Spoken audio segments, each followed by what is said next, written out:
Steve Erdman, I represent District 47, 9 counties in the Panhandle. Rob Clements, District 2, Cass County and Eastern Lancaster. John Stenner, District 48, all of Scotts Bluff, Banner, and Kimball counties. Anna Wishart, District 27, Lincoln, and Lancaster. Mark Coderman, District 24. Robert Hilkeman, District 4, West Omaha. Tony Vargas, District 7, downtown and South Omaha. Myron Dorn, District 30, Gage County and part of Lancaster. Assisting the committee today is Tamara Hunt, and to my left is Clint Berner, our fiscal analyst. Our page today is Jason Wendling. At each entrance, you will find green testifier sheets. If you are planning to testify today, please fill out a signed-in sheet and hand it to the committee clerk when you come up to testify. If you will not be testifying at the microphone but would want to go on record as having a position on a bill being heard today, there are white sign-in sheets at each entrance where you may leave your name and other pertinent information. These sign-in sheets will become exhibits in the permanent record at the end of today's hearings.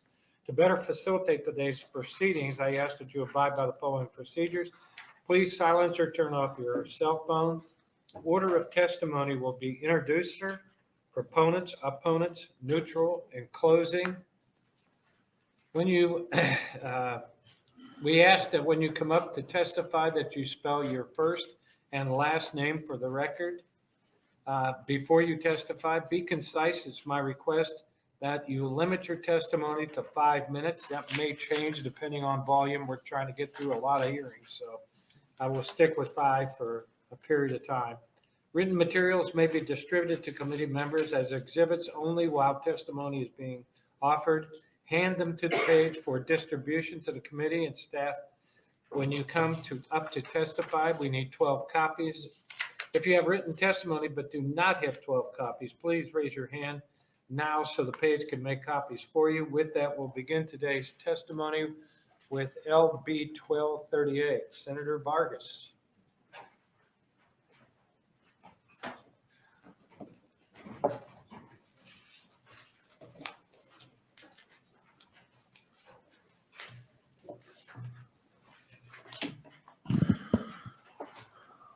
Senator Stinner, members of the esteemed Appropriations Committee. My name is Tony Vargas, Tonyvargas. I'll take this off to make sure you can hear me a little bit better. Today I'm here to open on LB 1238. LB 1238 would allocate $50,000 to the South Omaha Recovery Act Fund. You're getting a one-pager that just gives brief details on LB 1238, more information about South Omaha and why this need exists. The South Omaha Recovery Act Fund is created to provide grant funding to public and private entities utilizing funds from the Federal American Rescue Plan Act, or ARPA, of 2021 to respond to the COVID-19 public health emergency and its negative impact within qualified census tracts located within the boundaries of a city of the metropolitan class. Now, the Nebraska Department of Economic Development would create the grant fund application process and would distribute funds based on applicant eligibility. These funds are not earmarked for any specific individual or company. They're simply being set aside to address the needs of South Omaha community. Quick note about the district, and not just my district, also Senator McDonald's district. South Omaha contains the largest underrepresented minority group, ethnic group in the Omaha metro area. Throughout the COVID-19 pandemic, Latinos in Douglas County represented more than 1 of every 5 cases of COVID-19, making it the hardest hit ethnic racial group in the Omaha metro area. It has been devastating to see the unprecedented economic hardship that COVID-19 pandemic caused our communities. High unemployment, wage decreases, increased homelessness, food insecurity, it only scratches the surface. The utilization of ARPA funding for South Omaha presents an unprecedented opportunity to enhance the ability of public and private entities to respond to these disparities. These funds can be utilized to rebuild infrastructure, enhance workforce, and to promote economic development in South Omaha, all of which are desperately needed. As our committee works together to follow the guidance given to us by the U.S. Treasury Department for distributing ARPA dollars, we should be investing in the parts of our state that have been hit and greatly affected by this public health crisis. All of the metrics and data points show South Omaha is one of those communities. On a more personal level, and I haven't talked about this too much with the committee, this is obviously my home and my district, but every day I'm honored to represent South Omaha in the legislature. I'm thrilled to come home to my community every single night, to my family. My wife, Lauren, and I could not be more excited to raise our 2 kids in District 7. This is a community that values inclusivity, love, diversity. LB 1238 provides an economic lifeline to ensure that this community can continue to flourish for generations to come. Now, I'd also like to mention that my office has been working with Senator Wayne and members of his staff on how we can work to ensure that the eastern half of Omaha is not forgotten when we're distributing these funds. And as you might notice in the language, this language and that language, that we're really prioritizing qualified census tracts, which is defined in statute as higher underemployment and unemployment, higher poverty. So it's really getting to the places that we need the most. This is not superfluous. This is targeted economic development recovery. It's my hope that we can continue to work together to do what's right for both South Omaha and North Omaha communities in a collaborative and productive manner. I know we hear this every day, but this is really one of those times where it matters more than ever and is truly a once in a lifetime opportunity. On that note, there are several testifiers behind me that I really want to make sure that they can speak further about the need for these funds in the South Omaha community. You're going to hear from nonprofit leaders, business leaders, housing developers, people that have been foundations, working in every single sector that you can possibly think of, that have been investing their time and efforts that can speak to exactly what's happened amidst this pandemic and why recovery is both necessary and needed, and that this is an economic driver for building development in Omaha, where we have opportunities to really invest dollars and create more job opportunities and meet the workforce demands that we talk about every single day. This is the opportunity for us to make sure we're retraining individuals. This is opportunity for us to make sure that the jobs are higher paying. We're investing in companies to build and develop, and also making sure small businesses can actually get through this pandemic in the long term and bring people back to South Omaha. I want to thank you because they're going to do more justice to this than I can ever do. But I just appreciate the people taking time out of their day. And bienvenidos a todos que vinieron aquí hoy día para hablar. Thank you so much for coming today to speak. And with that, I'm happy to answer any questions. Just to correct the record, you're asking for $50 million, not 50,000. 50 million, yes. Yes. Additional questions? Senator Erdman. Thank you, Senator. Senator Vargas, you made a statement. You said this district is underrepresented. This is the most underrepresented group. Are you saying the people that represent the legislature, or what do you mean by that? I'm saying in terms of underrepresented ethnic group, the Latino community, this is one of the largest contingencies of the Latino community across the state of Nebraska, is in South Omaha.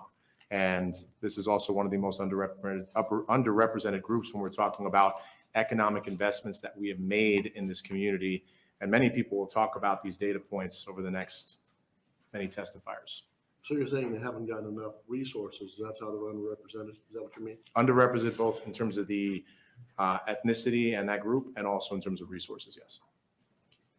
Thank you. Additional questions? Seeing none, thank you. Thank you. First testifier, please.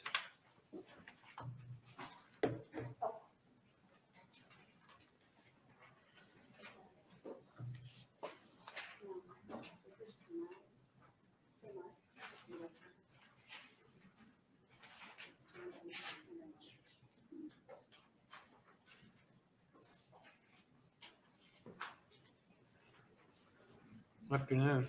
Good afternoon. I shall say buenas tardes. My name is Itzel Lopez, Itzel, Lopez. I am the Vice President of Advancement at the AIM Institute, an innovative not-for-profit community in downtown Omaha.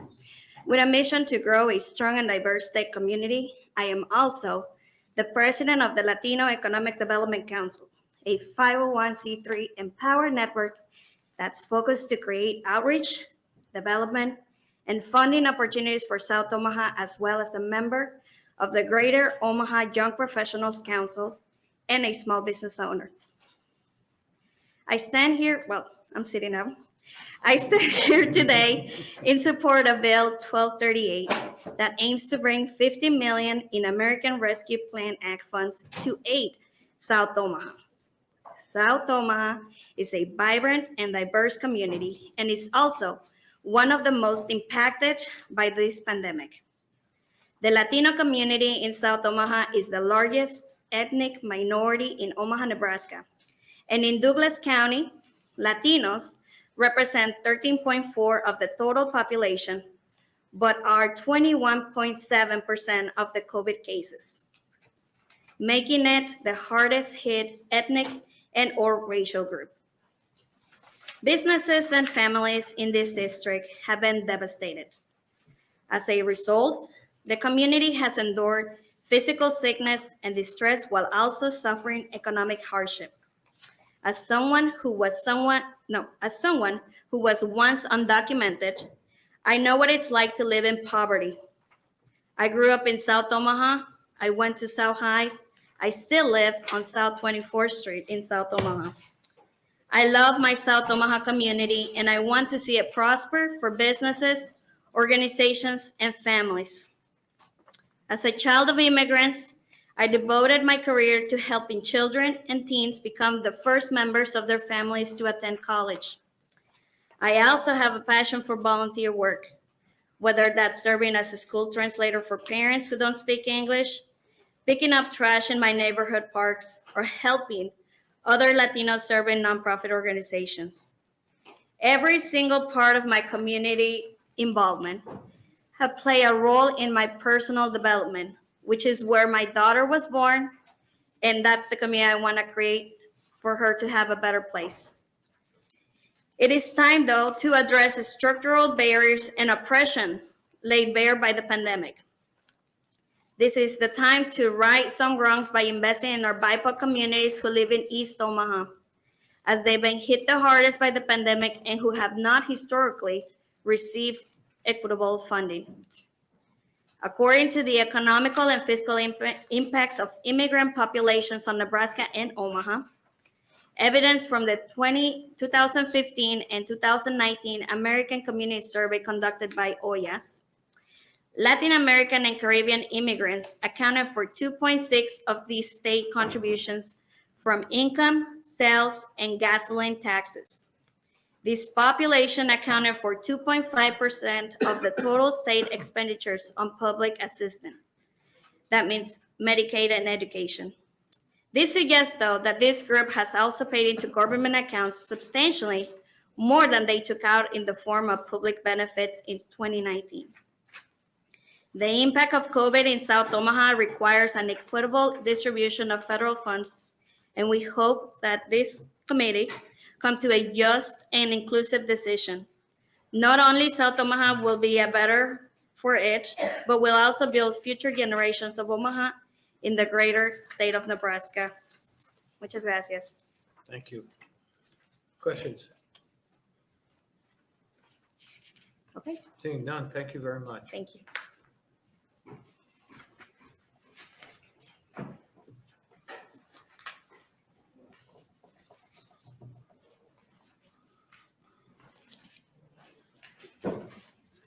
Afternoon. Good afternoon, Chairman Stinner and members of the Appropriations Committee. I am Andrea Skolkin, Andrea Skolkin, and I am the Chief Executive Officer of One World Community Health Centers in South Omaha, representing the health center today, as well as the 7 health centers across Nebraska, serving 107,000 patients each year. One World Community Health Center, our main clinical location is in the historic Livestock Exchange Building and in the heart of South Omaha.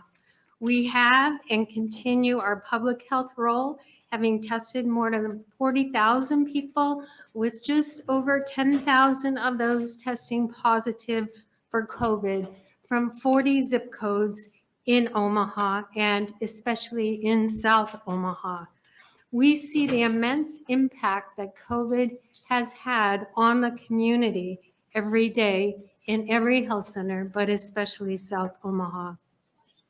Our COVID patients are primarily underinsured, uninsured, live on lesser income, and 80% are racial and ethnic minorities.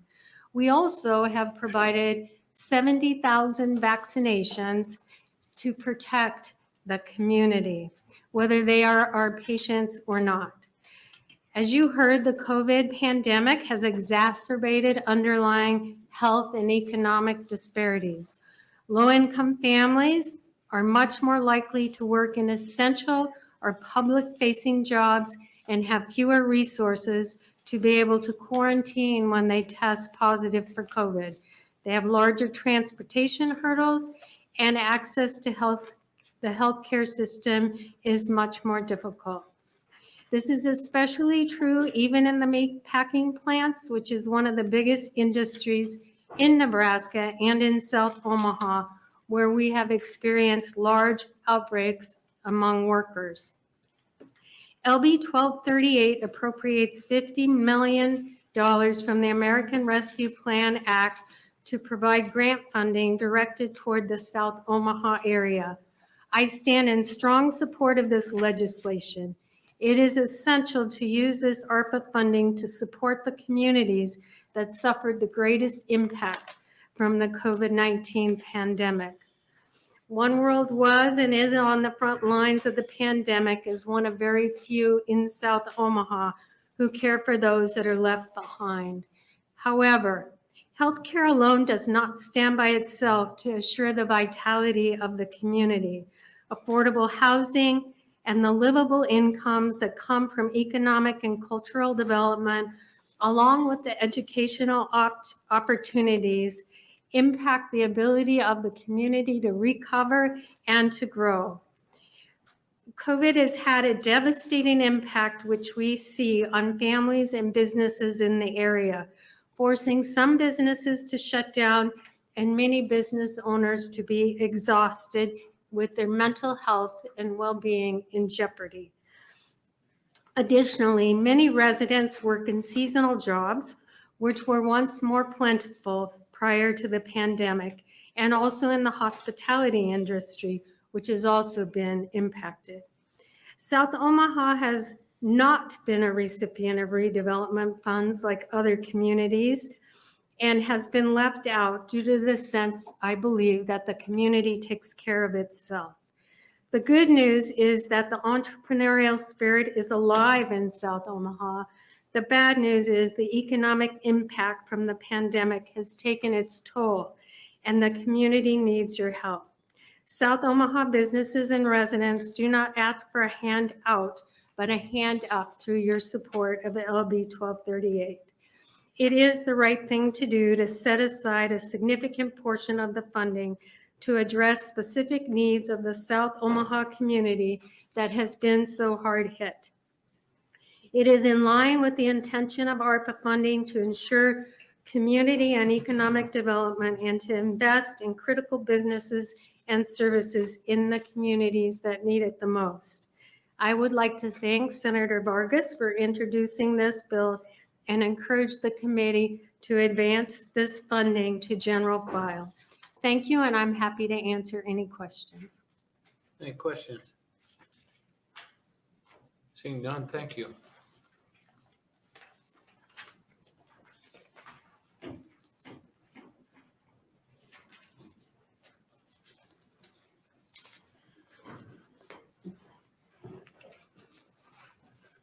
Hello, my name is Cesar Garcia, CESAR, Garcia, GARCIA.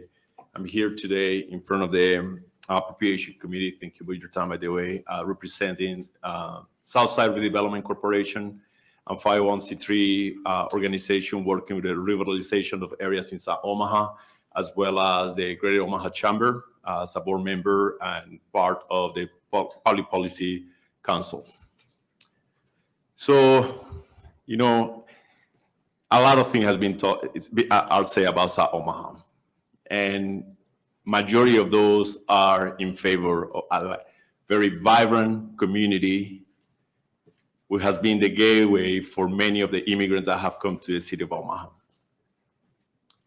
Over the years, over the decades, this community has been discriminated legally, and we can prove that by all the redlining records that happen, have been taking opportunities away from them, and have been passed in opportunities. I say that with a conviction that I can see it every single day when we're working on the revitalization of Southside Terrace and the Indian Hill neighborhood, which hosts right now the largest public housing complex in the city of Omaha. And it's also housed one of the largest refugee communities in the Douglas County. We have an opportunity today to start making things right. $50 million that will come to this community. A community that besides and before the pandemic was already being in a crisis. Let's talk about some of the numbers. 6A105, 6A107, and 6A108, which are typically what's considered South Omaha. There's about 70,000 residents there. Of those 70,000, close to 60,000 people have been positive on the COVID. That means all the families that affect.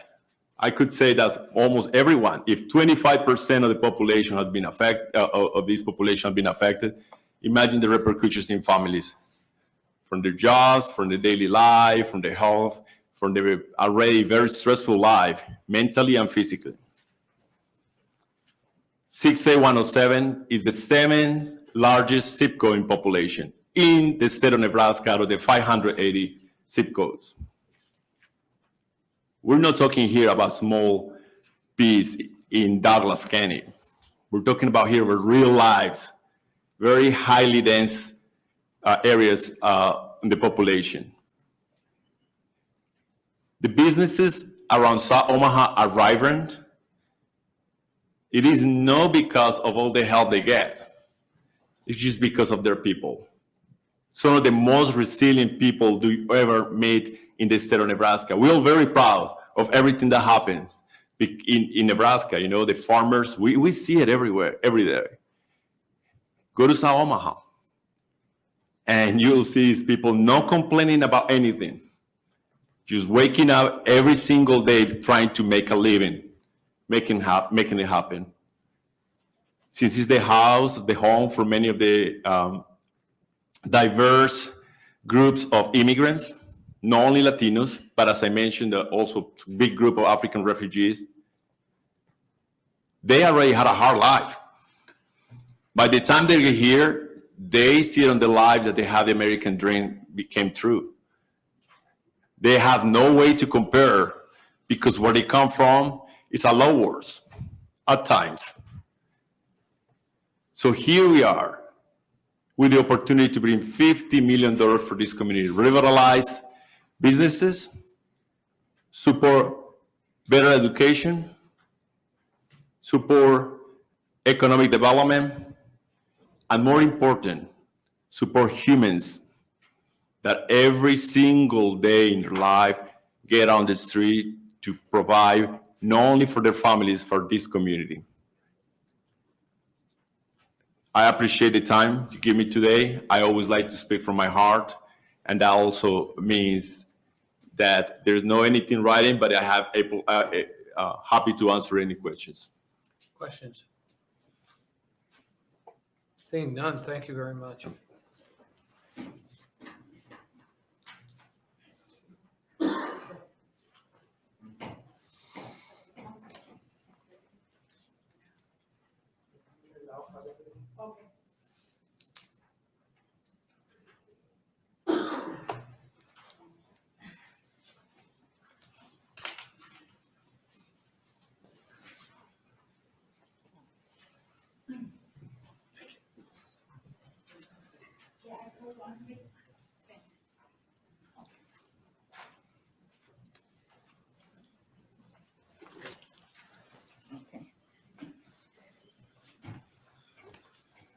Good afternoon. Okay.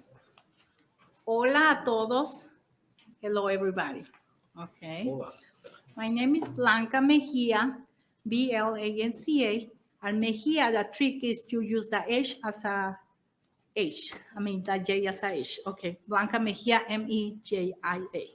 Okay, I am a lawyer in Mexico, but I live in the United States, especially in South Omaha, since almost 20 years ago.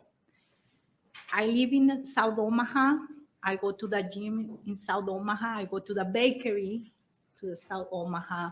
My children, they went to elementary school in South Omaha. But when they went to high school, they went to West Omaha, one of the private schools. And it was very sad.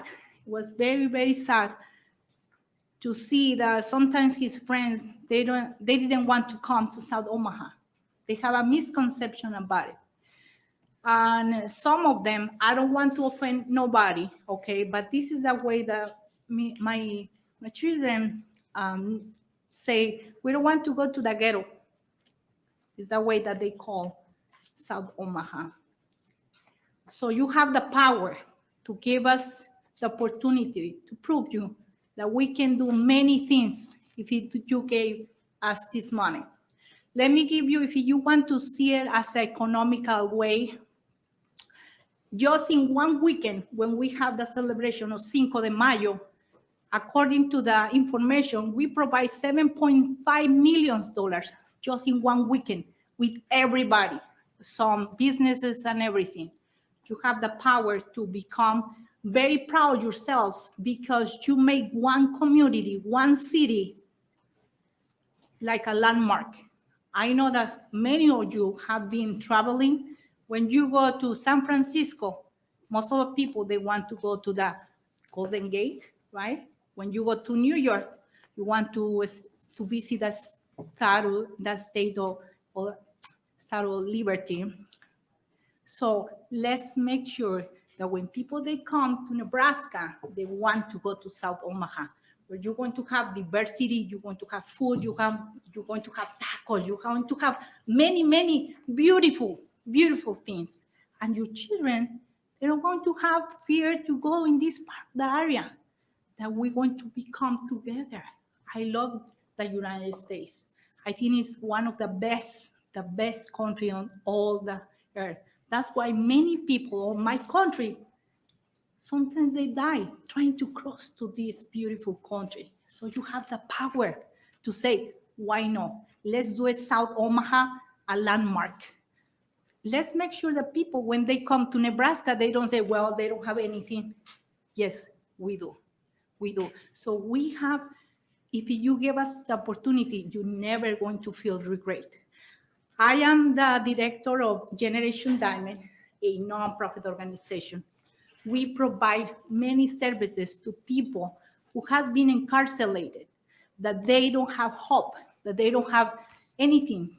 When they have been arrested, they don't have a state ID. They don't have a social security card. They don't have a place to take a shower.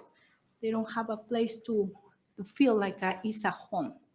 It's what we provide. We help people. We help between 600, 800 people every month. And we need to continue open. During the COVID-19, we were closed only 1 week and a half. We have to close, but you know what? People were, can you open the doors for us?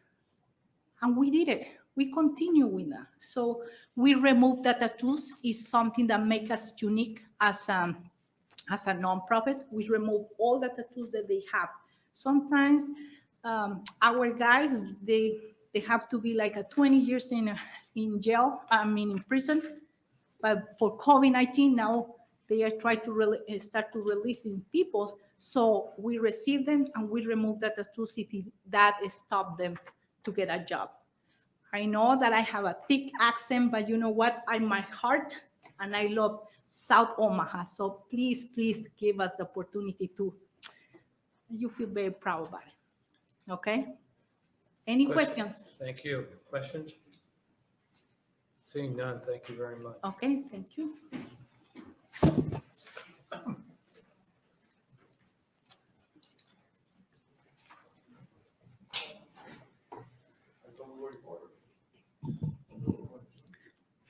Good afternoon. My name is Eric Servillon, ERIK SERVELLON, and I wear many different hats in the community. Well, before that, thank you again for having this hearing. Thank you, Senator Vargas, for introducing this bill and for the LEDC and their leadership in bringing this matter before the committee. Many different hats in the community. I am Deputy Director of the Tri-Faith Initiative in Omaha, Nebraska. I serve on the One World Community Health Center Board of Directors. You heard Andrea a little earlier. I also serve as in the National Guard as a medic, and I volunteered on for several vaccination missions throughout this great state. Finally, I'm also a council member for the Learning Community Coordinating Council of Douglas and Sarpy County.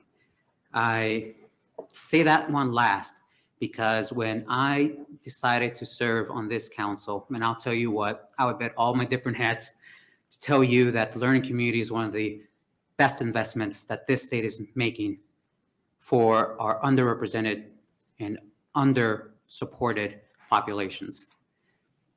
My mom, she crossed back in '82 from El Salvador to these United States to give people like me the privilege, the opportunity to speak before you, to push for the different policy and organizations and just investments that can help our people, that can help people like me, can help people like the people that are behind me now. For a fraction of all the money that this committee is going to appropriate to the state, you can impact tens of thousands of people in an unprecedented way. There are so many different stories that I want to tell you, but again, from my different hats and perspectives, I can tell you this one thing, all of them, as a National Guardsman, as a council member, as a board of director on the learning community, and a board director in One World, people need your help. That is what it's telling me. All that service telling me that they need your help, and they need your help urgently. I'm asking you, and a lot of people here are asking you, not for a handout, not for a gimme, for an investment to make a lot of different dreams come true, an investment to put South Omaha on a better path, because we do need help. But your investment can make a lot of things happen. There have been so many stories of heroes like nurses and National Guardsmen. Let me throw another candidate into it. It's our early childhood educators and our educators in general. And there's been a lot of talk around that already.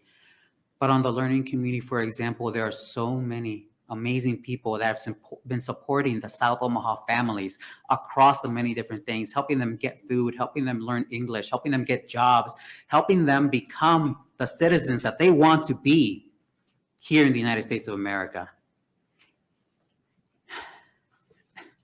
And now we have a chance to make that an even stronger program. We have a chance here to make a population that is going to be 25% of the entire state of Nebraska population by 2050, probably by 2040. We have a chance now to make the investments and be proactive in our support of this burgeoning and emerging population now, instead of being reactive many, many years from now. I got nothing else to say besides thank you so much for your time. Make this investment and help so many people like me and the people behind me. Thank you. Thank you. Questions? Seeing none, thank you.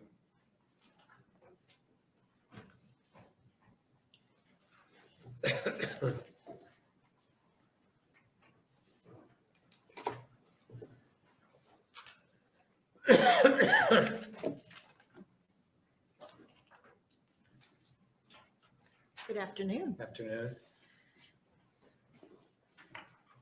My name is Dr. Maria Vasquez, MARIA-VAZQUEZ. Thank you for this opportunity to testify on behalf of Metropolitan Community College in support of LB 1238. This is personal for me, as I am not only the Vice President for Student Affairs at MCC, but I grew up in South Omaha and earned my associate's degree at MCC before completing my bachelor's and PhD. So I know firsthand how MCC has consistently provided the high-quality education and training for the best value. I've seen MCC respond to the tremendous need to bring students onto pathways for high-demand careers and to create a place for the community to gather and learn. In the neighborhood surrounding our South Omaha campus, the 2021 estimated family income is $44,069 compared to Omaha Council Bluffs metro median family income of $87,700. The investment of LB 1238 is important for South Omaha to thrive. For example, through a public-private partnership, MCC recently completed a $44 million capital project on our South Omaha campus. In this transformative project, there were 3 significant goals. Number 1, create the Center for Advanced Manufacturing to bring the manufacturing disciplines of welding, machining, electrical, and mechanical together. Students are more prepared to meet the challenging requirements of the manufacturing industry because they are able to build a comprehensive understanding of the manufacturing practices, processes, and systems. We've created a new degree program in advanced manufacturing to develop the entry-level technicians. Our students work on real-world manufacturing projects, ensuring the development of critical thinking, communication, teamwork, and problem-solving skills. Number 2, create the state-of-the-art automotive training center to bring the automotive technology and collision technology programs together into one location. With more than 30 automotive bays, expanded student workspaces, and other specialized training, our programs are developing students who are prepared for high-skill, high-demand, high-wage automotive careers. Planning for this new MCC facility inspired Toyota to locate its regional T10 Master Mechanic Training Program to Omaha. So now MCC's program is the only training option of its kind in the Midwestern region that includes Nebraska, Iowa, North Dakota, South Dakota, and the Kansas City metropolitan area. Number 3, provide a welcoming space for veterans to capitalize on our region's military presence and provide opportunities for the many servicemen and women who return to Omaha with an exemplary work ethic, rigorous technical training, and experience. The new Veterans and Military Resource Center is a one-stop center with a comfortable meeting and study spot for students to access enhanced career services, tutoring, and community veterans resources. Even during the pandemic, this investment led to an 11% increase in unduplicated automotive-related enrollments and a 15% increase in the unduplicated manufacturing enrollments since 2017-18, which was before the pandemic and before the South Omaha campus improvements began. The physical improvements to the South Omaha campus will enhance the learning environments for all students, regardless of where they are on their educational journey. For the adult learner, MCC also has the MCC South Express, a dedicated facility at 24th and Vinton Street, where we help English language learners and GED students prepare for the next phase of their journey. Our South Omaha campus extends a hand to the adult learner with the Language and Literacy Center to support English language learners, as well as the faculty who teach them. And our Success Navigators include bilingual staff ready to assist students to complete their educational goals. As I mentioned, I grew up in South Omaha, just a few blocks from the South Omaha campus, and I've seen how much MCC's investment has benefited our students. When students succeed, the community thrives. They go on to earn high wages and give back to the community. We've seen the disproportionate impact of the pandemic on the Latinx community due to being overrepresented in industries that were hardest hit. Let's not lose this opportunity to invest in what we know works. MCC will be there to provide the educational system and support structures in partnership with organizations that this bill will empower. Our community will be much better for it. Thank you. Thank you. Questions? Seeing none, thank you very much.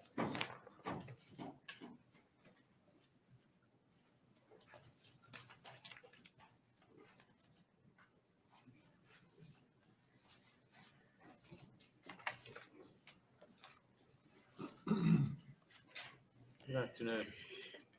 Good afternoon, honorable senators and distinguished community leaders behind me here today. Before I say anything else, just want to express gratitude for all your work on behalf of our We do need to human have you family. say and spell your name. My name is Luis Marcos, Luis, Luis, Marcos, Marcos. I belong to the Maya, the Anjobal Maya Nation. We are a displaced indigenous group in the United States. We estimate that there is about 1 million people of Maya origin living in different urban areas in the United States. We estimate that there is about 8,000 people of Maya origin in the state of Nebraska and approximately 2,000 in Omaha. Of course, these are only estimations because there is no data about indigenous communities in the different urban areas. It is assumed that everyone that comes from south of the Mexican border, from south of the border, is of Hispanic or Latino origin. Reality, it's not the case. We speak our native languages. Many of my community members, I am executive director of Comunidad Maya Pixan Ixim, which means spirit of corn. And my constituents do not speak Spanish or English. We speak our native language. And that means that we bring to the table distinct gifts, but also we have distinct needs.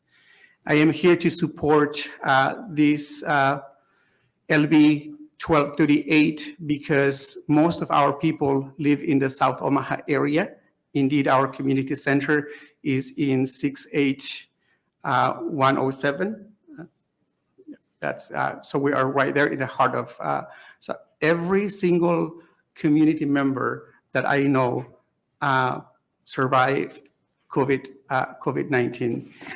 I am here to express gratitude to Senator McDonald and also Senator Vargas for introducing this LB 1238 with hopes that we get your support.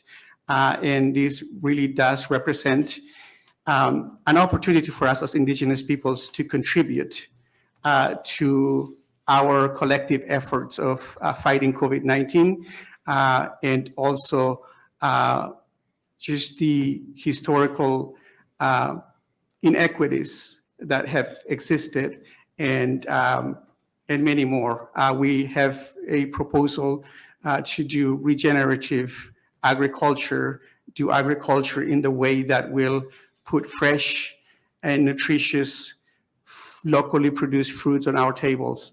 We have a lot to contribute. This legislation here just represents hope for us. And with that, I thank you, honorable senators and my fellow leaders, community leaders behind me here for coming from all different walks of life. Thank you. Thank you. Questions? Seeing none, thank you very much. Thank you.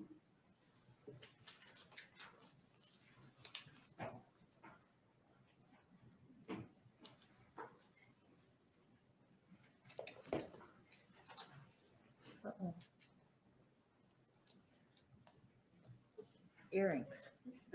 I don't know what happened. Okay, so I'll just pull it down. Hi, Senators. My name is Katie Weitz, W-E-I-T-Z, and Katie's K-A-T-I-E. And I really was excited to bring prepared testimony today, and then I didn't realize this bill was going to go first. I feel lucky to be able to testify on this bill. I'm the executive director of the Weitz Family Foundation. As you may recall, I'm really passionate about working with refugees and small and emerging businesses, and the Weitz Family Foundation has invested about $4.6 million in the South Omaha area over the last 10 years. And I can just testify that the folks here behind me are doing amazing work, and many others as well. We have a world-class exhibits that come through El Museo Latino, but their home really could use some love. Also, happy Valentine's Day. We are so grateful for the appropriation to help the South Omaha community build back up. And I am so grateful to all of you for making this appropriation. I know you guys don't decide how it gets spent, but I'm grateful that you are making this appropriation. Of course, there are way more needs than can possibly be stated at this time. I learned during COVID about folks who are here and have ITIN numbers. So the Nebraska Hispanic or the Hispanic Chamber of Commerce explained to me that these are folks who are paying taxes but don't get the benefits that are appropriated to citizens. And so our family foundation spent about $600,000 through the Hispanic Chamber of Commerce, Lending Link, and the Center for Rural Affairs, helping these small businesses that they weren't eligible for stimulus money or for federal grants, PPP, that sort of thing. And so their businesses were really in danger. We really care a lot about folks who are here. I just can't say enough about what people were saying about the hardworking ethics of the South Omaha people and how much good they're bringing to our community. And also, if you visit South Omaha, I recommend El Rancho. But okay, I'll stop there unless you have questions. Any questions? Seeing none, thank you. Okay, and I'll have prepared testimony for that.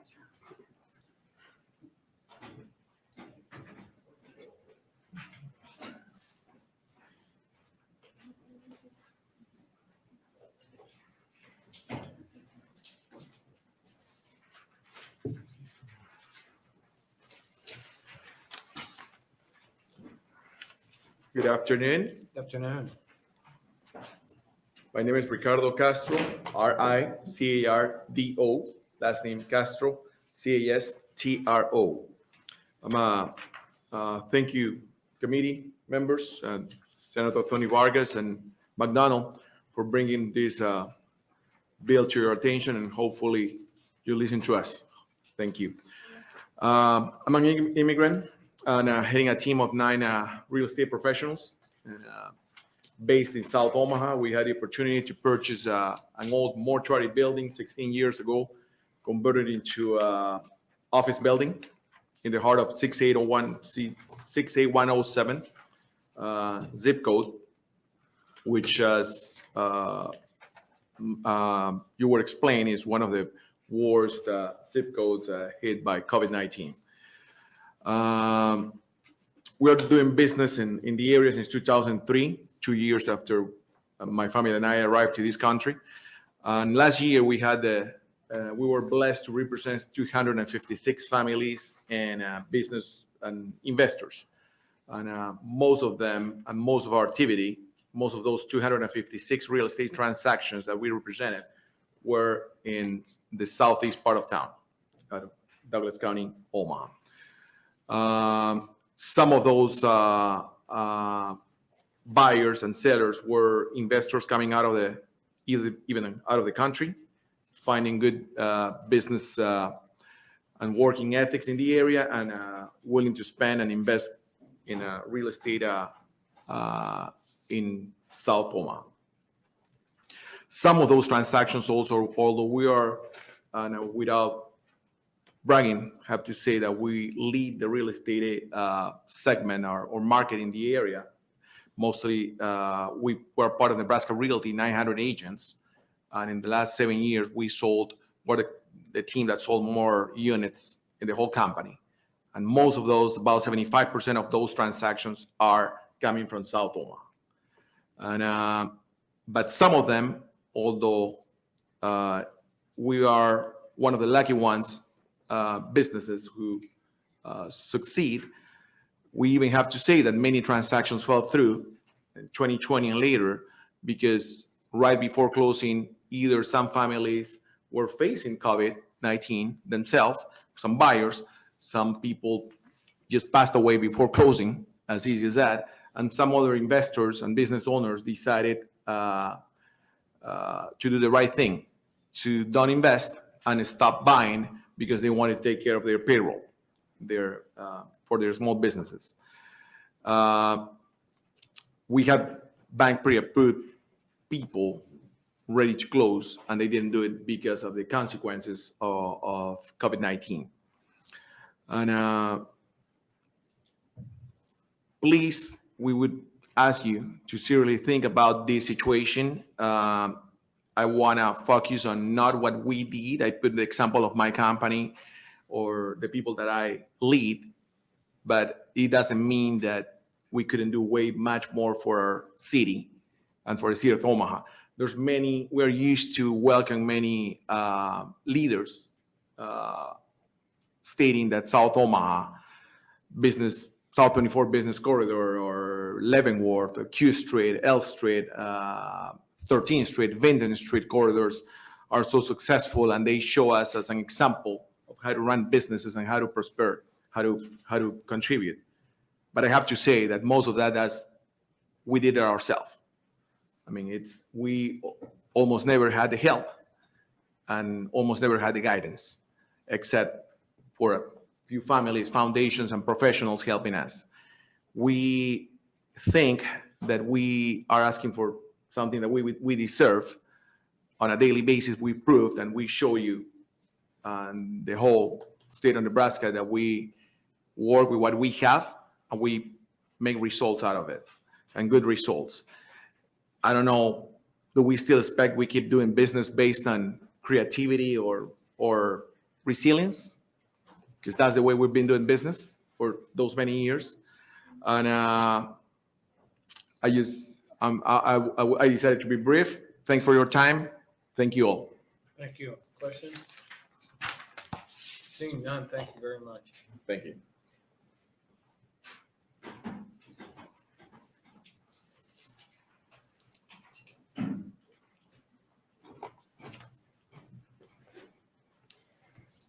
Hi, good afternoon. Good afternoon.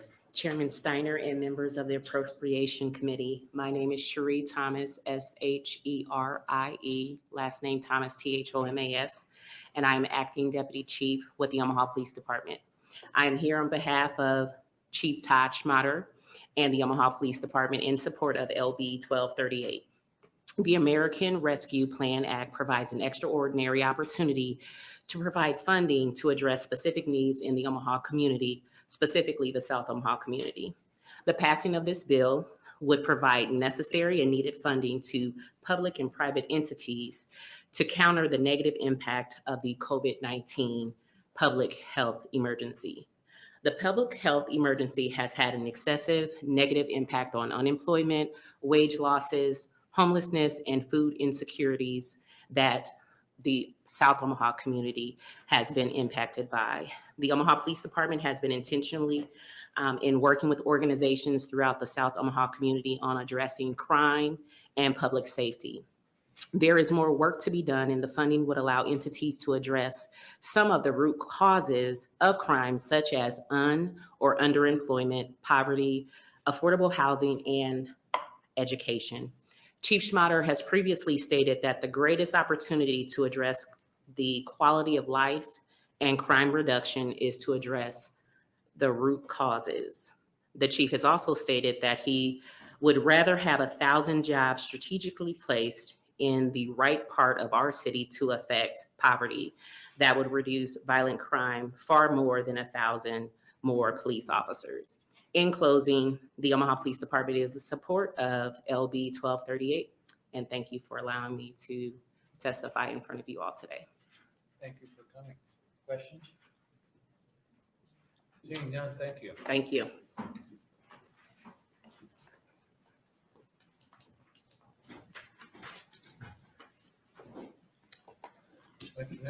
Good afternoon. My name is Javier Saldana, Javier Saldana, Jr. I'm here representing MILPA, Metro Young Latino Professional Association.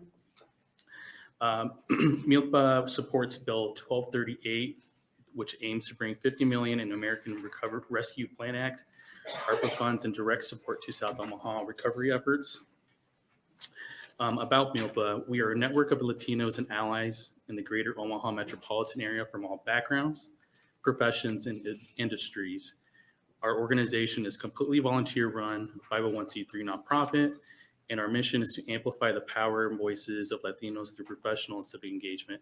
As you can tell, many MILPA members are behind me in support of this bill. South Omaha has a history and continues to be one of the most cultural diverse areas in the state of Nebraska. The community was the first home of many new Americans who immigrated from many European nations. Many of these immigrants chose to work in the meatpacking industry in order to pursue the American dream. In addition, these immigrant communities built homes, established businesses, founded local worship centers, and created organizations in order to meet the needs of their communities, ultimately, all in order to have a small resemblance of their home country. If we fast forward to today, many Omahans can trace their family history to South Omaha. These Omahans now are local leaders, prominent business members, and educated persons who contribute to the greater good of Omaha. Today, the exact story continues. Latinos are the largest ethnic group in Omaha and across our state, with many Nebraska communities that are Latino majority. Omaha Latinos contribute in terms of labor, business, and tax revenue for the city and state. 61% of Latinos are under the age of 35 nationally. When it comes to youth, that means education. Trends in education are headed in a positive note. According to the Post-Secondary National Policy, PNPI, 36% of Latinos are enrolled in college. This is true locally. UNO has had a record enrollment by underrepresented communities, with South High, a Latino majority school, being their largest feeder. We see the trends evident in professions that these students are pursuing and accepting in Omaha. This bill is an opportunity for the state to invest in the most hardworking and highest potential talent, as we have disproportionately overlooked in terms of investment and opportunity and involvement by the city and state. We are asking that the committee address funding for South Omaha for the ARPA dollars that are meant for communities like ours, committing $50 million solely. We hope that we hope you come to a just and inclusive decision, whether we want to admit it or not, that the future is Latino and the future is bright. South Omaha can contribute to this positive narrative. On a personal note, I am a son of immigrants, grandson of immigrants, also a grandson of a second generation American. My family is one of the first Mexican-American families in the state. We can trace that. But I grew up between Columbus and Grand Island, mostly a rural area, but South Omaha was a place where we could get a resemblance of home. Some of the services and needs that were not provided in our community, we would go to Omaha for those needs, which is, I can see that in your represented districts. Some of those are not being able to be provided there. In addition, many of the folks, hardworking folks in South Omaha, work in the meatpacking industry. If you have not worked in the meatpacking industry, it is a grueling industry. When I graduated high school, I had to get a job at a meatpacking industry, and it was tough work.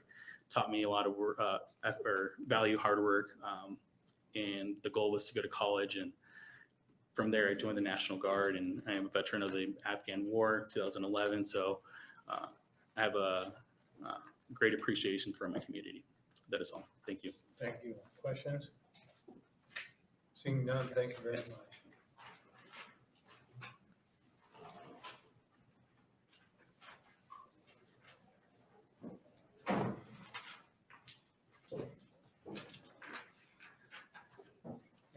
Good afternoon. My name is Armando Salgado, A-R-M-A-N-D-O, Salgado, S-A-L-G-A-D-O. Good afternoon, Chairman Stinner and esteemed Appropriations Committee. I'm in support of LB 1238. I represent the Latino Economic Development Council as VP and various other organizations in the Omaha community. I understand there's a statewide need for the ARPA funds, and many are greatly deserving. My focus today is the South Omaha, and more specifically, the Latino community, who, as you already know, has been one of the most negatively impacted by COVID-19. This pandemic has been particularly hard to this community and tragically deadly for many. Mid last year, 40% of residents who were hospitalized with the virus identified as Hispanic. Even though the group represents just 11% of the state's overall population, according to the state data, Hispanics also accounted for about 20% of the state's coronavirus deaths. The numbers speak for themselves, and the obvious facts as to why the American Rescue Plan funds are greatly needed in this community. Let's talk about the bottom line, dollars and cents. If the harsh impact to the Latino South Omaha community is not evidence enough as to why your assistance is needed, I'd like you to focus on the economic impact the South Omaha Latino-owned businesses have increased our state's bottom dollar. Why should you assist the community get back on its feet? I'll tell you why. The South Omaha Latino business community is a resilient community, essentially surviving without any local, county, or state assistance for many years. Many invest their own hard-earned life savings without any banking support and with the mentality of survive or survive, as that's the only choice they have. If you visited South Omaha, you will see evidence of the many years of sweat equity the Latino community has invested in the South O and the state. Increases of employment, immigrant or otherwise, generate income tax revenues for the state. In addition, sales tax revenue is generated on spending, on excise tax revenues is generated on the sale of gasoline. These are fiscal contributions to the state and local economies that account to billions of dollars in Latino fiscal contributions. These positive effects must be considered as part of the overall impact of our community. But COVID hit us all, and the economic development impact of South Omaha Latino community went from thriving to surviving. So even if the pandemic ends tomorrow, the long-term impact on our community and other factors compounded will contribute to a very poor result for Latinos and other people of color. With this pandemic and the consequences for opportunities to move and advance financially and socially for our Latino community are going to be devastating because this crisis has set us back enormously.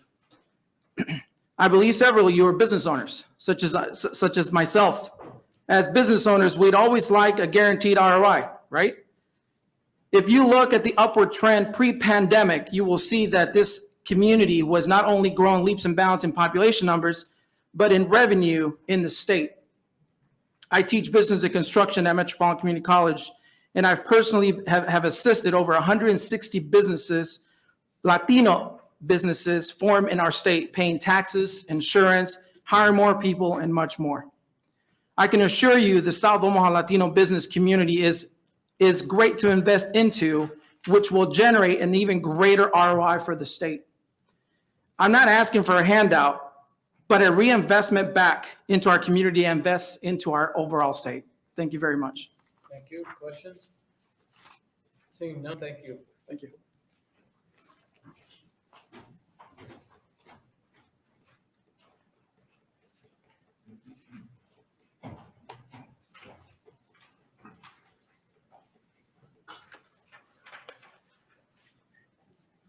Hello, members of the Appropriation Committee. My name is Diana Rogel, Diana Rogel.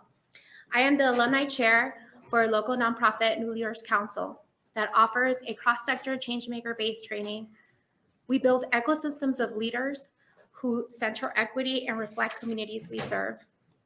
I am also a community advocate and public health outreach professional that has served the South Omaha community for many years. I have served Latino families and our youth focusing on advocacy and self-efficacy. However, there comes a point where resiliency, hard work, along with community efforts can go so far.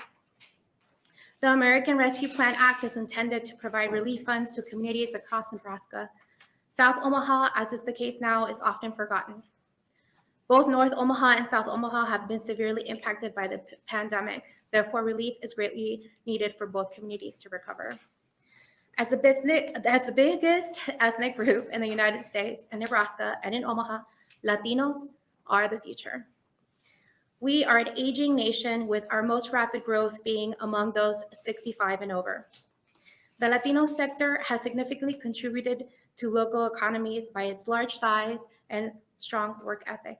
The 2021 Latino GDP report by the nonprofit Latino Donor Collective puts it all into perspective. If Latinos in the US were an independent country, their 2020 GDP would be larger than France, which is the world's seventh largest economy. Our economic output is the fastest growing, even faster than China and India. However, we are not our own country, we are Americans. If we continue to suffer inequalities such as not being included in federal relief funds, all Americans suffer. We were the frontline workers during the pandemic that kept our economy afloat. Meat packing plants made sure we had something to serve at our dinner table. Grocery clerks risked their lives to make sure we could live ours. Healthcare and government workers ensured our country operated. Yet, how is that these same individuals are struggling with job security, food insecurity, paying rent, and medical care? At least one family member in half of Latino households either lost employment or were cut wages. Still, you cannot mistake hardship for weakness. With lower rates of public assistance program use, Latinos lean on one another to make it through heavy times. As resilient as we are, the fact remains we are one of the lowest paid and undervalued populations. As tomorrow's biggest population, wouldn't it be a good idea to put relief dollars into ensuring our future has access to basic needs and education? As the future is ever glaring, our rich community of entrepreneurs, hardworking families, dreamers, students with bright futures, business professionals will one day, if not already, be of service to you and lead many. The heart of the Latino community resides in South Omaha. If we are to move forward in prosperity, we need to ensure South Omaha is included in that plan. We have had enough loss and hardship that has been exacerbated by the pandemic. The federal government's American Rescue Plan's promise is to begin to beat COVID and rescue the American economy through direct relief. Let's face it, Latinos face disproportionate health and economic impacts from the pandemic because we overrepresent as workers and industries hardest hit. According to the CDC, we are 1.7 times more likely to contract COVID than our white counterparts and 4 times more likely to be hospitalized and 2 times more likely to die from this deadly virus. For us, these numbers are not just a statistic, they are real people, abuelitos gone far too soon, and countless breadwinners ripped away, leaving their families in financial struggle and anguish. We are the hardest hit. I call for equity. I call for inclusion, put us back on track as a thriving city. Leaving us to survive on our own, ignored, is simply not just. Thank you to the Appropriations Committee for your time and for listening to my request to address South Omaha's equitable inclusion in the COVID relief bill, and to Senator Vargas for proposing it. The American Rescue Plan designs meets the very definition of our community needs. In adding our district, you are ensuring all of our future and committing to South Omaha's sustainability and future for generations to come. Thank you. Thank you. Questions? Seeing none, thank you. Thank you.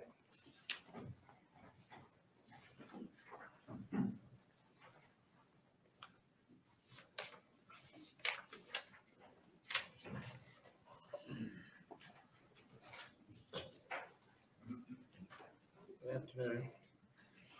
Good afternoon. My name is Karen Peshek, Karen Peshek. I am here in support of Bill 1238 to appropriate $50 million of ARPA funds for South Omaha. I am a property owner and an employer in the historic district of South 24th Street. I am also a Mexican immigrant. As a property owner in one of the most dynamic, busy commercial corridors of the state, I give some of my time to organizing through the Business Improvement District. And through that, I have met countless hardworking, community-focused leaders and entrepreneurs that are committed to bring prosperity to the community as a whole. Many of these leaders are here today. The ARPA funds are supposed to be helping the most hard-hit population by the pandemic. South Omaha really fits that definition. My own employees have lost fathers and cousins and other family members to COVID-19. We have a law firm that serves primarily Spanish speakers in South Omaha, and we hear directly from our clients how the pandemic has affected every aspect of their life. In South Omaha, we get the most out of everything we have. Setting apart the $50 million will enable us to improve the communities where we live and work. The money should be spent in South Omaha as suggested, because it would be up to us, the people here, the people that show up, to prioritize issues in our own neighborhood. You can imagine it is easy to get left out of the conversation, so I am happy that Senator Vargas and Senator McDonald brought this bill forward. I don't know the statistics, but I'm sure you're aware that South Omaha is home to thousands of Latinos and other immigrants, and it has been determined that these populations were disproportionately hit by the pandemic. Many of these people in our community were deemed essential workers. We must show up for them. It's time to support these Nebraskans, businesses and organizations with the funds they need to thrive. Do not appropriate funds for South Omaha would be a blatant disregard for the safety and well-being of the backbone of our economy. Thank you for your time today. I know there are lots of ideas and there are many worthy projects, but we want to make sure that the South Omaha community has its fair share. And one more thing I want to say, sometimes I hear everybody talk about hardworking people and how our community is very resilient. But I feel like sometimes that resiliency works against us because we make the most out of what we have. And sometimes it can come across as, they don't need the support because they'll make it work either way. It has been like that for many years. It has been different causes. But today, this year, we have many community leaders that are ready to move ahead with the plans and the things that we need to happen to help our neighbors. So please help us by appropriating this $50 million to get our fair share. Thanks. Thank you. Questions? Seeing none, thank you.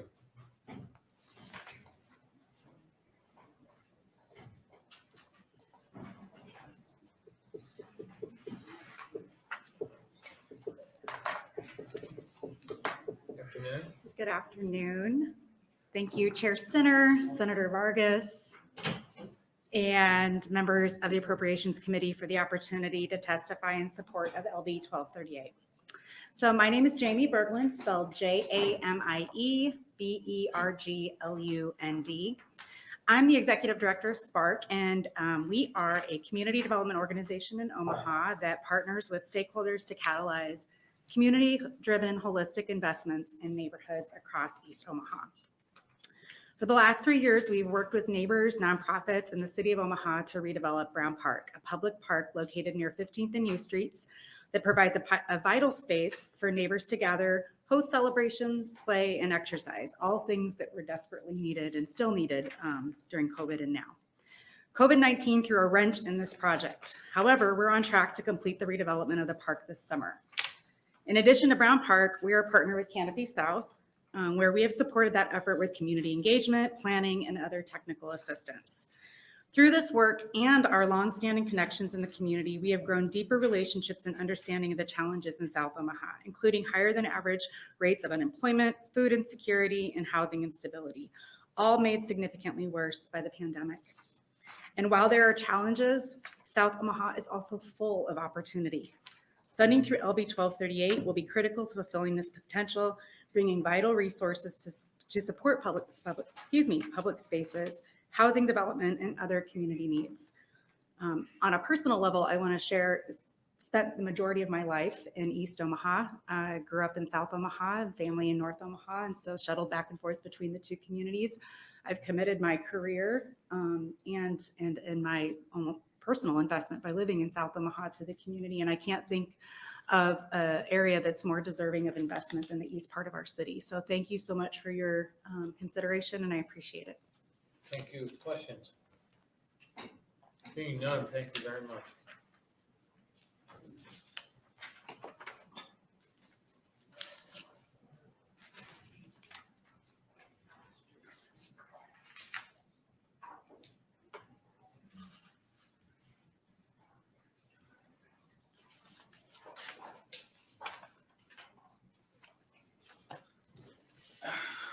Good afternoon. Hola, buenos días. I am Jose Francisco Chato Garcia. I'm a third generation Mexican-American born north of the Rio Grande. I'm a 76-year-old Vietnam veteran. I have a degree out of University of Missouri. Could you spell your name, please? For the... Yo soy Jose, Jose, with the accent on the E. The last name is Garcia, Garci, with the accent on the I-A. Thank you. I am before you representing 45 years of being a Chicano activist, a provider of exhibits and presentations representing the many facets of South Omaha's American experience. I am a father and husband whose wife, Linda Garcia, has been a lifetime teacher, librarian, artist, serving multiple generations. I also wear the hat of a businessman who since 2001 has established Casas de Cultura, houses of culture, that acted as a community center for the arts and cultural traditions centered around the methodology of mestizaje and self-determination. Retiring from the Union Pacific Railroad in 2007, our communitarian mission led us to organize a 501c3 historical society, thus establishing a process with a mission to lead us to a place where our holdings will become consistently accessible and available to the public at large. The American Rescue Plan is a ray of hope that over the past 2 years has nearly been extinguished. The infrastructure of South Omaha, being a generational product of self-determination, was consumed and totally subject to the horrors of the pandemic, to the point that Nebraska unicameral representative representing many succumbing to the pandemic, Tony Vargas, on July 29, 2020, proposed a suspension of legislative rules to allow for the introduction of a new bill to address the safety measures of the biggest employers of Latinos, of mestizos, of Hispanics, the packing houses in the industry, that representing nearly 20% of pandemic cases statewide and at least 21 deaths.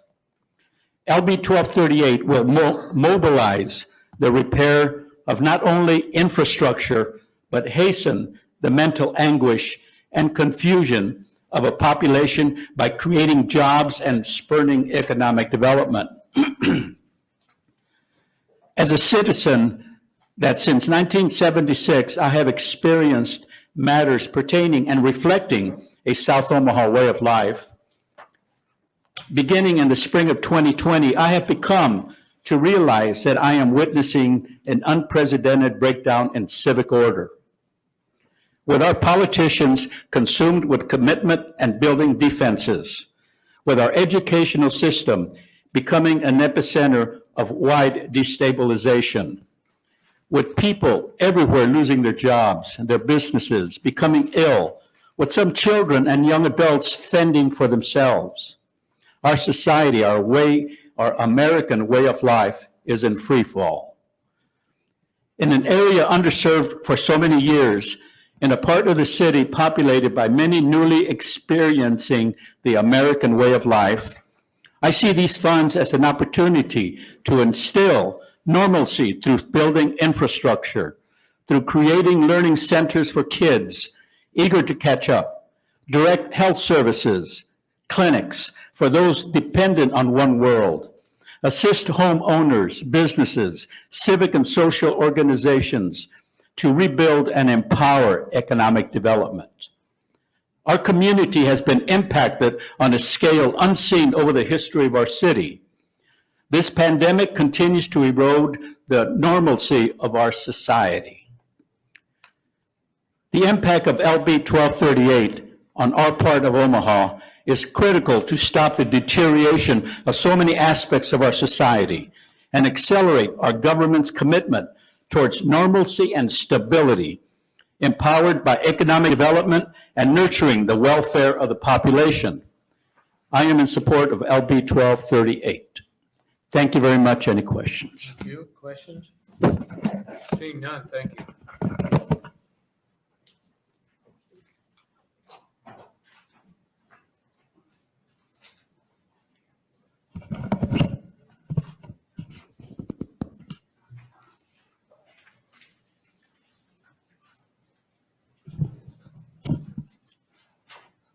Afternoon. Good afternoon, Chairman Stinner and members of the Appropriations Committee. My name is Cristian Doña Rebeco, that's Cristian. Last name is Diaz in Daniel, ONA-REECO. I'm the director of the Office of Latino Latin American Studies, United of the University of Nebraska at Omaha. As part of our almost 20-year-old history of community engaged research with the objective of supporting Omaha's Latino community, since June of 2020, OYAS, as we know our office, has been collecting interviews, doing surveys, and analyzing publicly available data to understand the effects of COVID-19 in our community. You've heard many times, 1 in 5 of every case of COVID in Douglas County is Latino, while 1 in 8 is a proportion of Latinos in the entire community. And knowing that more than half, 57% of all Latinos in Douglas County live in South Omaha, as you've already heard, it's safe to say that COVID effects on Latino citizens have been felt hardest there. For example, one survey that we've been carrying out and we are working on analyzing the data right now on Latino-owned businesses shows that before 2020, only 6 businesses that had opened before 2020 had to close at some point for any reasons. On the other hand, 47 of those of the total of the 121 we surveyed had to close at least temporarily during the first year of pandemic, and 10 more also closed during 2021. Now, the interviews that we've done, we've interviewed more than 25 community leaders and citizens of South Omaha, show a strong and resilient community where community organizations join forces to help each other and the people that work for it. As Albert Varas, Executive Director of the Latino Center of the Midlands, told me in August of 2020, we're doing more work. So in some ways, we're doing more of the same. So, you know, the virus has increased the need and thus has increased our responsibility to respond to it. This response has been from the ground up. And there is a perception among Latino-owned business owners that we interviewed, that we surveyed, that both the city and the state have not provided significant help to the community. For example, 91% of the Latino-owned businesses we surveyed think that the city has not been supportive of their businesses, and 64% think the state has not been supportive. Their support has come from their clients and from the Latino community. More than 50% of those interviewed surveyed think that the support has come from the clients and the Latino community.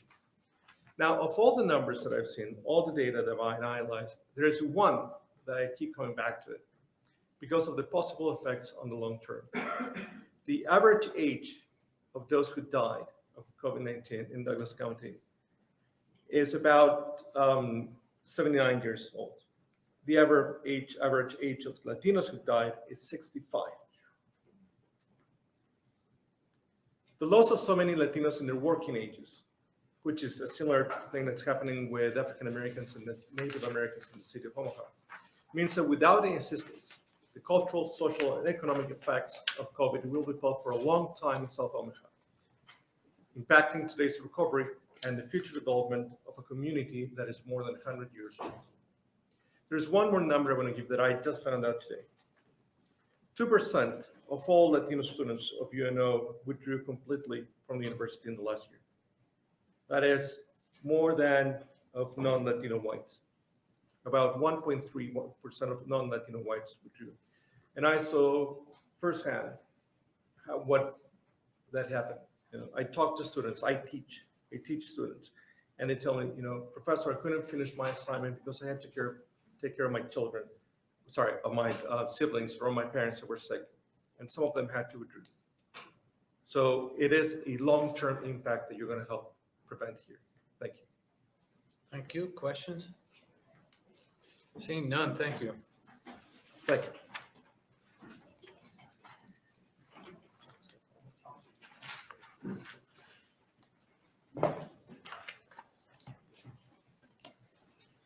Afternoon. Good afternoon. Good afternoon, Chairman Stinner and members of the Appropriations Committee. My name is Anthony Conner, ANTHONY, CONNER. I'm president of the Omaha Police Officers Association. We are here in support of LB 1238. I represent the police officers in Omaha, and the police have a front row seat to the needs of the community as we respond to the needs of callers daily. I can tell you from my experience and the experience of the officers I represent, police officers realize quickly that we will never arrest or incarcerate our way out of some of the problems facing the communities that we serve, including South Omaha. Police officers know this because of the nature of our job. We connect daily with citizens who are victimized by choices of others. We find ourselves in situations where ordinary people run out of moral and legal options to solve their problems. We respond to those who have buckled from the stress caused by generational poverty, food insecurity, homelessness, mental illness, and drug abuse. We have a unique opportunity with funds from ARPA to help close some of these gaps created from generations of neglect. We urge you to pass LB 1238.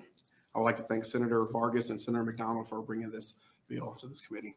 Any questions for me? Thank you. Questions? Seeing none, thank you very much.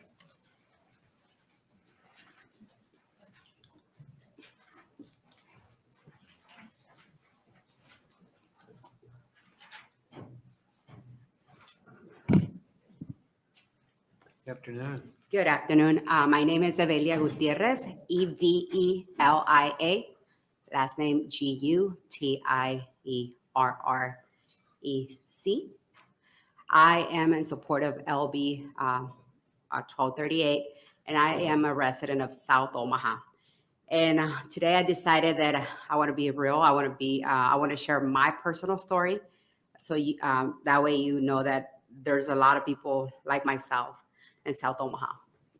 I grew up, like I said, I'm going to be vulnerable. I don't know if I'm going to share, it'd be too personal, but that's, like I said, it's real. My father was kidnapped and murdered when I was 7, leaving my mother with a widow of 5 kids. She moved to the United States and brought us all for the American dream. Not having the father figured, I moved in with my boyfriend super young, by 21. I had 3 kids, high school dropout. So then I worked at meat packing houses and doing all those odd jobs because of lack of education.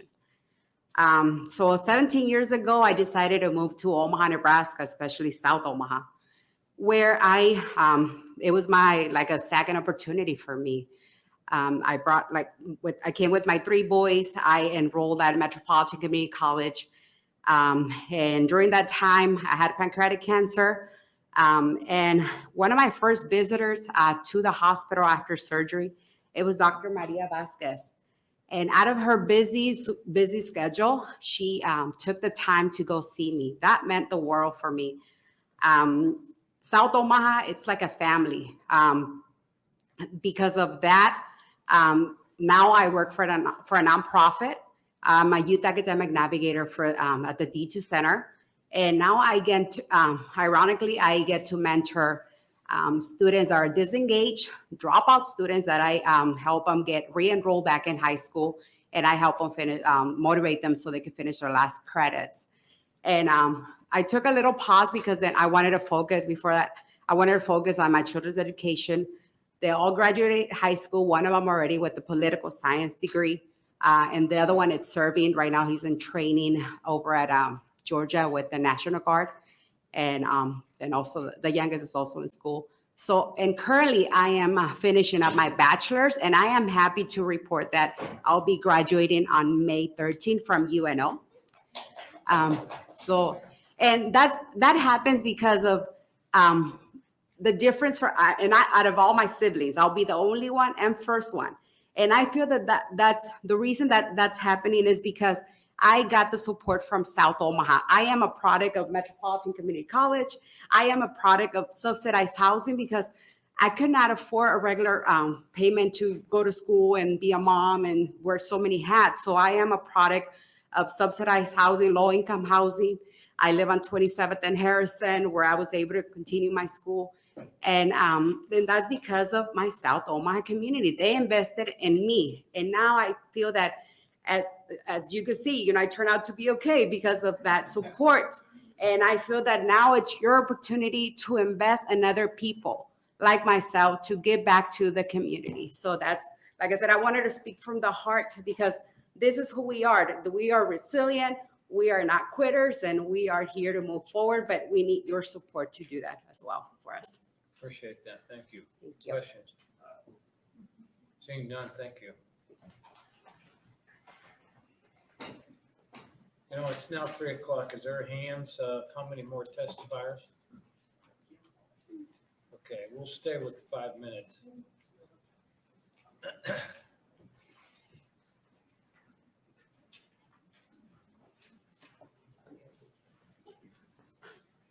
Good afternoon. Afternoon. My name's Gary Kastrick, Garykastrick, and I'm an old SOB, South Omaha boy. I grew up in South Omaha. My dad was a bartender, and as a kid, I used to have to bring him supper. And when I went into those bars, I could listen and see the people, and I saw all the people, the hard work, what they did. They'd walk in, and if they're missing fingers, you knew that they were boners. If they were walking in stiff, they were working in the cold storage. You could smell the poop, and by the time we got to be old, we became connoisseurs of poop. We knew the difference between hog, sheep, and cow poop. We all know hog poop is the worst. I was an educator at Omaha South High School for 30 years, and I educated the best people in the world. South Omaha people are, to me, the strongest, best people I've ever been around. I live in South Omaha. I come up with this speech as a historian. First of all, I'd like to thank you for allowing me to testify on behalf of South Omaha. I'm here in the capacity of a historian, specializing in the study of local history. However, my main purpose for addressing you is in the role of a character witness in behalf, not of an individual defendant, but of a community of people. As a character witness, I am here to testify on the belief of the positive characteristics, traits, and reputation, in this case, as previously stated, not of an individual, but of the individuals that were nurtured, as Martin Heidegger stated, and planted in the soil of the area known as South Omaha. For those that understand the law, a character witness must logically address 3 specific areas in order to achieve reasonability. I realize that the most important position of that individual is to allow people making a decision not to judge just on what is simply stated today, but on the historical rationale that is brought with us here today. As the Aristotelian law of identity shows the true nature of a community known as South Omaha. First and foremost, I must establish why I ought to be listened to as a character witness on the area of South Omaha. I am the proud son of Polish immigrants and grew up witnessing the lives of people around me. They were hardworking, tough, self-dependent, and self-oriented, success-oriented people. I saw this in the individuals and the diverse ethnic and racial groups in general. When I became an educator, I was determined to incorporate local history into my classroom. In 1986, I created the first local history classes in Omaha Public Schools.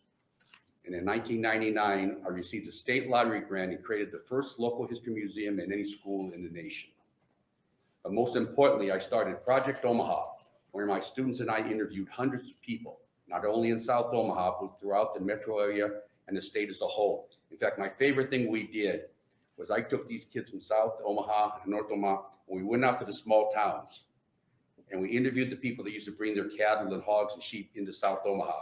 And the one thing they told me more than anything else, South Omaha was where they went for a stable situation in Nebraska. It brought us all together. When the 150th anniversary happened, we did a mural in South Omaha, and what we showed was all these trucks and everything else coming from all over the state to South Omaha.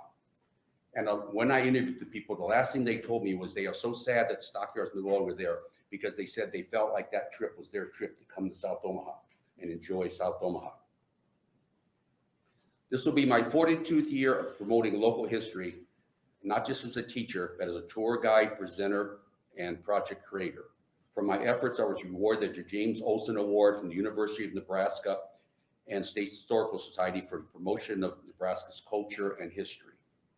Now, the most important part of being an advocate for South Omaha is discussion on why South Omaha deserves to be part of the distribution of the COVID-19 funds. As I stated, the character of the community, immigration after immigration, has remained hard-working, tough, self-determined, and most important, successful. However, throughout its history, there was a prideful self-determination that allowed South Omaha's success to be taken for granted. When one studies the history of South Omaha, which is the people of South Omaha, they see an economic success story second to none in the state. Nebraska reaped the benefits of the industrialization of South Omaha from its very conception in 1882. South Omaha was christened the Magic City because of its phenomenal growth. And within 10 years, it created $3.5 million in revenue a year. South Omaha was considered the most innovative meatpacking operation in the world and the most productive labor force and creative entrepreneurship in the world. In 1955, it became the world's largest meatpacking center. At one time, close to 65% of Omahans were working directly or indirectly for the meatpacking industry in South Omaha. And in its heyday, it produced $1.7 million a day in revenue. In the last half of the 20th century, the packing plants and shockyards became antiquated, overcome by the modernization of the industry.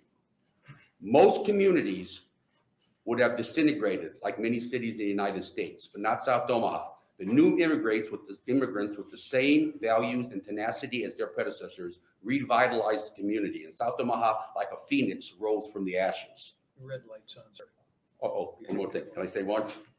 South Omaha's success story is second to none, but the sub and self-individuality has plagued South Omaha throughout its history and affected it today.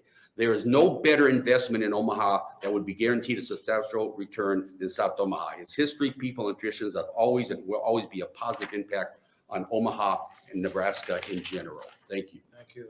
Questions? Seeing none, thank you.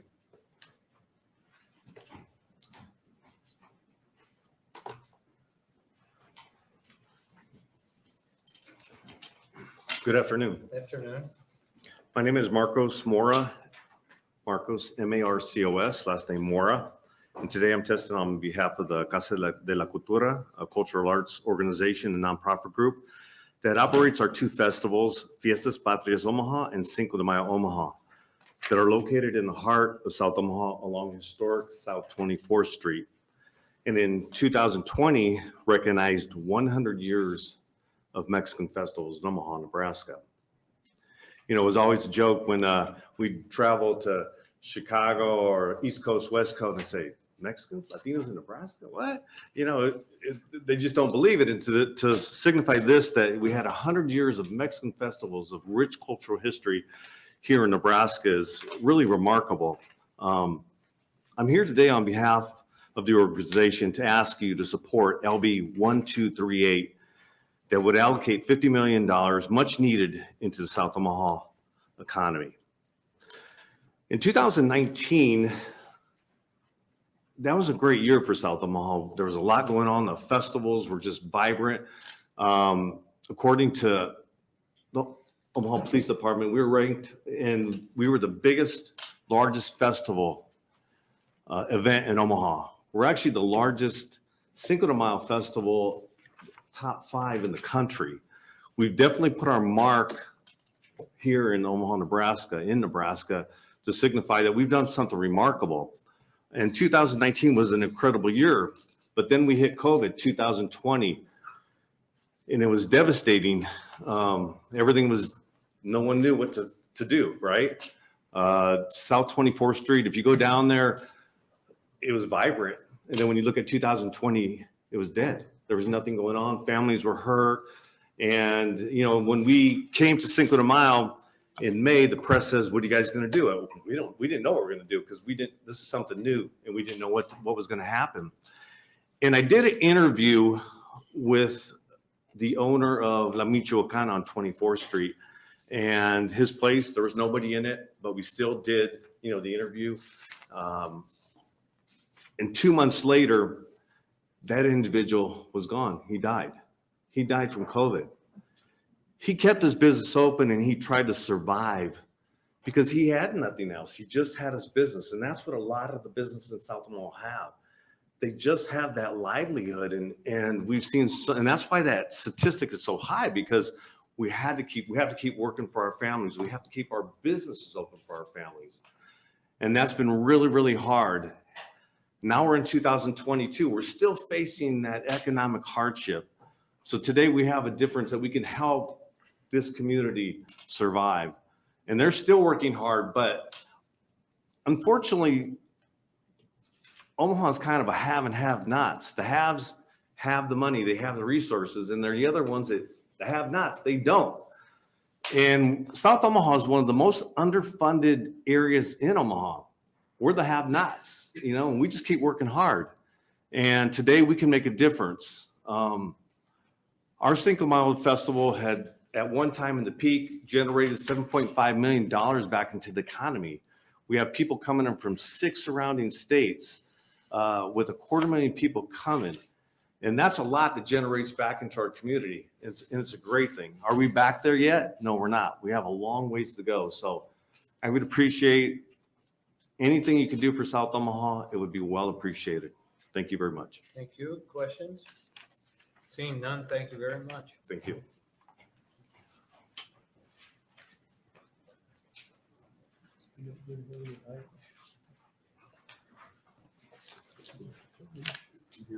Afternoon. Good afternoon, Chairperson Stinner and members of the Appropriations Committee. My name is Carol Bodine, CarolBodeen.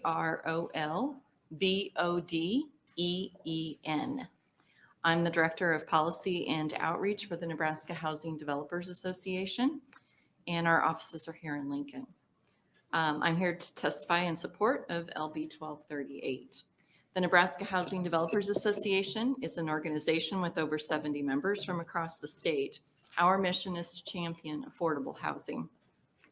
It's our goal that Nebraskans of every income have the cornerstone foundation of a healthy and affordable home. And our members include both nonprofit and for-profit developers and organizations. You've heard such heartfelt and informative testimony, and I can't add much more to that. But I can state that our organization supports the use of the funds from the American Rescue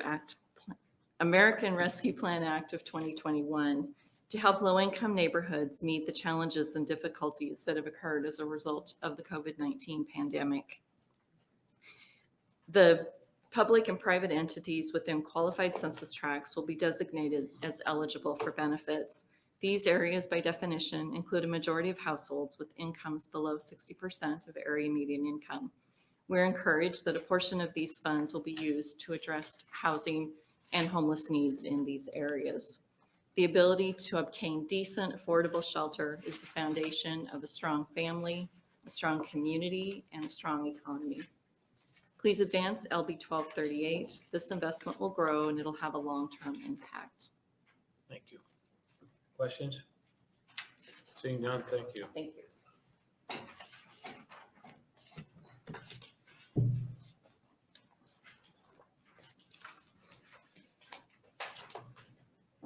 Good afternoon. Afternoon. My name is Alfonso Vaca-Lubisher.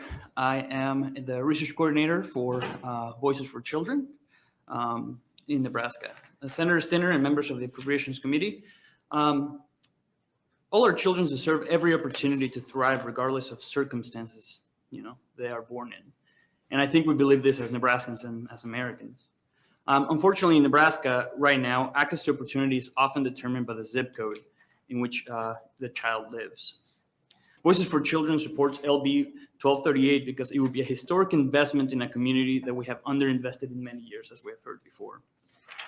In Nebraska, there are 68 qualified census tracts as defined by the U.S. Department of Housing and Urban Development. Of those, 6 are located in South Omaha, which is roughly defined by the area north of Harrison Street, east of 42nd, and south of Vinton Street. More than 60% of the population in South Omaha lives in the QCT. That is around 21,000 people, of which 7,000 are children. Despite accounting for only 11% of the Nebraska's population, Hispanics make up 64% of South Omaha's QCTs. So overwhelmingly represented by Hispanics. The median household income in this census tract is around $41,500, which is 36% less than the rest of the state. Across Nebraska, 32% of adults over 25 have a college degree, which is 4 times higher than the adults living in South Omaha's QCTs, which is 8%. Both the unemployment rate and the poverty rate are more than double the state averages. See, what's important about these statistics is that they have very strong historical implications. South Omaha consists in part of formerly red line neighborhoods where mainly Black Americans, but also Latino immigrants were denied federally backed mortgages until 1969.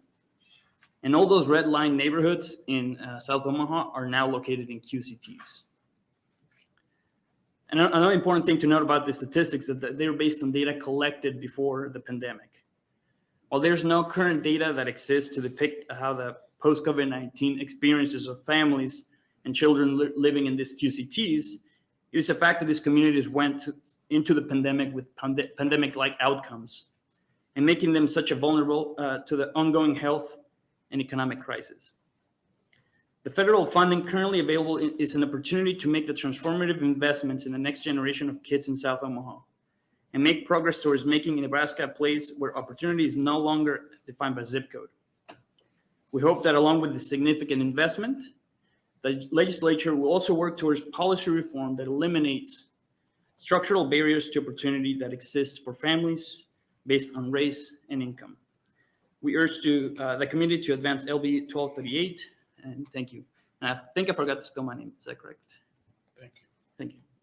You want me to spell it? Yeah. It's ALFONSO. Last name Vaca Lubischer, VACA -LUBISCHER. Thank you. Thank you for that. Any questions? Seeing none, thank you. Thanks so much.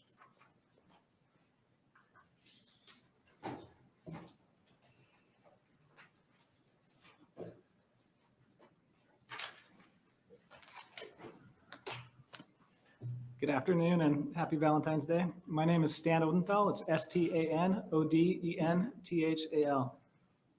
I am the Director of Business Relations for Heartland Workforce Solutions. We are a nonprofit workforce development entity. So my message today is about jobs and workforce development, which is a topic that all of us can get behind. We support LB 1238 that aims to bring $50 million in ARPA funds to the South Omaha recovery efforts. Heartland Workforce Solutions is the designated local workforce development area for federal workforce development programs in the three-county area of Washington, Douglas, and Sarpy counties. And so our work in South Omaha is a big part of what we do. And we are seeing more and more partnerships and more growth in that area, and this funding would drastically help that as well. In our role, we actively try to bring partners together to build talent pipelines and connect job seekers with available jobs. For example, we work very closely with Latino Center of the Midlands with our youth program as well as with our young adults that we serve. We work very closely with Catholic Charities in South Omaha with business development and resources for entrepreneurs. And we work very closely with other organizations such as the Nebraska Hispanic Chamber with business outreach, as well as Metropolitan Community College with credential attainment with a lot of our programs. This sometimes entails investing in workers through training programs to meet the ever-changing needs of businesses in Nebraska. We believe that this bill will help our community of workforce partners to be even more effective in South Omaha. So what does that mean? That means more job search assistance, more career coaching, more resume building, more hiring events, more entrepreneurship resources. If you look at the Omaha metro area, we are lacking when it comes to business incubator space, entrepreneurship support, all of that compared to other areas around the country. This funding would definitely help in that area. We also build industry and sector partnerships to develop those talent pipelines into specific industries. And we're looking to engage even more within the South Omaha community. As has been mentioned by so many people before me, South Omaha has been hit disproportionately hard by the pandemic, which is what these funds are meant to address. Economic hardships still abound in South Omaha at a higher rate than much of the state. Heartland Workforce Solutions is actively seeking out more space and building more programs and partnerships in South Omaha to address this. As we build in South Omaha with our programs and people, we encourage you to do the same with this funding. One of our board members, Armando Salgado, talked about the return on investment when he testified. And I can guarantee that to you, that this would be an investment and you would see a return on that investment. So we at Heartland Workforce Solutions support LB 1238, and I'd be happy to answer any questions you might have. Thank you. Questions? Seeing none, thank you very much.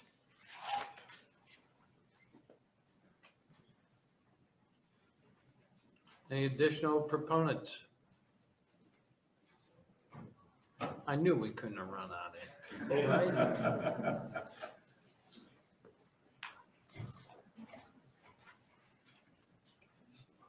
Good afternoon. Good to see you, Senator. Willie Barney, WILLIEBARNEY. I just wanted to stand in support of our friends in South Omaha.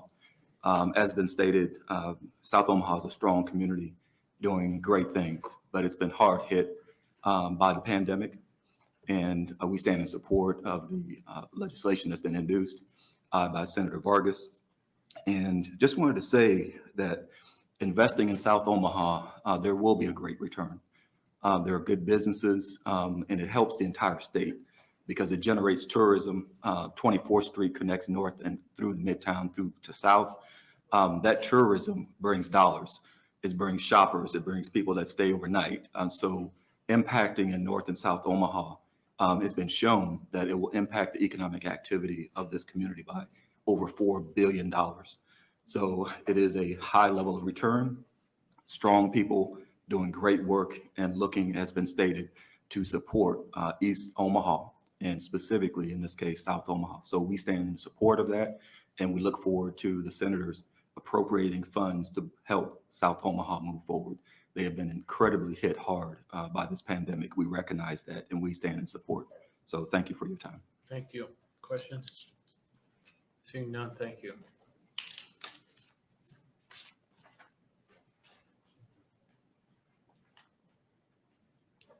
Any additional proponents? Any opponents? Seeing none, anyone in the neutral capacity?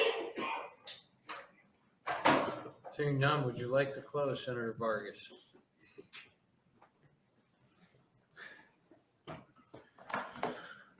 Members of the Appropriations Committee, I'll keep it brief. I really appreciate you taking the time to listen to the testifiers. I think what you heard is from healthcare CEOs, chamber members, small business owners, real estate agents, nonprofit individuals, lawyers, developers, teachers, artists, you name it. One of the main themes that you've heard across here, what I want to make sure is really clear, this community has not been invested in a very, very long time, and we've been taking care of ourselves. And for the first time in a very, very long time, amidst the COVID-19 pandemic, the Latino community in this area, we're keeping meatpacking plants going, keeping construction companies going, keeping the restaurant industry going, and they did not complain. They kept working to take care of themselves and their family and their loved ones in the community. Nonprofits took care of each other. Healthcare institutions took care of each other and the community. They did it because it was the right thing to do, and they were still hit the hardest. What we're asking here is for equitable recognition of investing in this community. You heard the word hand up, investment, because this truly is an investment. The return on investment is extremely clear. You heard these stories of individuals. These individuals are job creators. They did that without the help historically. Can you imagine what would happen if we did invest the money in them? There are companies that are relying on the education, workforce, academic excellence, and us to bounce back as a community in South Omaha. And I'm really lucky I've gotten to serve with you members because I've also realized that we've invested in our state in so many great ways. This is the time where I'm asking you to invest in my community because I know it's going to help change the face of Omaha when we invest in South Omaha. I want to thank Senator McDonald for co-sponsoring this legislation. And I want to thank you for listening to the people behind, and thank you for everybody that came and testified. And I hope everybody has listened that this is about economic development. This is about investment in people, and it's long due. And this COVID dollars clearly designates that is for COVID-19 recovery for those hit the hardest. Thank you so much. Questions? Thank you for your brief conclusion. Okay, we have 9 letters of support for LB 1238. That concludes our hearing on LB 1238. I do not have a listing of the next one. Let's see. 1025. We'll now open the hearing up for LB 1025. We may want to just relax a little bit.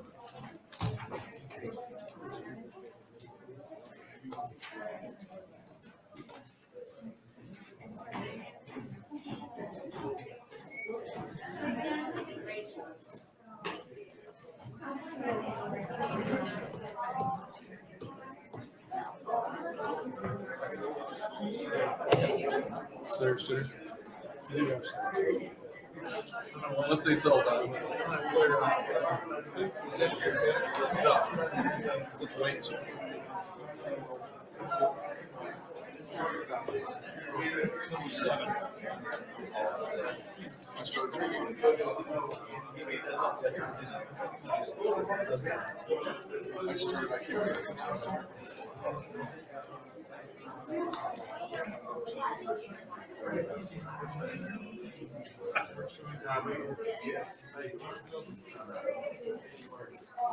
You see me think about that.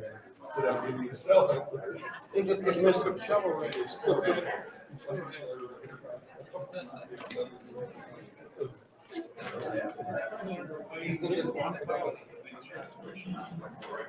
You ride everybody's flag. We're just talking. Tony gets mad because I flash that nice brief.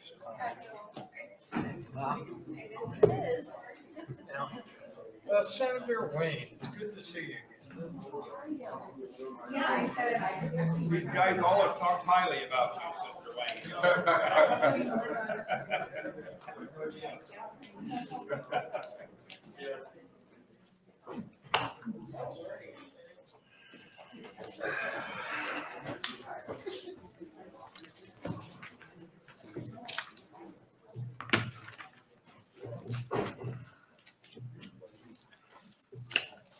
Senator, when you're ready.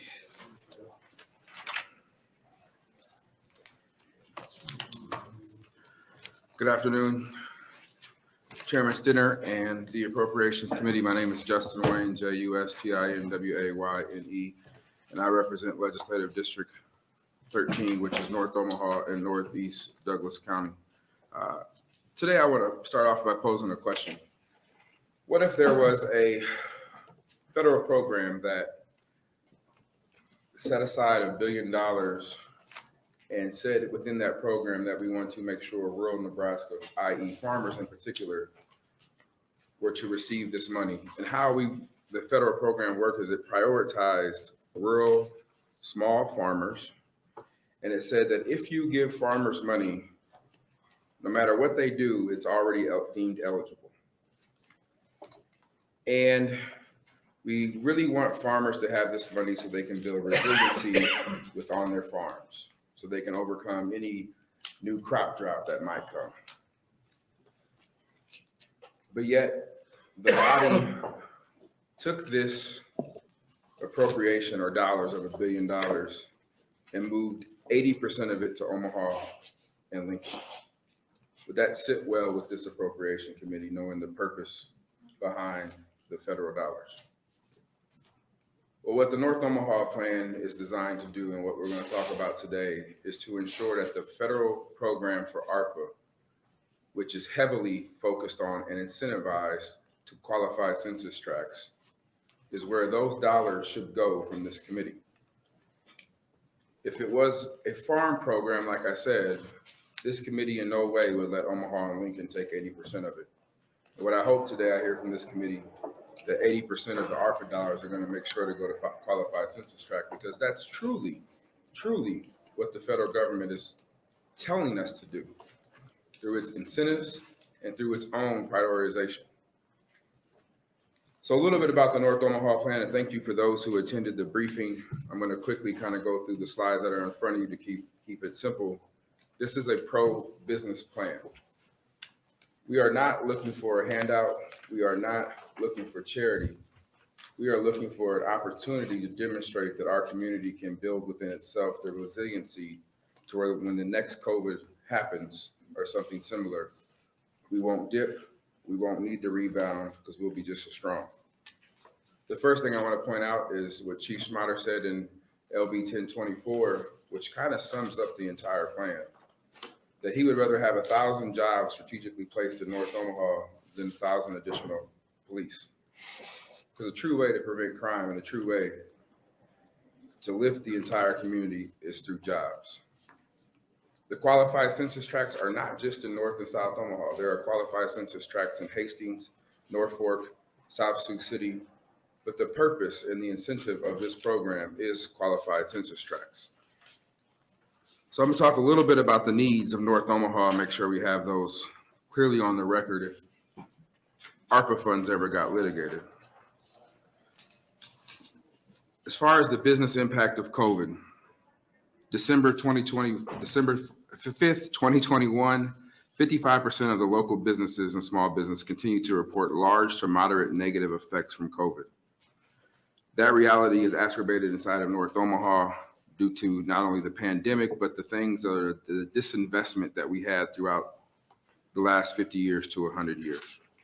Crime rates have increased, which is part of the reason why crime underneath the federal law during the census tracts or federal program is heavily prioritized. Rape has gone up 6%, theft has gone up 9%, property crimes have gone up 5%, overall crimes have gone up 3%. As it relates to unemployment, as of December 2021, for most of Black residents in Omaha, particularly most of North and South Omaha, we are still seeing signs of unemployment that we saw during the 2008 recession. In fact, most census tracts in North Omaha have anywhere between 5 to 12% unemployment rate. Most of that is tied to COVID. What you'll see as it relates to ARPA assistance and rental assistance in Douglas County, Senator McKinney's district, District 11, received almost $6 million. That would be this slide. Almost $6 million, 25% of total allocation of Omaha's ARPA fund, emergency rental assistance funds. My district, District 11, received 13.2, Senator Hunt's 9.1, Senator Kavanaugh 8.1, and Senator DeBoer, previous district, 7.9. That coincides with the census tracts and the need of overall how COVID disproportionately impacted our community. I want to turn to the next page, which is simply the 211 call and text volume of 2021. 211, I'm sure Senator McDonald has told this committee about over the years. It's a way for people who need assistance to reach out. If you look at District 11 and District 13 in 2021, District 11 had over 12,000 calls or texts. District 13 had over 11,000. That is triple the previous year. And if you look at the remainder of the districts, there is not a district that comes close to those two districts. Most of them, actually all of them, are less than 6,000. The greatest need and the greatest impact of COVID can clearly be stated. It happened in North Omaha. Why is this money needed and why this is a pro-business plan? I'm only going to talk about really two main items, housing and a business development. I'll allow other people to talk about other programs behind me. The biggest thing is housing coordination. And what I'm extremely happy about is the fiscal note from DED, which says, if we send this money to DED, one of the things they will hire is a division manager. That is so important to me because what they're saying is they are going to create a whole new division to carry out this goal of the North Omaha plan, to be a coordinated plan. The city of Omaha has already committed $20 million of its ARPA dollars. The philanthropic community, which you'll hear about, has already committed $20 million.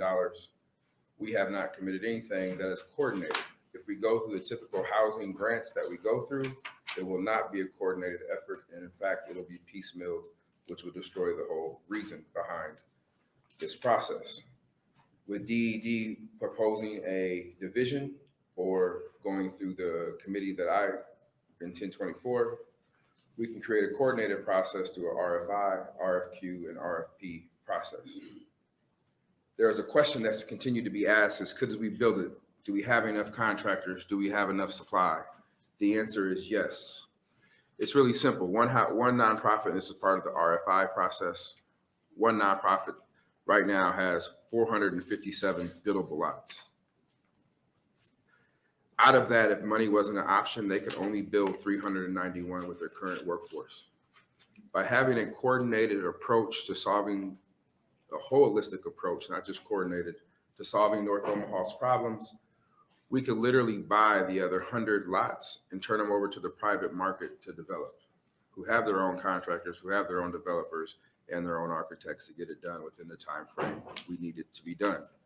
That's why it's so important. And that's why you'll see behind me that we have never had the type of alignment that we have from state, county, community, and city level that you'll see coming up to testify behind. Because this plan has pulled all the plans together. This is not a plan that Senator McKinney and I just decided we were going to come up with on our own.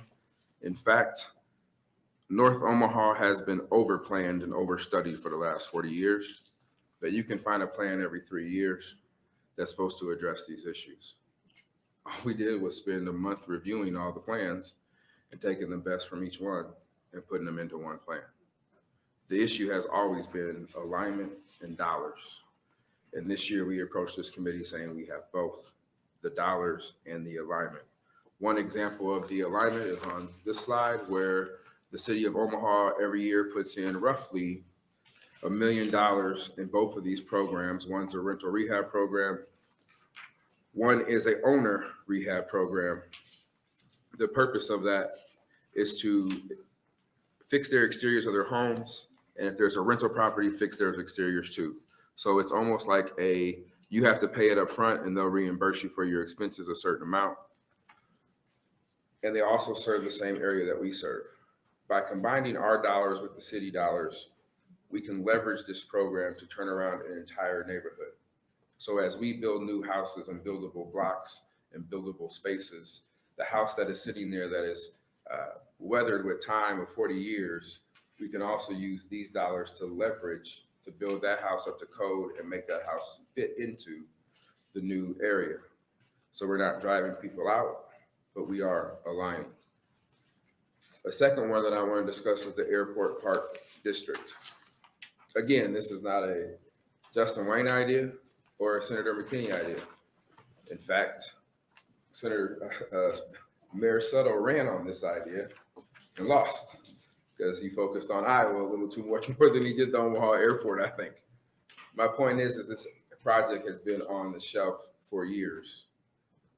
But as we continue to focus on South Sarpy and the growth there, which is a great thing, North Omaha continues to be left behind.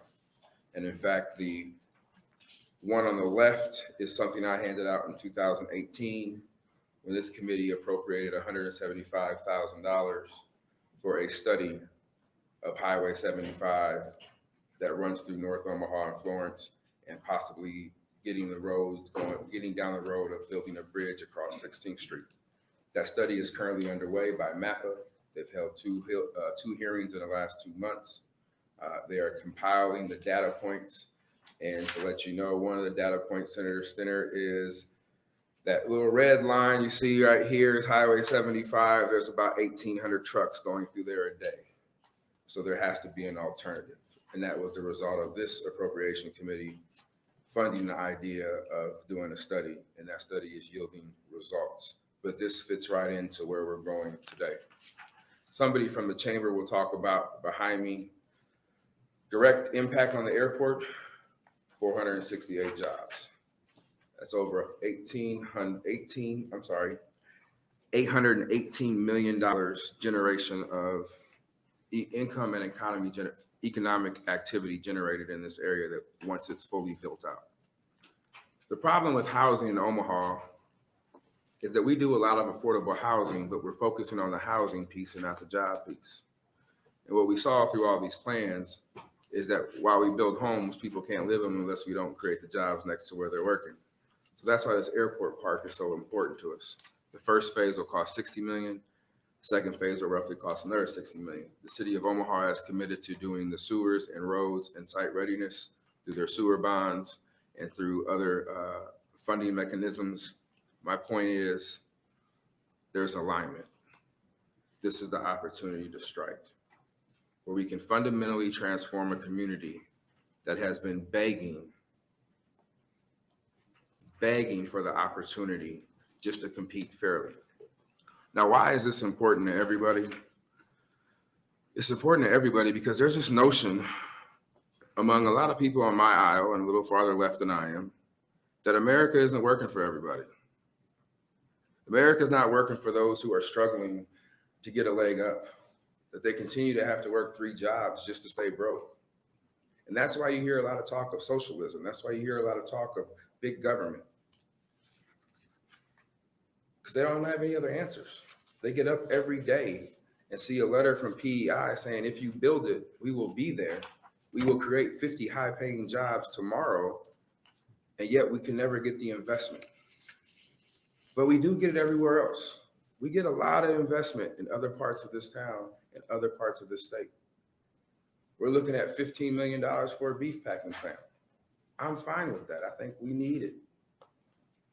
But my community is looking at an opportunity to finally transform itself, to finally have good paying jobs and become a mecca of entrepreneurship, that they can live, work, and play in their own community that they so desperately been trying to change. We aren't looking for a handout. We're looking at measurable results. You'll hear one gentleman testify that we can move 5,000 people from unemployment, underemployment to full employment in highly trained jobs. Programs are out there. We continue as this body to invest in community colleges. We spent a lot of money on community colleges, and there's one in this district. But there's still a disconnect. You got to be able to go and meet people where they are. And the programs we're looking at investing are the programs where people will go meet them where they are, not trying to say, come to us. And that's what changes it. Programs don't change people. People change people. And we're just asking for a fair shot. And I want to remind everybody with my closing here is, if this was a farmer's program, would we allow 80% not to go to farmers when the federal government is telling us, here is the incentive. The reason you have a problem with affordable rural workforce housing using ARPA funds, because that's not what it was designed for. The reason you can use ARPA funds to build affordable housing in our qualified census tracts, because the federal government is telling us to put the money there.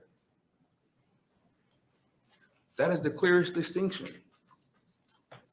There are so many more eligible uses in qualified census tracts and presumptions that it's automatically presumed to be a good job because the government is telling us to put it there.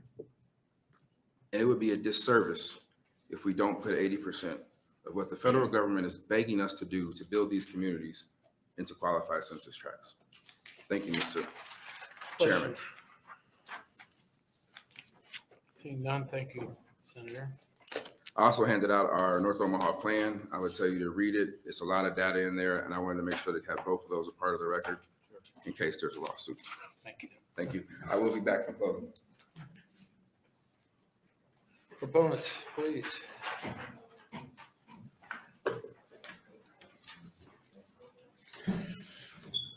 Mr. Chairman, members of the committee, my name is Chris Rogers, CHRISRODGERS. I serve as the Vice Chair of the Douglas County Board of Commissioners and also the President of the Douglas County Board of Health. Being in your situation before, I'm going to cut my remarks down tremendously because I know how these days can be.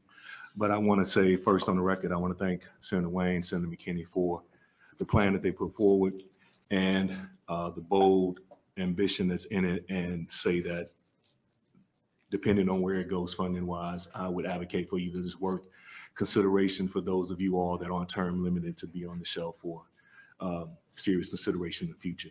I want to come here in support of 1025, but also say that I do support 1238 and their efforts. I think they work side and side in regards to what we're trying to do. I want to talk specifically to the parts of the North Omaha plan and where it fits in regards to county government. There's a national saying in regards to counties that if you've seen one county, you've seen one county. And I say that in respects to, I understand that the issues that we deal with in Douglas County are on a whole different magnitude. So I want to talk to areas that's in the plan that the county has put some skin in the game for. And I want to talk to a term that I've heard on the floor in some debate and kind of explain to you how I think your investment will go a long way in helping us reach our goals in Douglas County. 4 areas of that plan address issues that we've been working on in Douglas County here in the past. 1, adult corrections and the high amount of mental health patients that sit in our jail. Our jail can be characterized as the largest mental health facility in the state of Nebraska. 60% of the people that are in there have some diagnosis of mental health and probably should be in another place other than the Douglas County Jail.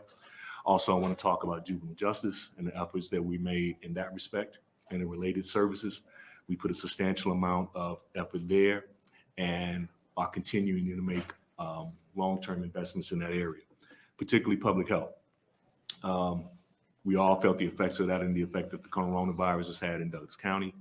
But there's other areas in this plan outside of direct investments that's mental health that help us in that regard. And then the underlying thread that mental health goes to through it all.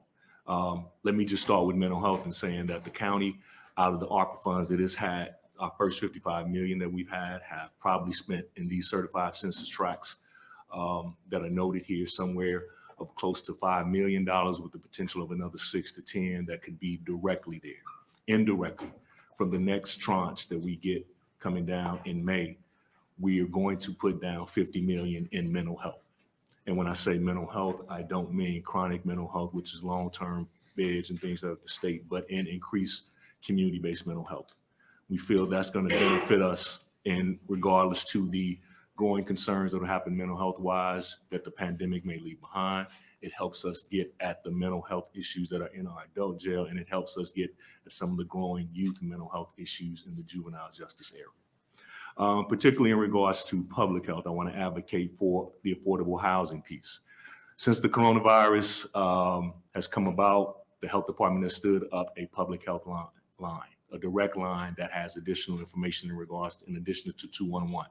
One of the leading issues that has come through there ever since and consistently has been public housing. Well, not public housing, but affordable housing. And it's my sincere belief that one of the major social determinants of health is housing, and that the housing elements in this plan, if they are addressed, will not only help us in regards to public health, but some of the underlying elements that we have in education that's been there for a while.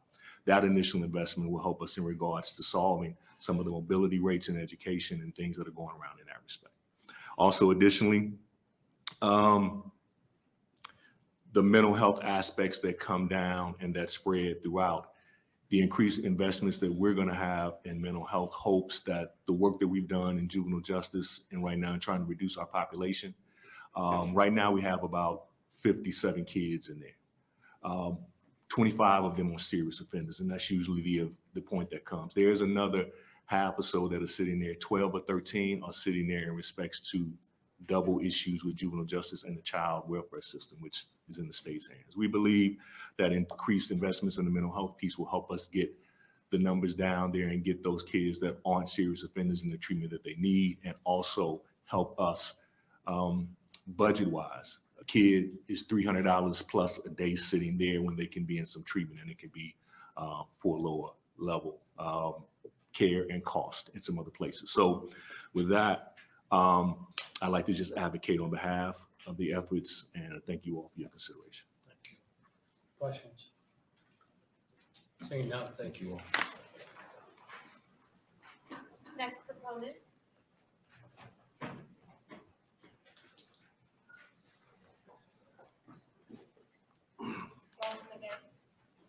Good afternoon. Again, Marcos Mora, M-A-R-C-O-S, last name Mora, M-O-R-A. I was appointed by the mayor for the South Omaha Business Improvement District. And I'm also a realtor. I have a Nebraska realtor license.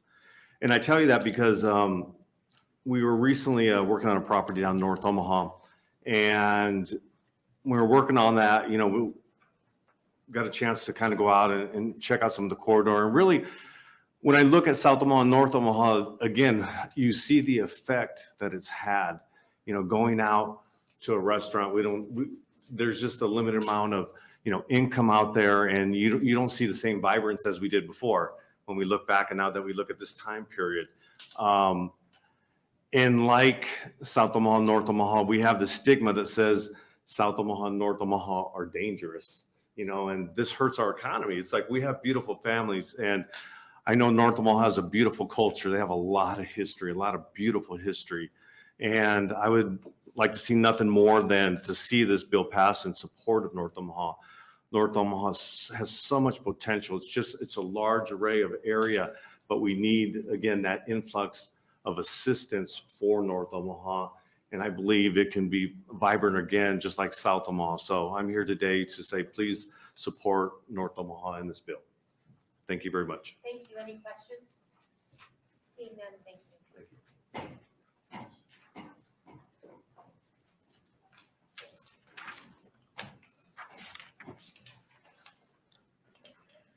Buenas tardes again. Good afternoon again. My name is Itzel Lopez, ITZEL, LOPEZ. As I mentioned earlier, I'm the Vice President of Advancement at the AIM Institute, an innovative not-for-profit community in downtown Omaha. With a mission to grow a strong and diverse tech community, I am also the President of the Latino Economic Development Council, a 501c3 empowered network that's focused to create outreach, development, and funding opportunities for South Omaha, as well as a member of the Greater Omaha Young Professional Council. I'm also a small business owner. I am here today to support Bill 1025 to aid North Omaha, South Omaha, East Omaha. We're just one Omaha. Omaha is a great community. East Omaha is a vibrant and diverse community though, and it is also one of the most impacted by the COVID pandemic. Latinos are the largest ethnic minority in Omaha, and let me tell you, we live everywhere. That includes North Omaha. The Latino Economic Development Council would like to support the efforts of our neighbors in North Omaha. We also want to make sure that this committee addresses the structural barriers and oppression laid bare by the pandemic. It is time to right some of the wrongs by investing in our BIPOC communities who live all over East Omaha, really in all Omaha, as I mentioned earlier, as they've been hit the hardest by the pandemic and who have not historically received equitable funding. The impact of COVID in East Omaha requires an equitable distribution of federal funds. We come to you today for you to make a just and inclusive decision, not only for North Omaha, but it will also, as I said earlier at the other bill, it will build future generations of Omaha in the great state of Nebraska. Muchas gracias. Thank you. Any questions? Seeing none, next testifier.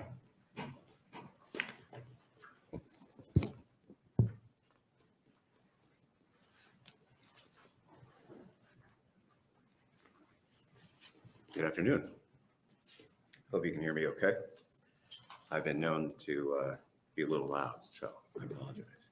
Michael Young, Michael-Young. And this is a beautiful thing to see. I want to say thanks for having us here today, for taking and receiving my testimony. I'm thankful to Senator Wayne and Senator McKinney for introducing this. I've worn many hats in our community. I'm going to speak from my heart, from economic development. I'm going to talk about it as a business owner, an elected and appointed official. A little bit about me. I'm a father, first and foremost. I also like to call myself a part-time child shepherd. Been elected to the Metro Community College Board of Governors, ended my term at the end of 2020, and was formerly the vice chair of that board. I chaired the Transit Authority for the City of Omaha for over 10 years. I appreciate your funding over these years. Currently, I sit on the board of Carol's House of Hope, working with aged out foster mothers in our state, as well as work with Code Black, getting Black and brown folks into the tech industry, which I'm in. I'm a business owner, Technology Consulting Solutions. I've worked for technology and management consulting in 25 years. As well as I started an art gallery, thinking that we were coming out of the pandemic, in the 24th and Lake District. Both of my businesses are in 68110 and 68104. And I say all that not to talk about myself. I talk about that I am exactly what we're trying to address here in North Omaha. My father had tried to be the one to break generational chains. He is a Razorback from Arkansas. Ooh, pig, I have to say, on record for him. But he was taken from me, loss of life at the age of 5, leaving my mother depend on the systems that we're all trying to alleviate ourselves from, but that safety net is also needed in our community. You guys have a tough job. Pulling tax levies in the last 10, 15 years of my life, making impacts and decisions, it's hard. You have to slice up a pie. And I will be unjust if I don't say North Omaha deserves a slice of that pie. But right now is a beautiful time that we get to change the recipe of that pie. These people behind me are people I've worked elbow to elbow with, sometimes in front of, sometimes behind, sometimes next to. And that's an honor. And as a business owner who would really like to have resources that would make exponential changes in my business, in my home, in my community, of people I could employ, people that I could work with, having access to capital and a program, a well-vetted program that really moves the needle in the right direction in our community. Because crime, violence, and all the things, the disparities that we have, all of our districts kind of have those, but that's not just my district. That's not just Omaha. Those are Omaha problems. Those are North Omaha problems. Those are state of Nebraska problems. And right now, you have a unique ability to do something that we've never been able to do with these ARPA funds. We're able to take a look back and say, how did we get here? We're able to take a look back and say, where are we really at today? And additionally, where do we want to go? It's kind of a magic wand. It's something we've never had to do. We have funds, we have programs, we have leadership, we have state, city, and county level officials coming together. And as a business owner and as a father, hopefully one day I'll be on this side in the near future, I couldn't be more excited about seeing the synergy being built, the momentum and the wave that we have. There's three things that we really need in our community: live, work, and play. Right now, North Omaha has some of the most disparate land owners. Working, most of the jobs that we want to have and need in our community are not within our own districts. And playing, well, we get to spend all of our dollars in other districts. Imagine if we had that investment in our own. So I yield the rest of my time, but as a person who's had COVID-19, started another brick and mortar, I've lived the American dream and I'm very thankful for it. But I couldn't imagine if this is what I've had to do, pulling my bootstraps up. Imagine if somebody said, hey, we've got a program and a system for you. Right now, you could do that. Thank you. Thank you. Any questions? Seeing none, thanks for being here. Thank you. Next proponent.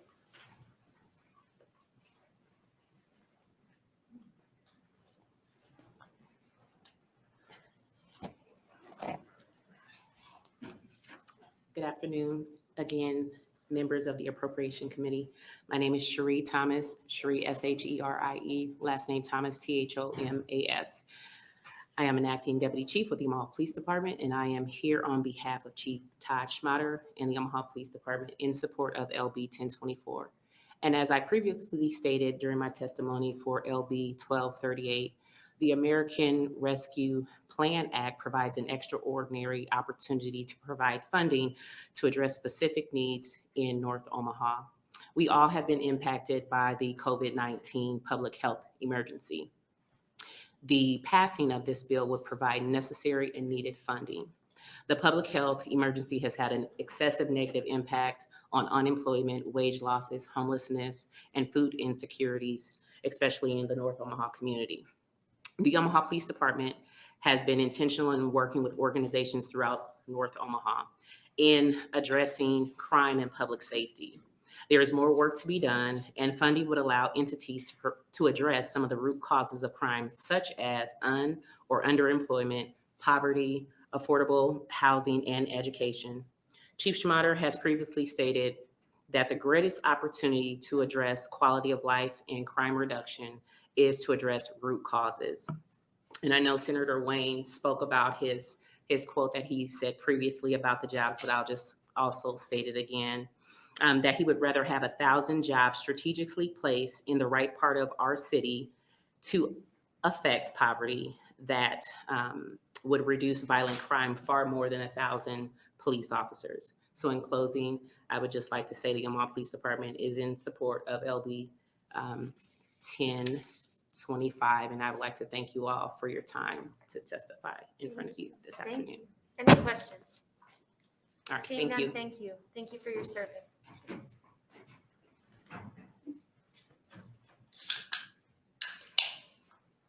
Welcome.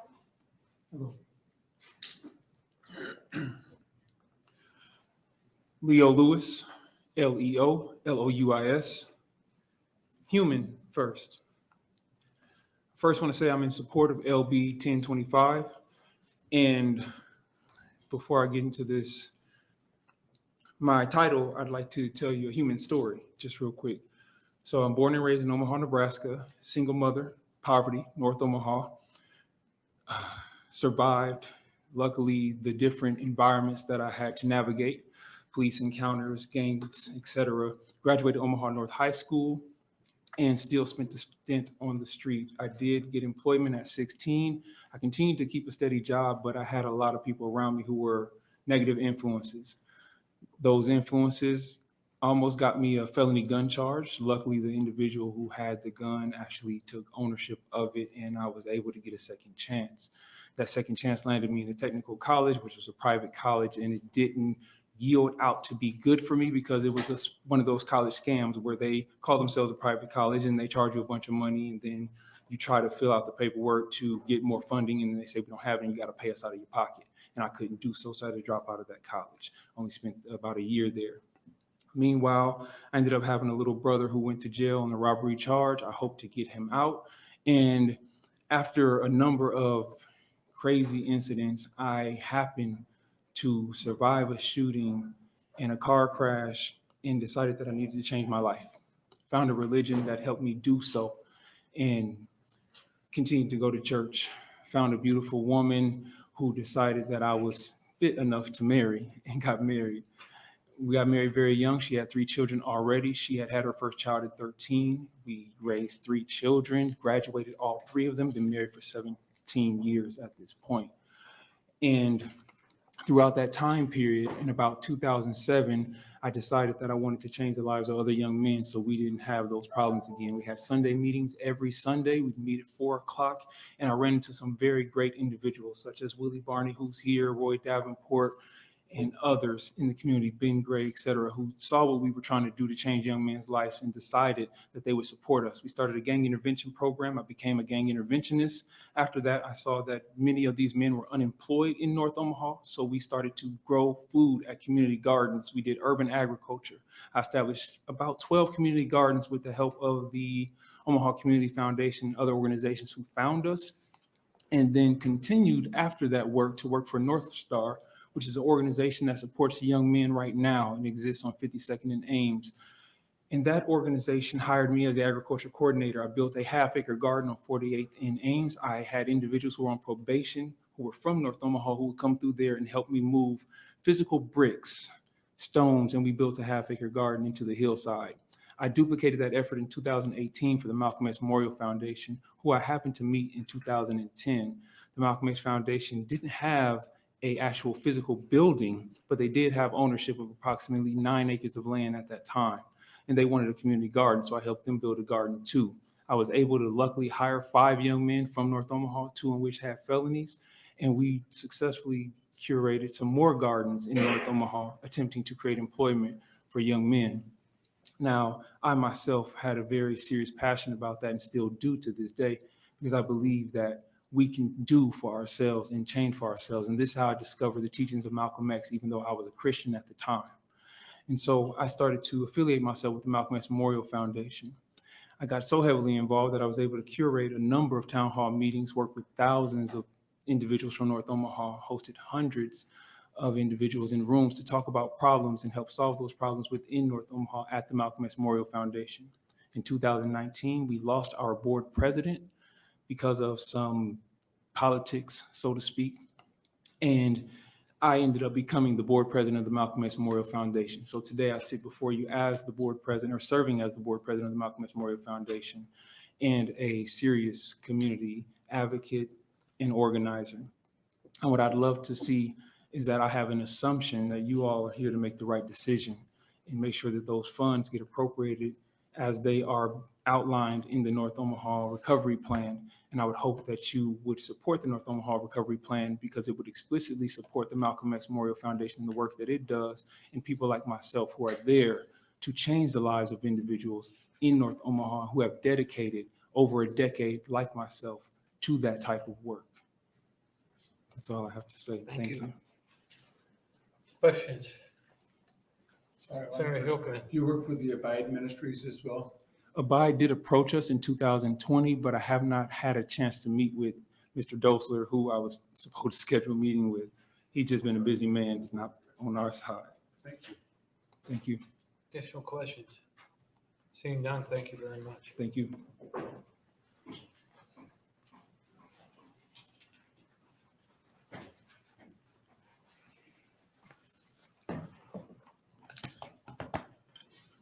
Afternoon.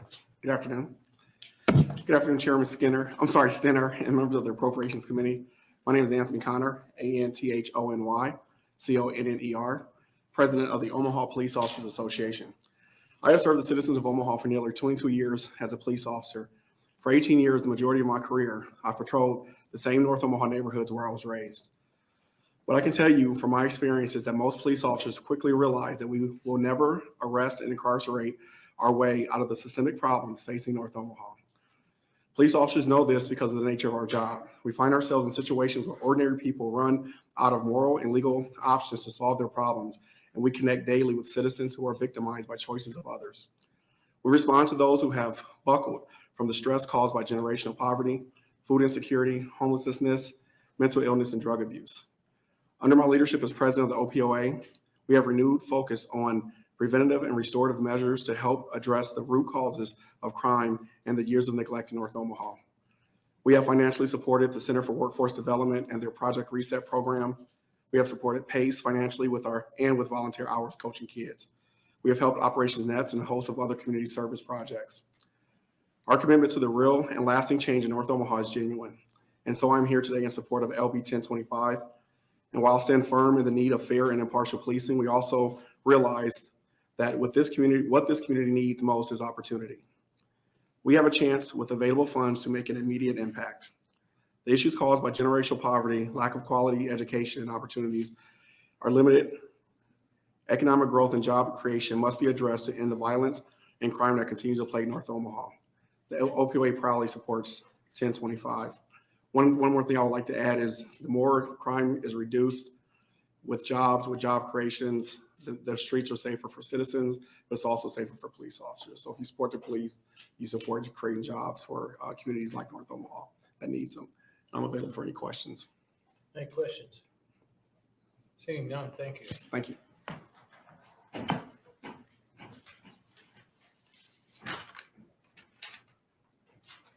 figure we might continue on with the law enforcement theme.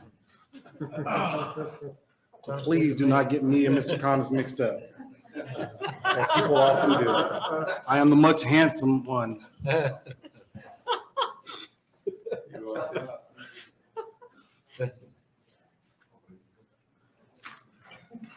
Good afternoon. My name is Wayne Hudson, WayneHudson. I speak to you today in my official capacity as the Chief Deputy for the Douglas County Sheriff's Office and as a man who grew up in North Omaha and still patrols the streets today and engaged with the community.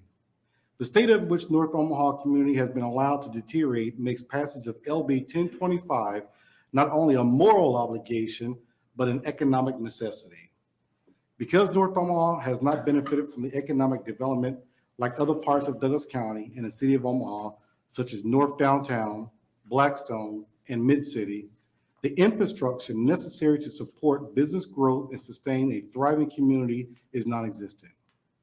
Furthermore, practices such as predatory lending, mortgage and insurance redlining, along with other consumer disparity, has not only caused North Omaha residents to pay more or be priced out of a quality service, but has also resulted in a denial of lending impacting home ownership and business development. The residents of North Omaha and those of us who support its development are not here today asking for a handout. We're asking that North Omaha be afforded the same level of investment that is experienced in other parts of the city and the state of Nebraska. The North Omaha Recovery Grant will probably be the only chance we get in this state to make things right.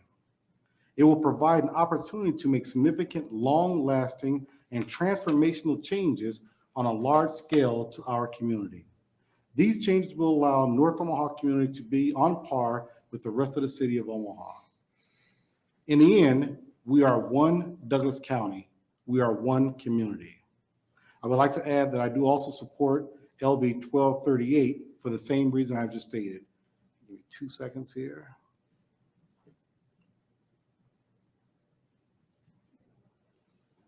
I have thoroughly reviewed this bill and a proposed distribution of the funds.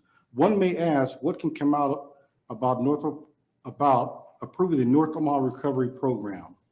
What we will see is an increased economic development and a decrease in unemployment. an increase in after-school programs and other educational programs, and a decrease in truancy and high school dropout, an increase in post-secondary education programs to include trade industry, and a decrease in the unskilled labor force, an increase in home ownership and a decrease in homelessness, an increase in attracting and retaining professional people of color to the city of Omaha, and a decrease in the brain drain that we currently experience today, an increase in cultural and ethnic programs, cultural events, and a decrease in the group of people feeling the city doesn't care about their culture.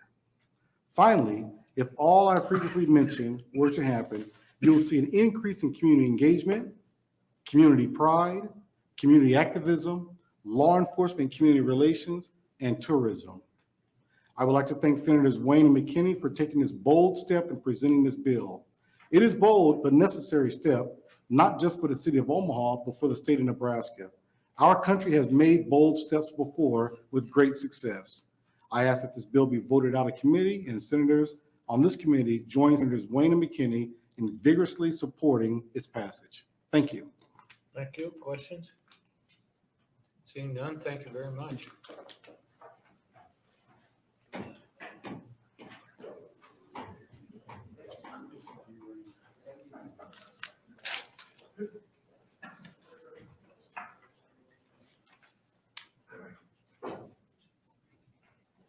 Good afternoon. Afternoon. I'm Yolanda Barney, Yolanda Barney. And I'm Vice President of SMB Enterprises and co-founder of Revive Omaha. I'm also co-owner of the Revive Center and the Carver Legacy Center located at the historic 24th and Lake District. Prior to moving to Omaha 21 years ago, I worked in the media field for 30 years, working in some major markets like Kansas City, Dallas, and Atlanta. And it was during that time I helped hundreds of businesses with their marketing, their advertising, and sales needs. And I also helped them launch numerous products and expand their businesses. And since living in Omaha, my partners and I have formed the Revive Black Business Network, which we've had the opportunity to actually work with over 350 Black businesses. The founders and owners of those businesses have told us consistently their greatest needs are access to credit and capital and technical assistance. Each of them has the capacity to grow with investments and assistance. In fact, many of these businesses have weathered the pandemic, but need support to fully get back on their feet and can be the foundation to help drive North Omaha forward. Just within this group, we cover every sector and every category of businesses. With the investments included in this bill, together, we can create jobs and create hundreds of millions of dollars in North Omaha.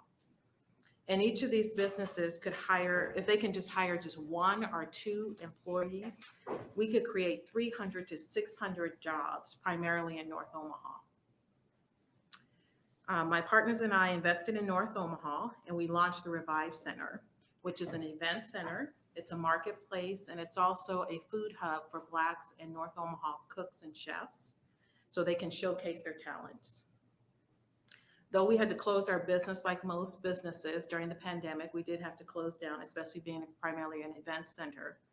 We have reopened, and business is starting to pick up. But we have also launched the Carver Legacy Center, which is a Black-owned financial institution in partnership with American National Bank. The partnership has allowed us to start receiving deposits in all of their American National Bank's locations throughout the city, and we have already made loans to businesses and homeowners. We are now working towards the formal opening of our main location at 24th and Lake.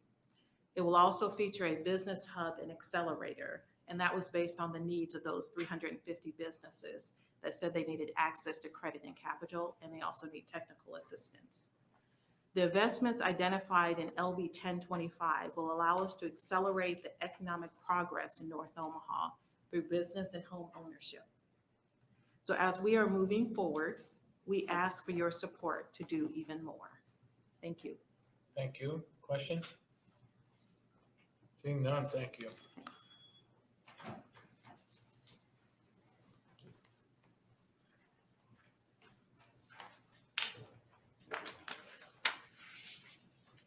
afternoon. Good afternoon, Chairman Stinner and members of the Appropriations Committee. My name is Elizabeth Everett, spelled Elizabeth, and I'm the Deputy Director of First Five Nebraska.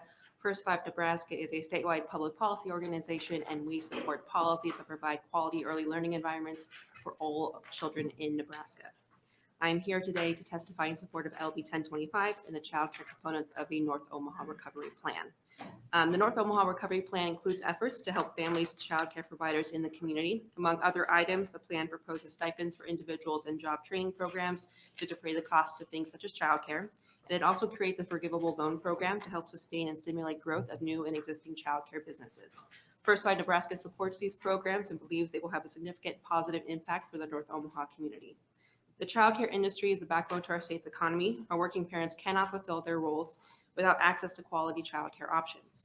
Yet, over the past year, we have seen a 7% decrease in child care programs and a 7.4% decrease in child care employees. The reduction in staff and reduction in child care programs has a substantial impact on the capacity of Nebraska's child care system. At the same time, quality child care is expensive. The average yearly cost of child care in Nebraska is roughly $12,000. For most working families, this is an unaffordable expense. The North Omaha Recovery Plan will help families and child care providers. First Five Nebraska looks forward to working with Senator McKinney and Senator Wayne on this important issue, and I'd be happy to answer any questions at this time.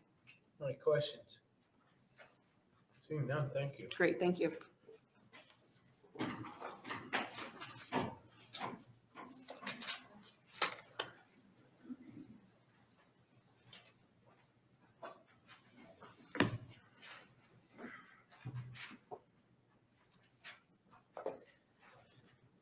All right. Good afternoon. Greetings and salutations, fine members of the committee.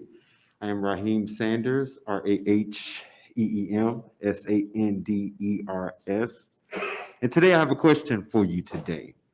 Do you know the greatest public health need for the North Omaha community? For those that don't know, public health is the science of protecting and improving the health of families and communities. One of the most essential pillars of ensuring adequate public health is the ability of those families and those communities to foster economic progress. But what is economic progress? Despite what many may misinterpret, economic progress is not solely financial, but it must encompass more than the material and financial side of people's lives to expand human freedoms. That's why all the data across the world shows a direct correlation with areas of low economic progress to high incidence of negative public health. We're talking about things like low education, essential resource insecurity, high violence, crime, poverty, drug abuse, infectious and chronic disease, and mental health. Economic progress is important to public health because economic progress is a multidimensional process involving the reorganization and reorientation of entire economic and social systems to accelerate economic growth, reduce inequalities, and eradicate poverty. Fundamentally, economic development is about the caliber of environment that defines who a person is or can be and what that person does or do. It's about the ability to meet basic needs, to be the person they have the purpose to be, and the ability to be able to choose with respect to the resources accessible to them in their environments. Positive economic progress is ensuring the free enterprise system works for everybody. Ensuring that people have access to things like capital and resources, the ability to support progress, innovation, freedom, liberties, removing disadvantages, and ensuring the protection of people. The engine of economic progress is the growth that propels the development of many of today's most advantaged cities, counties, states, and countries. However, data has also shown that many impoverished areas experience a deteriorating trade position. For the Black community, In the past 450 years, intentionally or unintentionally, this country has been deteriorating the value of Black Americans, especially those Black Americans experiencing and exhibiting advancing positive economic progress. However, for Black communities and Americans, even after the apartheid, such as slavery, Jim Crow, and the adverse effects of segregations, Black Americans still had the ability to exhibit economic progress in the development of multi-million-dollar communities based off the value that they foster, only to be met with intentional or unintentional acts of terrorism exhibited by the same leaders and members of those communities that should have protected and supported them. Now, with the impact of COVID-19, this economic progress have been further stifled the economic and social systems and the overall quality of life of North Omaha's residents. So I ask you again, do you know the greatest public health need for the community of North Omaha? We've all seen examples of Black excellence, even without the support of the free enterprise system. But with the support of you guys in this bill, LB 1025, we have the ability to change that. As I close, I ask you to look at the state of North Omaha. Look at the numbers and ask yourself, who are we doing business with? How are we investing in a way that improves the lives of the people that live there? Because if we don't put something in place to advance North Omaha now, then COVID-19 impact is going to directly impact economic progress and create one of the biggest public health dangers that North Omaha will never be able to recover from.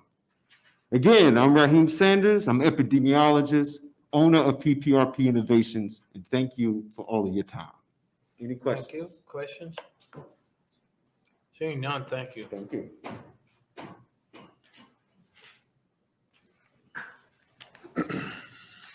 Good afternoon. Good afternoon. My name is Jonathan Chapman, JONATHANCHAPMAN.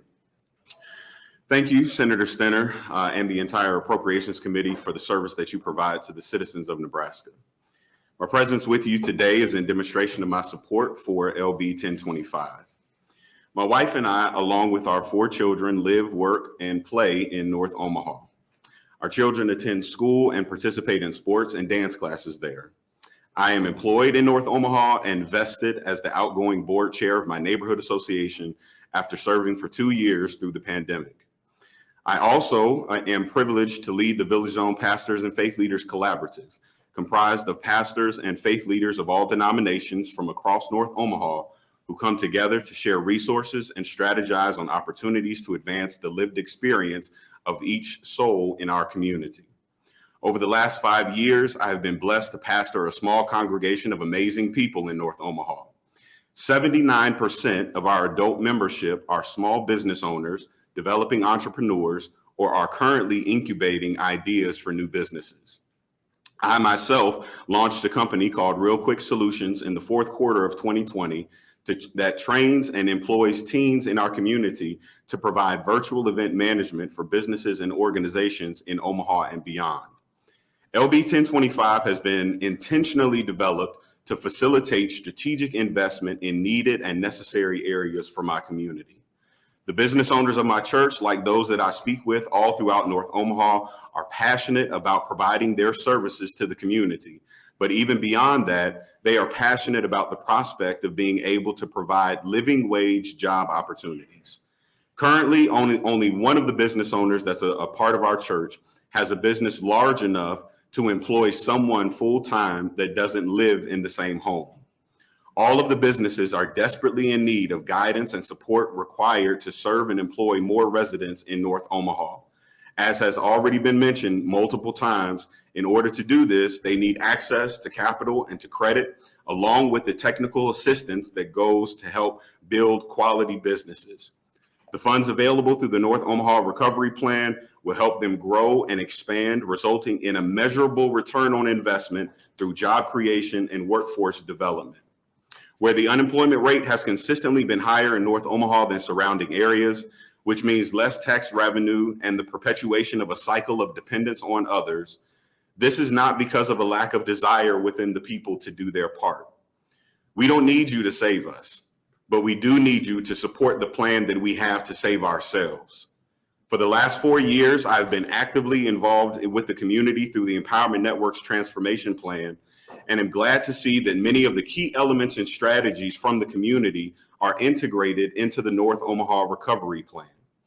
This commitment of these resources as an investment in North Omaha has the potential to be the catalyst needed to tip the scales for our community from struggling reliance on social services to innovative expansion through private development. We have the will, pastors and churches are ready, small businesses are ready, the community is ready. This is the way. Thank you in advance for your support of LB 1020 and this historic moment for North Omaha and the state of Nebraska. Thank you. Questions? Senator Hilkeman. What's the name of the fellowship that you're a part of? The North Omaha Village Pastors and Faith Leaders Collaborative. Additional questions? Seeing none, thank you very much. Thank you. How many more testifiers do we have? Can I see a hand? Okay, if it hits 5 o'clock, we go to the lightning round. That's be 3 minutes.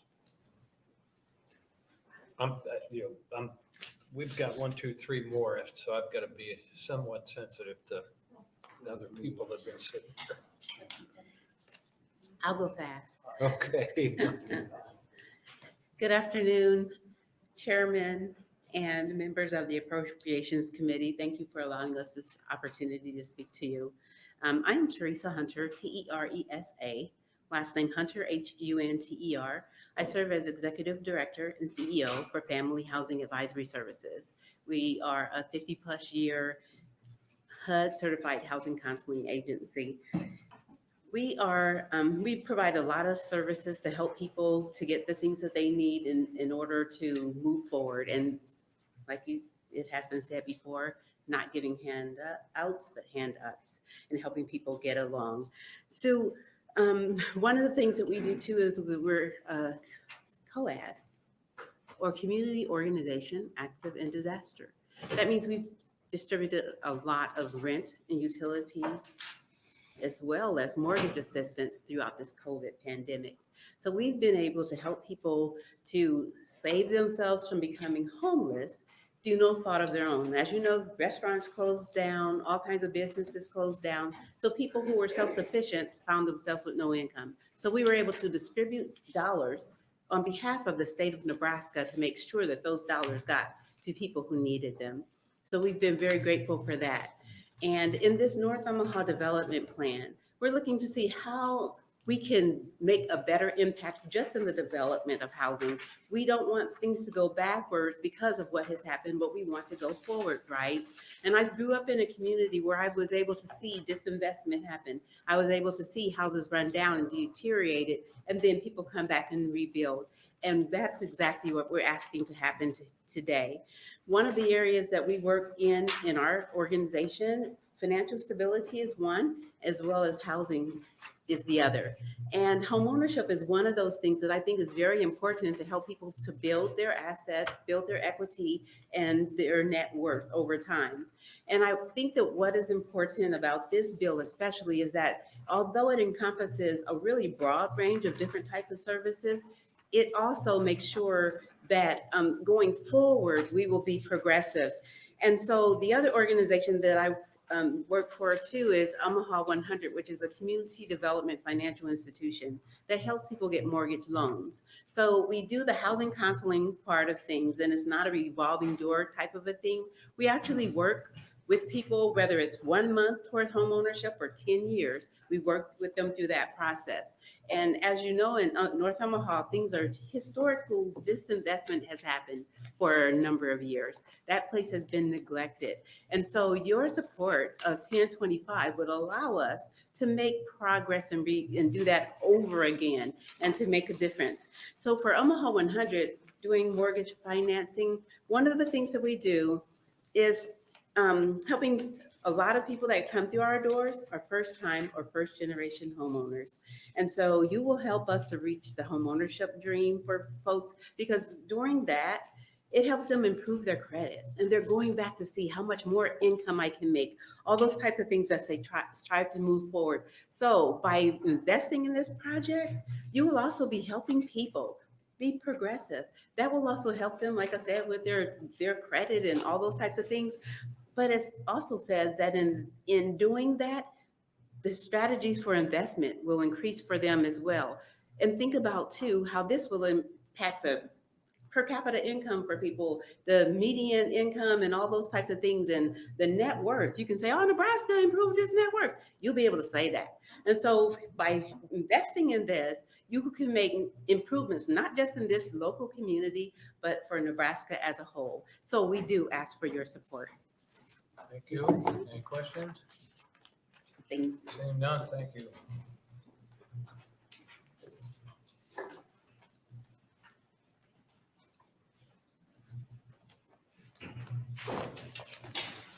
Good afternoon. Good afternoon.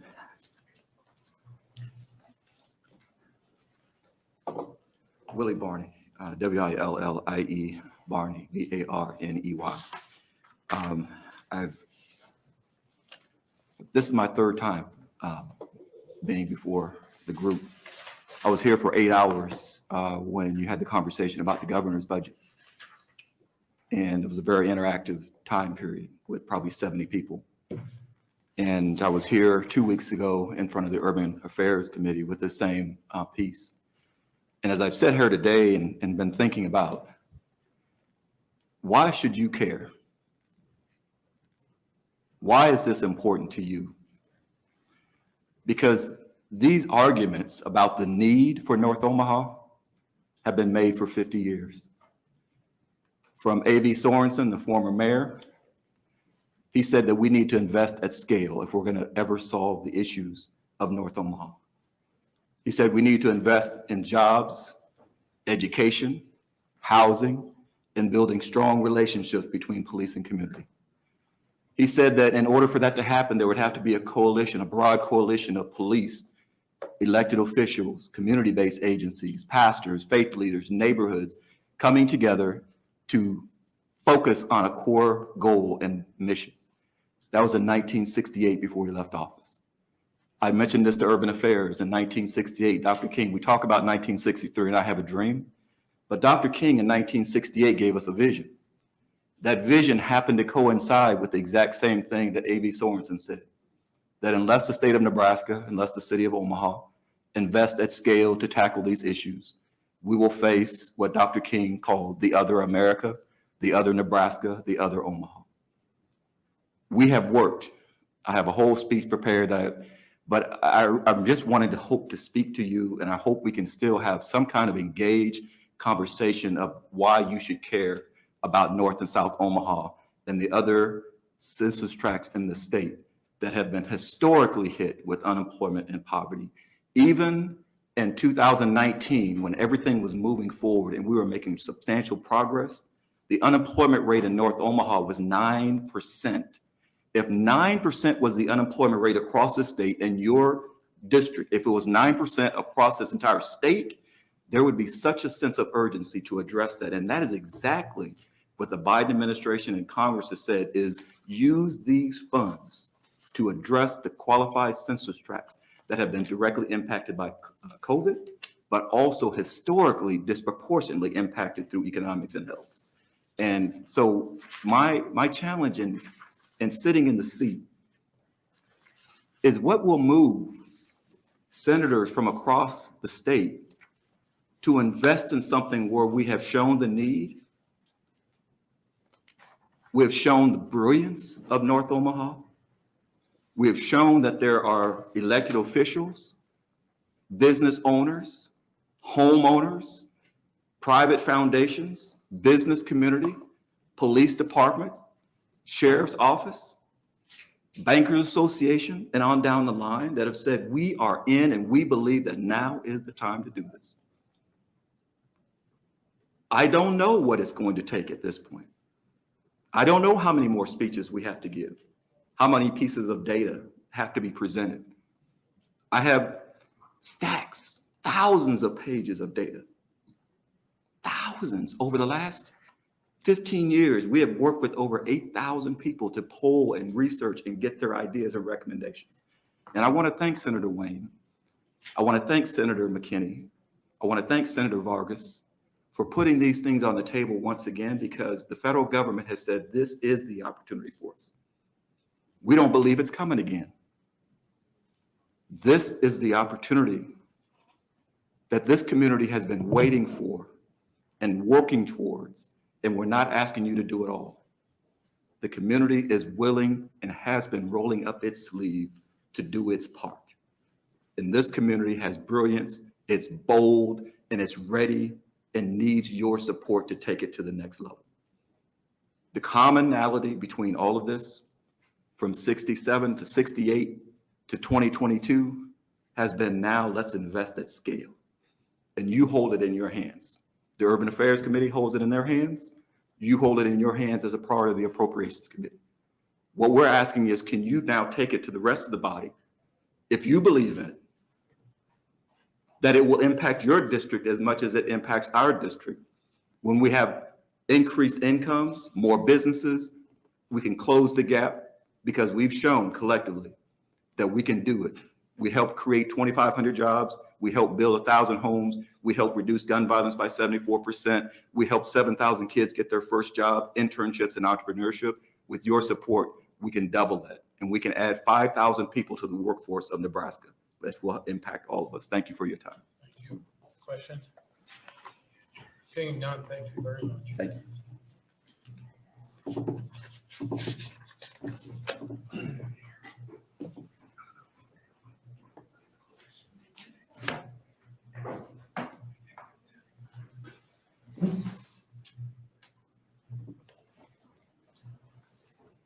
Afternoon.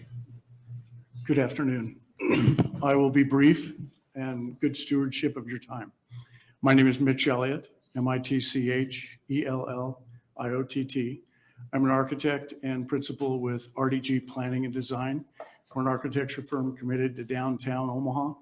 Our address is 1302 Howard Street. So we're right in the midst of everything.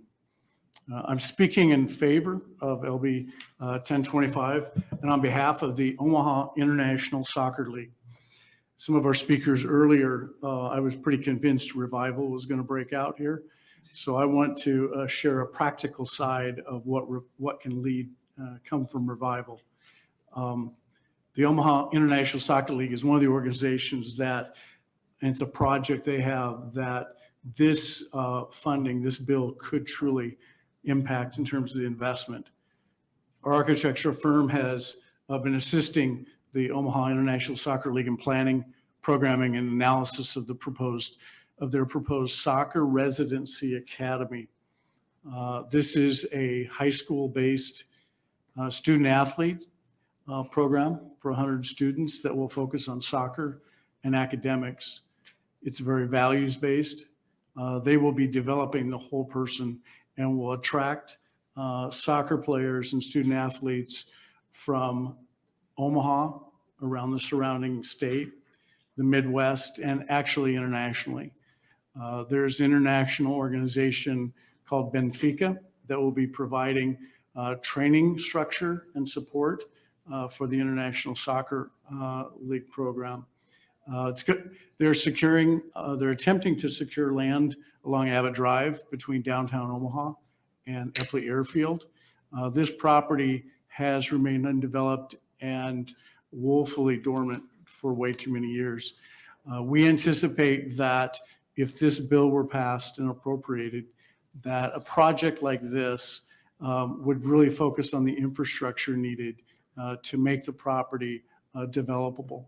The owners, the developers with the Omaha Soccer Association have secured funding and sources in terms of funding for the development of the programs. But we really see that this is a fine opportunity for the investment in North Omaha and the investment in infrastructure to support this type of program. So I thank you for consideration of this bill. Thank you. Questions? Seeing none, thank you. Somehow I got to figure out how to turn my phone on. Good afternoon. Thank you, Chair Stinner and members of the Appropriations Committee for the opportunity to testify in support of LB 1025. My name is Jamie Berglund, spelled Jamie-Berglund. And as I shared earlier, I'm the Executive Director of Spark. We're a community development organization based in Omaha that partners with neighborhood leaders and groups to help catalyze community-driven holistic investments. As I shared at the Urban Affairs Committee hearing a couple weeks ago, LB 1024, one of the key areas of focus for our work includes capacity building programs, technical assistance, and real estate financing for new and emerging real estate developers, the majority of whom identify as Black, Indigenous, people of color, and women.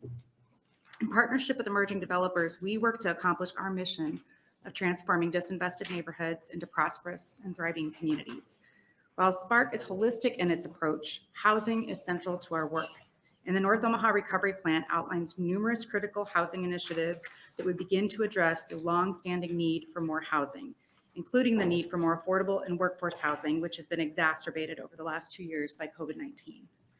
And while we must increase the number of housing units in North Omaha to address this housing crisis, it must be done equitably and inclusively in partnership with property owners and developers from the North Omaha community. LB 1025 will have a dramatic impact on the North Omaha community and reflects the type of investment needed to begin to make a real and significant difference in partnership with North Omaha stakeholders. Thank you for your time and consideration, and I'm happy to answer any questions. Any questions? Seeing none, thank you.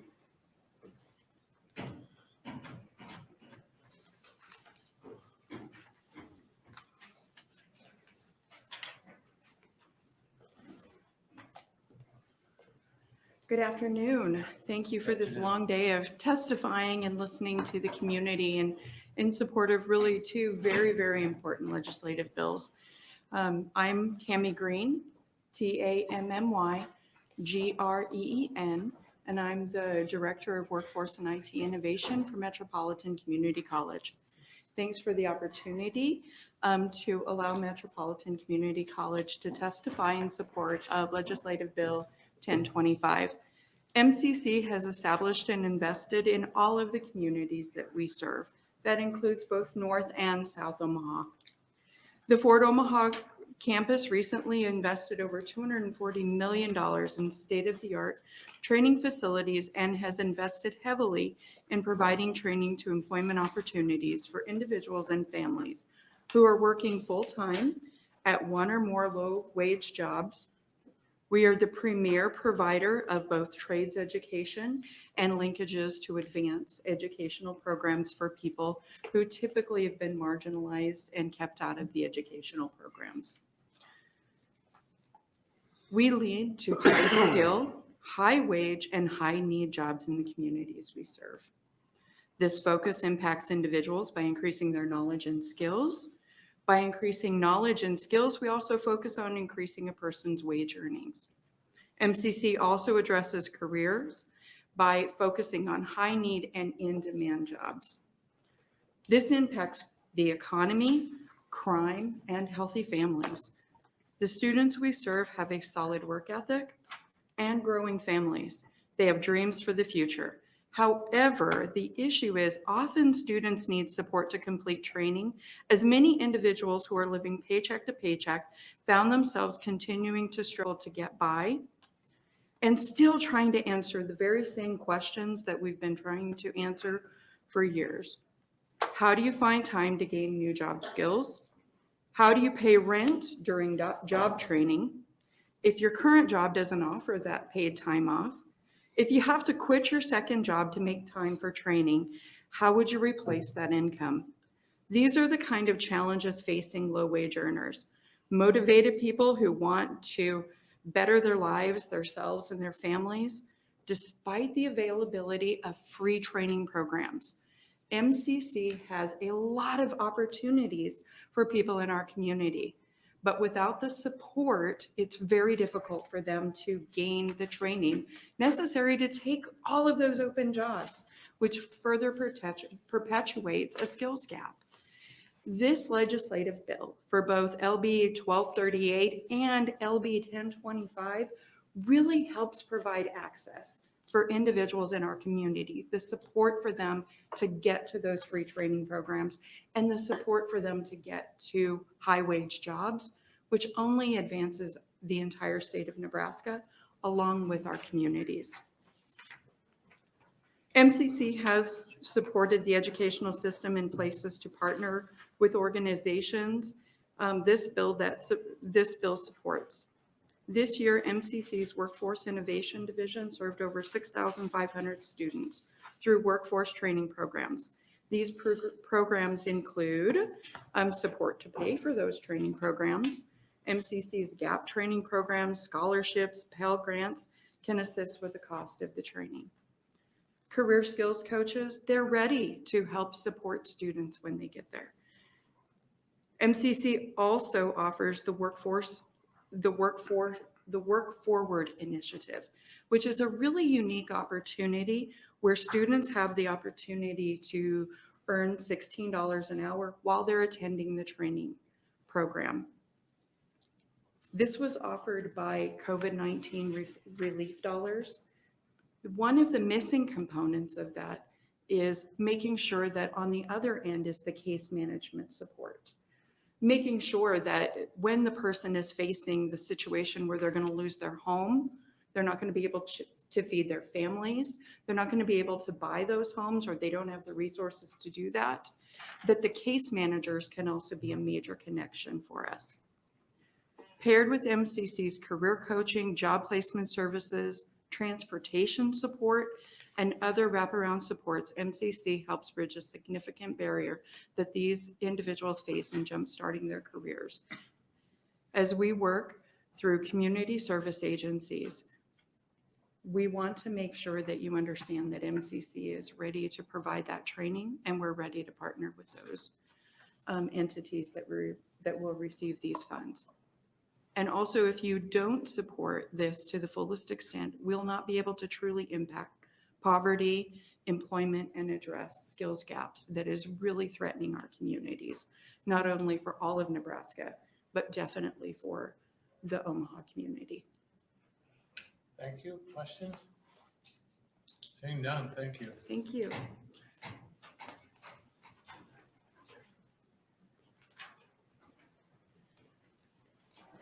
Hello, everyone. Hello.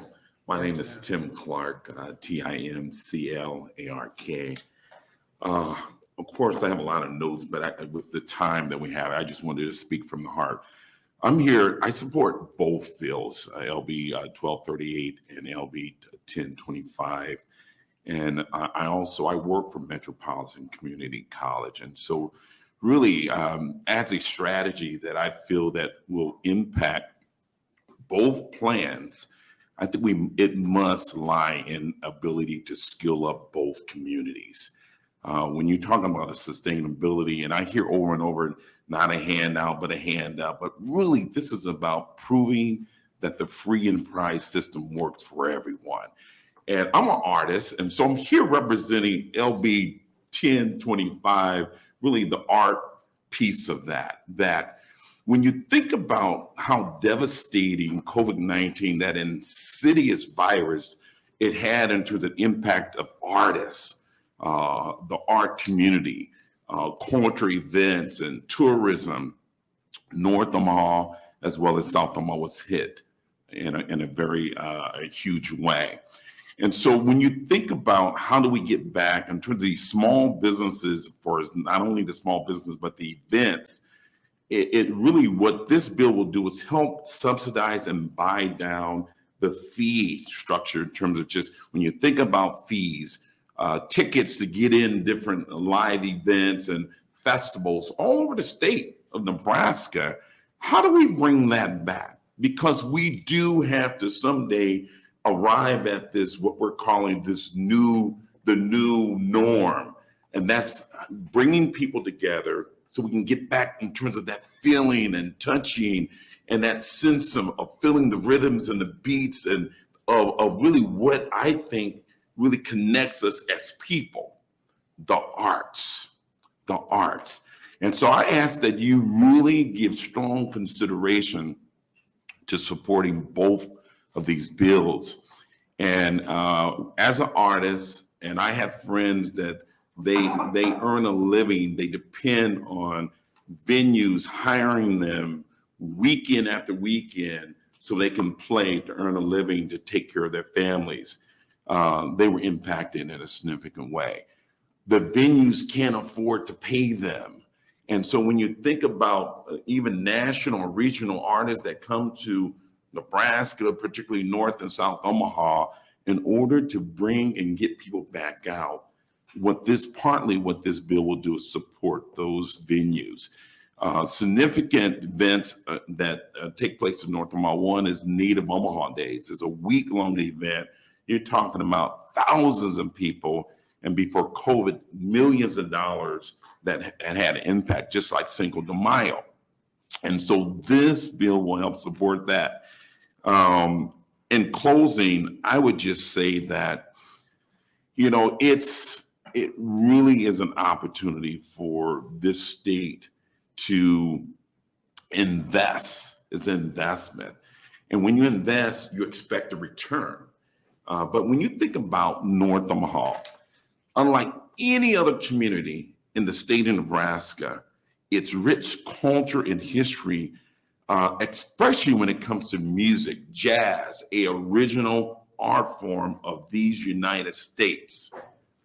And the significant part that North Omaha played as being in the middle, folks on their way to the East Coast, West Coast, from Count Basie to Duke to James Brown, we have an opportunity to continue that legacy and celebrate that legacy and use that as a form of stimulating that economy in terms of North Omaha economic development. Thank you so much. Thank you. Questions? Seeing none, thank you.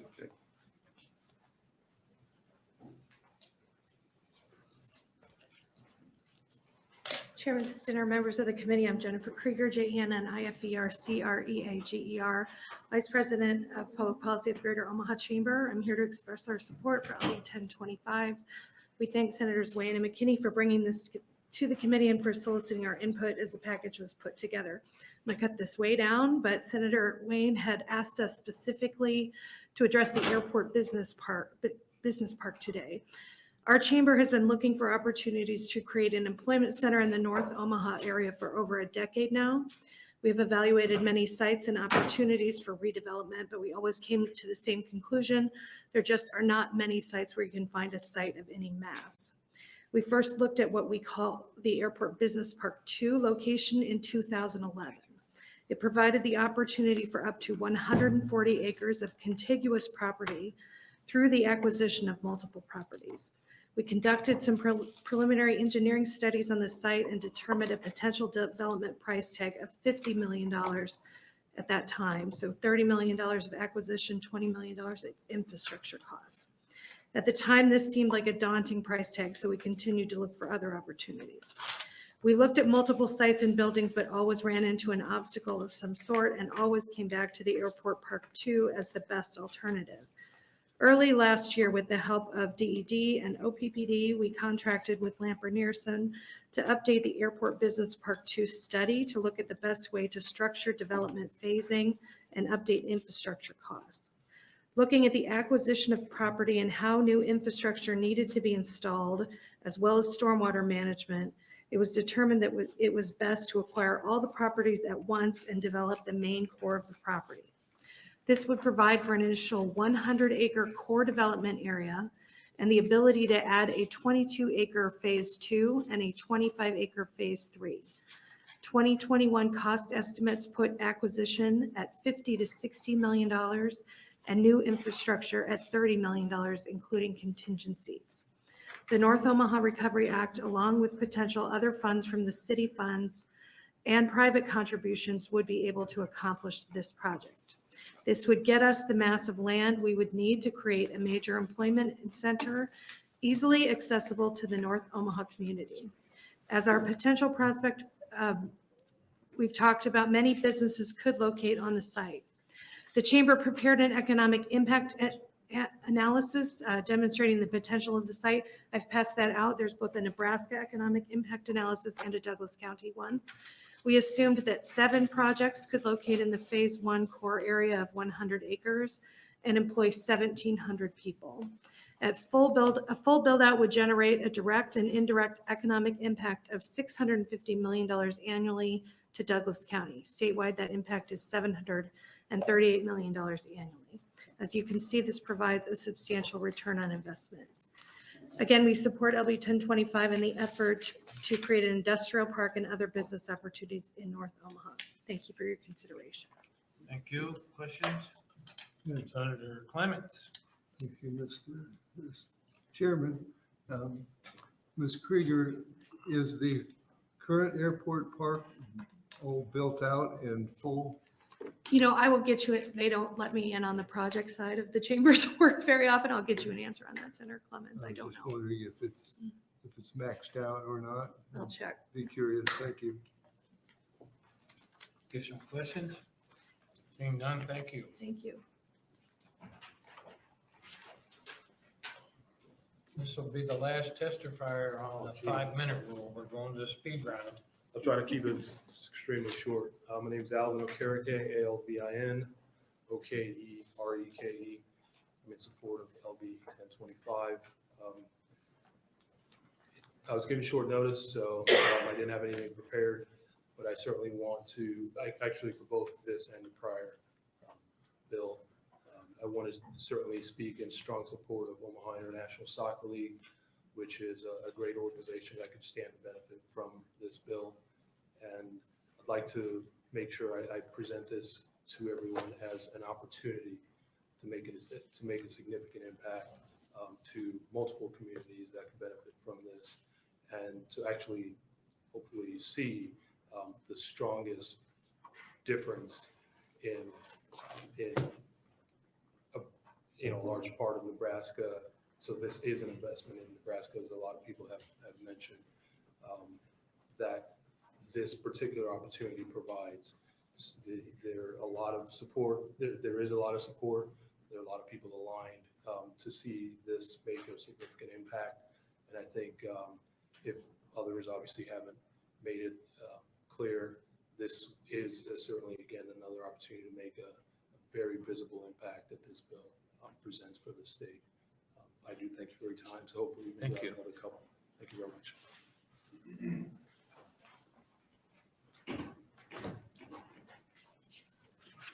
We're now going to go to 3 minutes, okay? Hello again. My name is Katie Weitz, Katieweitz, and thank you, Senators, for letting me be back here with you. Thank you, Senator Stinner, for chairing this committee and working so hard to ensure that these federal funds are spent as intended on all these worthy endeavors. I am very thankful that the Appropriations Committee sees the importance of the North Omaha Recovery Act. As the Executive Director of the Weitz Family Foundation, who works to create equity throughout Omaha, including but not limited to those who are living and working in North Omaha, I have found strong partners and places for deep investment by our family foundation. The Weitz Family Foundation has invested $11.8 million in the past 10 years to physical projects in North Omaha, and we are committed to continuing our work in partnership with the community. We have targeted our dollars during this pandemic to initiatives that address those who have been devastated by the pandemic. This includes providing dollars to Nebraska Enterprise Fund to give loans to those too small or not yet connected with banks to receive PPP. We know that this saved businesses and jobs throughout our state and provided access to capital to those deeply affected by COVID. We are also doing business with the Carver Legacy Center, which is helping to provide loans to small businesses and creating a hub for entrepreneurs at 24th and Lake. As you may remember from my previous appearances before this committee, the Weitz Family Foundation is committed to hiring small and emerging businesses for all the renovation of the Yates Illuminates project and other physical buildings that capital projects that we're working on. Because minority-owned businesses were disproportionately affected and we are awarding contracts to these individuals, we are multiplying our efforts to create equity. We're also providing capital grants to the Union for Contemporary Art, which is an amazing art facility. Tim Clark didn't use his jazz hands, but it's an amazing facility. And the Great Plains Black History Museum and OEDC, the Omaha Economic Development organization, which will continue to increase tourism and generate economic activity in North Omaha. We also support 75 North in the expansion of their greenhouse program. We invested heavily in Malcolm X, No More Empty Pots, and projects related to the Malcolm X Foundation. We provide matching funds to the governor's housing grants. We believe much more could be done along similar lines with your investments, and that will generate similar enthusiasm by private philanthropists. Many of these projects here are well known to me, and I can vouch for them, and I hope that you will help us achieve our vision of greater equity throughout Omaha, and I appreciate your recognition and time. I appreciate your 3 minute drill. Questions? Thank you. I do a lot better with prepared remarks.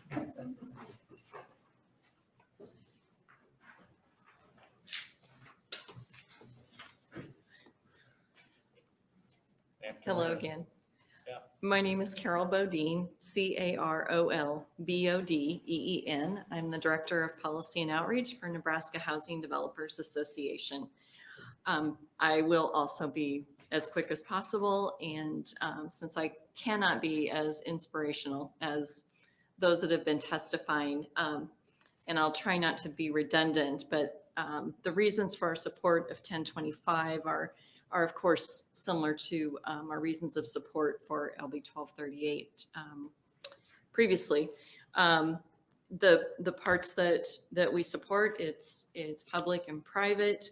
The qualified census tracts is important to us, with it being 60% of incomes below 60% of area median income. Of course, the fact that some of these funds will be used for housing and homeless. Like the fact of combining housing with jobs. We're impressed with the coordination of effort between city and county and community,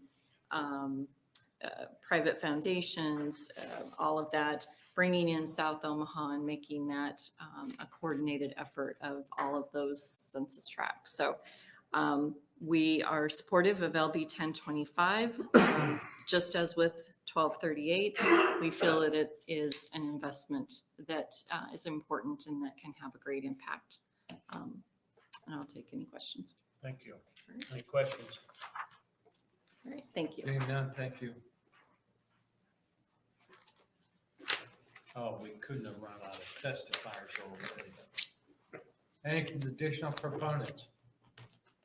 Any opponents? Anyone in the neutral capacity? Senator Wayne, are you here? I think Senator Wayne must have vanished. He said he'd be here. I thought he was too. Not seeing him. We do have 10 letters of support for LB 1025. And without seeing Senator Wayne, that concludes our hearing on 1025. We'll now open with a hearing on LB 1210.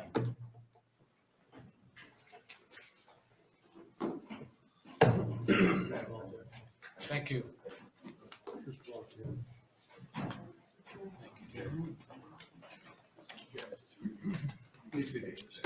John, push 1210.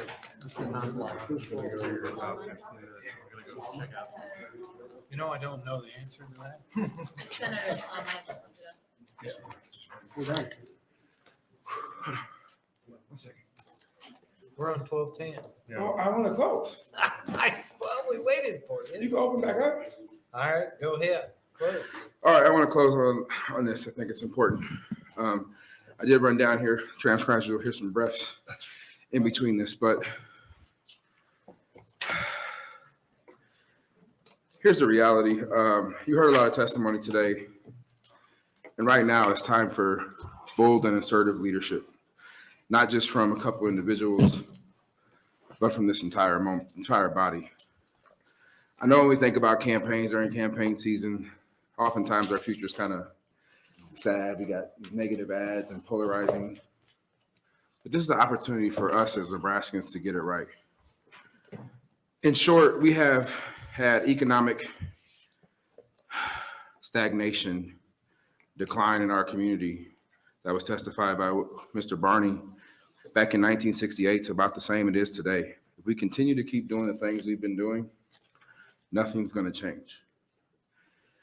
So I'm willing to work across the aisle. I'm willing to work with everybody to help move Nebraska from good to great. But unlike all the other bills you might see in this particular committee, there's an actual plan and data that is fundamentally around Omaha that supports the plan. That plan was done with a lot of free time for my kids. See, I struggle in Nebraska of why we should stay here. You look at every chamber survey in Omaha and across the state, African Americans and minorities are fleeing this state. They are fleeing because there isn't investment top down in their communities. That's all political sides. Mayor, city council, county board, governor, and this body from all political aisles in the last 50 years have refused to invest in the community. I'm not here to say that we got it right or wrong. I'll never forget the first year that Senator Erdman voted for my felon bill. He said, you don't have to talk to me about black and white. If it's a good bill, it's a good bill. I didn't talk about black and white here today. I'm talking business case of why we need to invest like we do in every other community throughout the state. You have almost a dollar for dollar match on everything we're talking about, and sometimes $3 to 1 match from the private sector. There's not a better investment we can make in the state right now than in North and South Omaha. And the timing is right because we're losing people.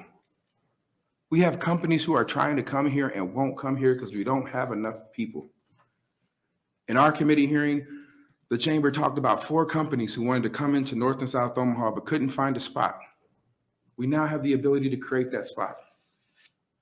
Over 500 jobs in a community that desperately has been begging for leadership from this body, the governor, city council, everybody to invest.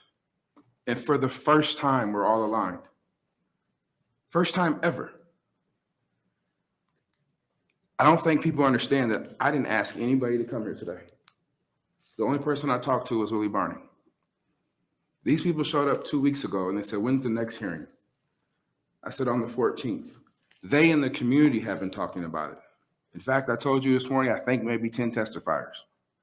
There was more. You have people in this room who will never sit in the same room again because they don't get along. But the plan is that important.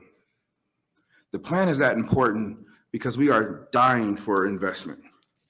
Because when I look at my little girl, I say, we got this thing called the American Promise. It promises you that if you work hard, you go to school, you can get a good paying job. And you can live in the community that you grew up in. That's not true for so many people in our community. And this gives them the opportunity to make that true. That they can live, work in a safe environment in their neighborhood. We're just asking for a chance. We're asking that our community, like the Phoenix, can rise up from the ashes and be something. But that chance will not happen without us here. So this isn't a political ploy. This isn't just something that we need help with. You're hearing North and South Omaha say, you guys can be the difference for the first time. And we're hoping you all will step up. Thank you, Chairman. Thank you. Questions? Seeing none, thank you. Thank you. You have another bill. Am I going next? All right. What bill is it? I think Oh, I got Senator I'll be back. Sloan and then, okay. I just wanted to make you work. Didn't want you to head out. 3 minutes.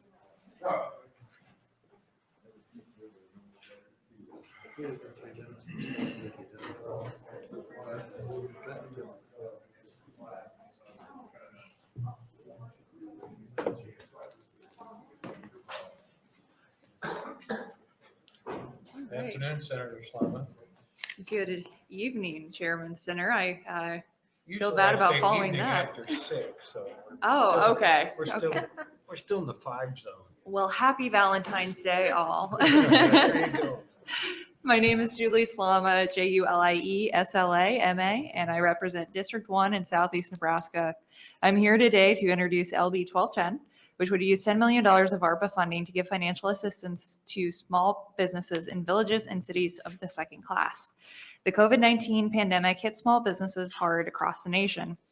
According to the proceedings of the National Academy of Sciences of the USA, 41.3% of businesses reported they had to temporarily close because of COVID, directly impacting their revenue and fiscal stability. Also across the country, the average small business experienced a 50% decrease in revenue.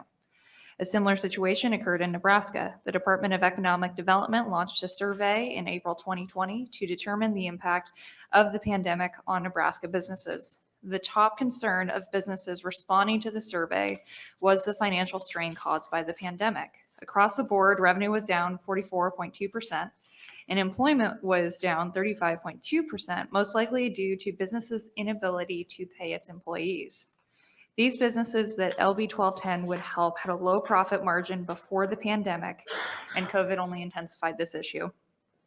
Even though many small businesses are back in action now, our main streets are still struggling to get back to where they were financially prior to the pandemic. After spending 2 years struggling to stay afloat, many businesses had to send renovation projects to the back burner. This would include any projects relating to development, acquisition, and repair of their infrastructure. LB 1210 would create a grant program through the Department of Economic Development specifically geared towards these back burner investment projects. Unique challenges come with being a building located in a small town Main Street district. Many of the businesses there are located in historical buildings. Although these buildings are beautiful and add a lot of charm to our towns, they are historic and often need some work. Because of the pandemic, any structural work that may have been discussed or started had to be halted, since nearly every small business had to spend most of their money just to keep their doors open. Even 2 years later, with the financial state of our rural small businesses, projects like this are likely not to happen unless we, as a legislature or some other entity, gives these small businesses a chance to thrive in these historic buildings. Downtowns and Main Street districts are the lifeblood of our rural communities. They're a critical role in bringing residents together to socialize, shop, and eat. The grant program outlined in LB 1210 is a qualified use of ARPA funding and would only use $10 million, which is less than 1% of our total ARPA dollars. This program is vital and will greatly assist the small businesses in my district and in other rural communities that have been overlooked by some other funding streams. Thank you, and I would be happy to answer any questions you may have. Any questions? Seeing none, can I see hands of testifiers? We got 1, 2, 3. Okay, we'll go with a 5-minute rule on this one. And if anything comes up during the hearing, I'll close, but I'll just plan to waive my close now. Okay. Yeah, I don't anticipate it to. Thank you. Yeah,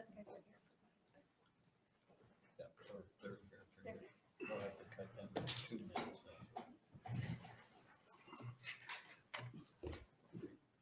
Oh, boy. Good afternoon, Chairman Sinner, members of the Appropriations Committee. My name is Kristen Hasselbrook, Kristen Hassessebrook, and I'm here today on behalf of the Nebraska Chamber to support LB 1210. In Nebraska, Main Street businesses took some of the toughest blows from the pandemic. Many were forced to shut down and suffered operating losses, which could have fatal and long-term consequences. It's these same businesses that are across the state that are relied upon as the heart of our communities. According to a UNO Center for Public Policy business survey conducted throughout the pandemic, the number one concern during and throughout was the need for flexible and accessible cash flow during this pandemic. In circumstances where businesses had to shut down through no fault of their own and experience a demonstrable level of profit loss, a government assistance program could be an effective way to bridge the gap until these businesses can fully recover. Also, in a world where people increasingly live and work where they wish, our people, resources, and quality of life in small towns puts Nebraska in a better position to compete and win as we come out of the pandemic. But to be successful, Nebraska businesses must have the necessary investments to enhance and build out vibrant communities. Similar to the experience like you've maybe seen with the Civic and Community Center Financing Fund, state investments can support communities as they carry out local projects that preserve, develop, or improve the local quality of life. Many communities and small businesses across Nebraska would benefit from investment in such spaces as those envisioned under LB 1210, and such an investment could also put local engineers and contractors to work while providing quality of life benefits to local communities. And many of these projects are uniquely beneficial among infrastructure projects, since they can be constructed quickly and by smaller contractors looking to gain experience and reputation in a much needed workforce area. With that, I'd be happy to answer any questions. Senator Clements. What's the population of a city of the second class? I do not know the answer off the top of my How many head. are there in Nebraska? I do not know the answer off the top of my head. Thank you. It's 5,000. The next testifier will. Okay. Additional questions? Seeing none, thank you. Thank you.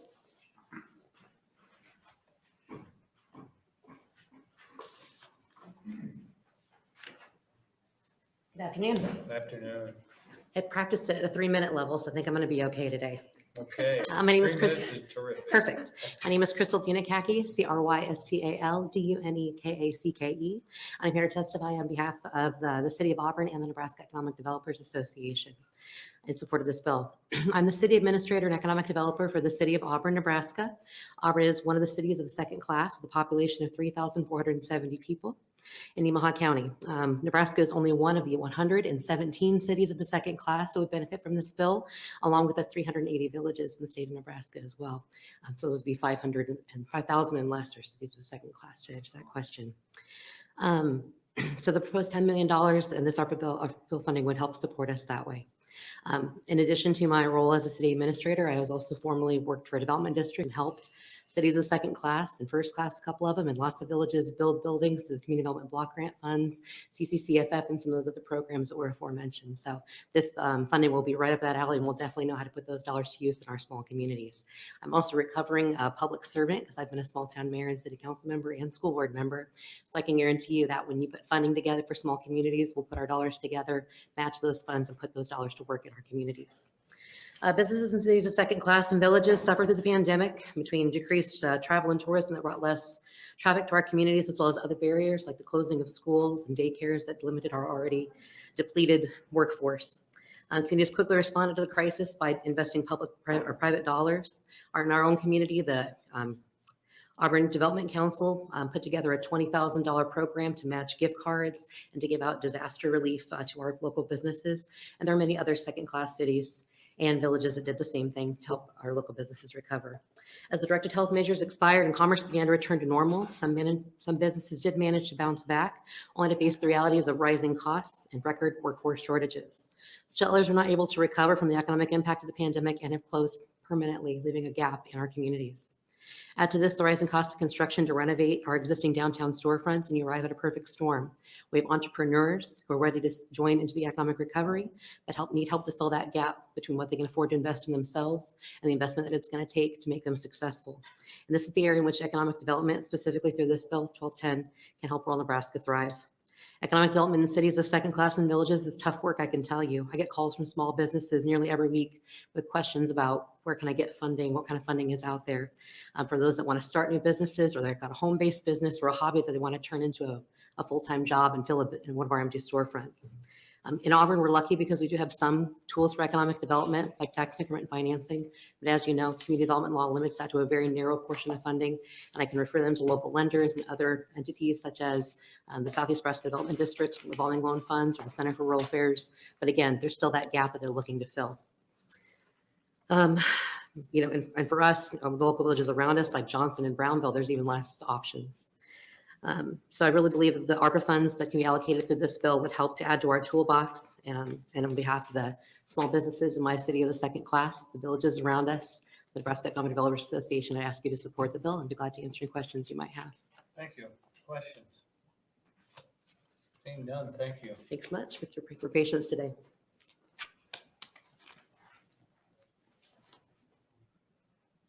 Any additional proponents?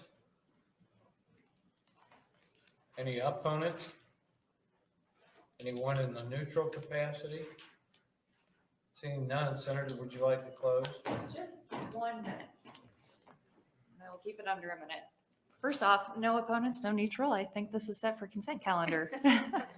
But I failed in my opening to mention why I brought this bill, and I'll just briefly hit on that. I think that a lot of our larger communities in Nebraska are very blessed to have folks whose job it is to seek out the different grants, the different funds available for investment in their communities. And it shows. If you look at the historic downtowns of some of our larger communities, millions have been invested in those historic buildings to maintain them, bring them as close as they can to their former glory. When we're talking about our small towns, our villages, our cities of the first class, 5,000 and under, you just don't have access to a person who can seek out those kinds of resources.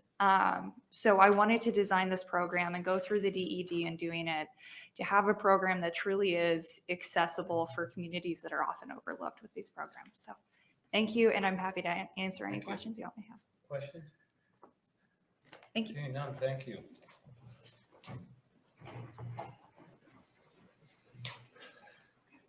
There were 2 letters of support for LB 1210. We'll now open on LB 1120. Senator Wayne.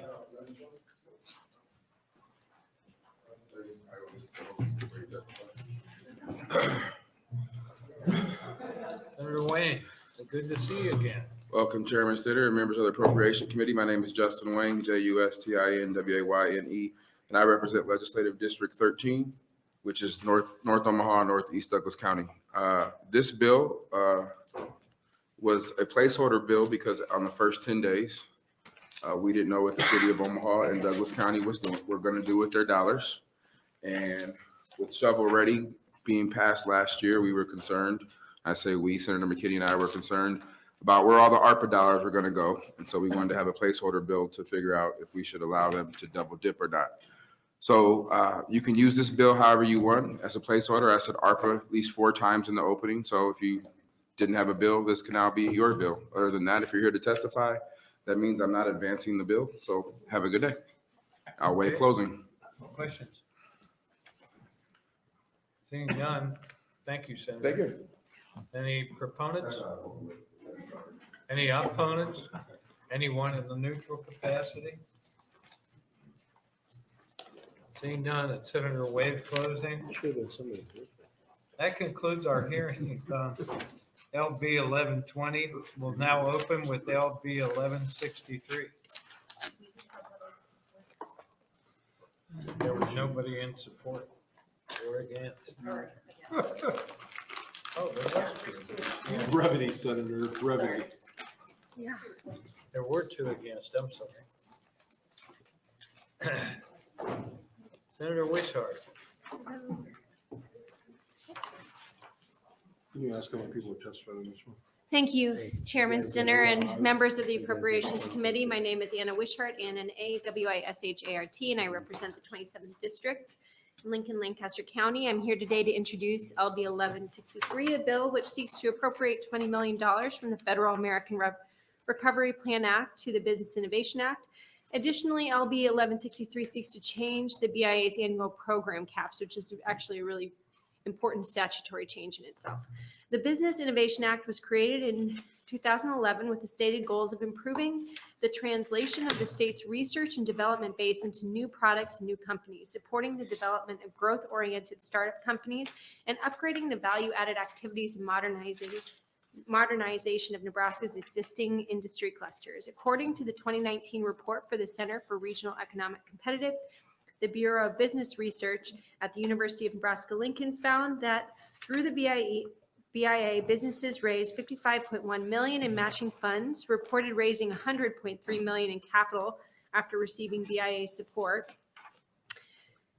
That's $4.46 for every $1 in state support, and reported having earned $100.6 million in revenue as a result of the state investment. That's $4.47 for every $1 in state support. That means the BIA fund supported nearly $285 million in economic activity, 1,436 jobs, and helped generate an additional $6.5 million in state and local annual taxes. Additionally, LB 1163 seeks to change the BIA's annual program cap from $4 million per year to $6 million per year for the following subsections: Phase 1 and 2 planning grants. I'm just going to let you review that in the bill itself because of time. For the small business investment program, it also increases that cap. The COVID-19 pandemic has affected all Nebraska businesses, many of which are still feeling the effects of the pandemic today. Many businesses are now facing continued supply shortages, staffing issues, and rising costs, among other challenges many of us don't even understand. Bolstering the BIA Act programs with ARPA dollars and allowing for increased utilization by increasing the annual award caps is one more tool in Nebraska's toolbox for businesses to stay competitive, keep innovating, and continue to employ people right here in Nebraska. I do want to address the fiscal note quickly. I am open to adding language to LB 1136 to ensure that these specific ARPA dollars are used to give awards to businesses that can demonstrate the negative economic impact to their businesses. And also, we just heard some very compelling testimony from representatives of North and South Omaha and areas of our state that fall into qualified census tracts. I'd be also willing to look at narrowing BIA to support businesses in those areas. And so we can have further discussion about that. With that, I'm happy to take any questions. Any questions? This is an existing program, is it not? Yes, And we're adding 20 million of ARPA funds one time. and And then we're changing the caps. the Department of Economic Development needs 3.25 more people. Okay. Any additional questions?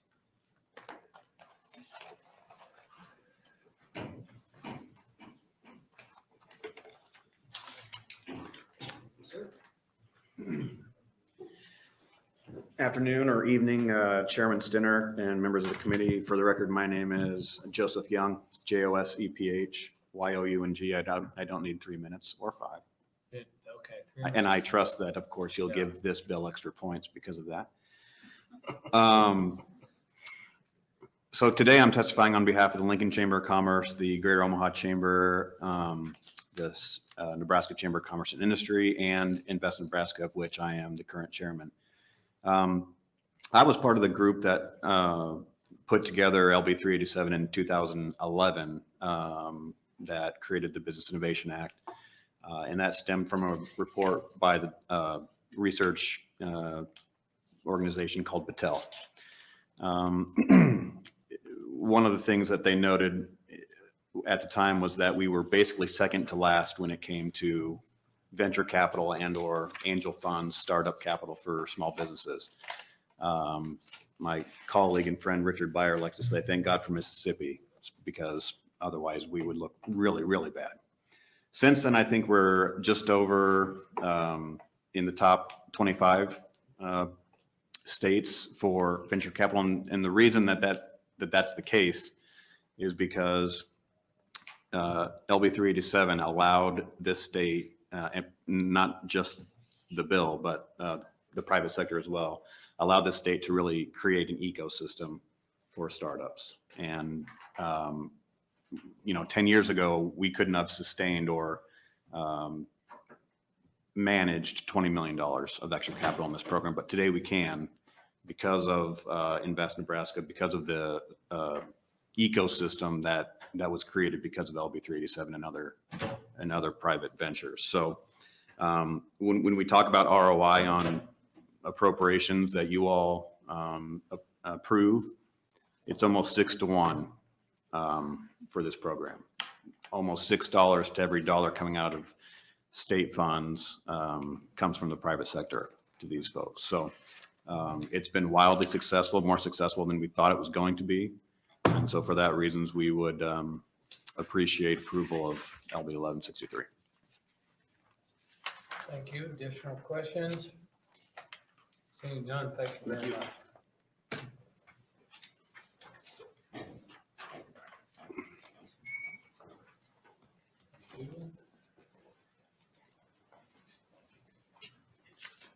Afternoon. Afternoon. Actually, I need 3. 5:30, we're still in the afternoon, right? I agree. So good afternoon, Chairman Sinner and members of the Appropriations Committee. For the record, my name is Ben Johnson, BenJohnson. I appear before you today as co-founder and chief innovation officer at Grain Weevil Corporation in support of the concepts outlined by LB 1163. I'd like to thank Senator Wishart for introducing this proposal for discussion. Grain Weevil is a grain bin safety and management robot startup company based in Aurora, Nebraska. The project started with a challenge from a family friend to build him a robot so his kids never have to get into a grain bin, and has grown into an award-winning rural startup. We have benefited from the Business Innovation Act by receiving a prototyping grant, participated in the Combine Incubator, and received investment from Invest Nebraska. The prototyping grant provided funding for us at a critical time in our development. This allowed us to increase our pace from side project to startup company. The funding was used primarily to engage with local small businesses in Aurora and the surrounding areas to help us build 5 prototype robots.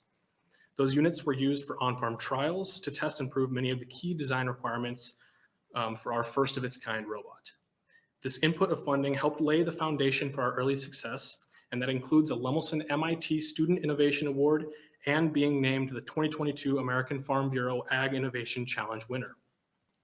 In addition, the Combine and Invest Nebraska have been key partners in our development as a company.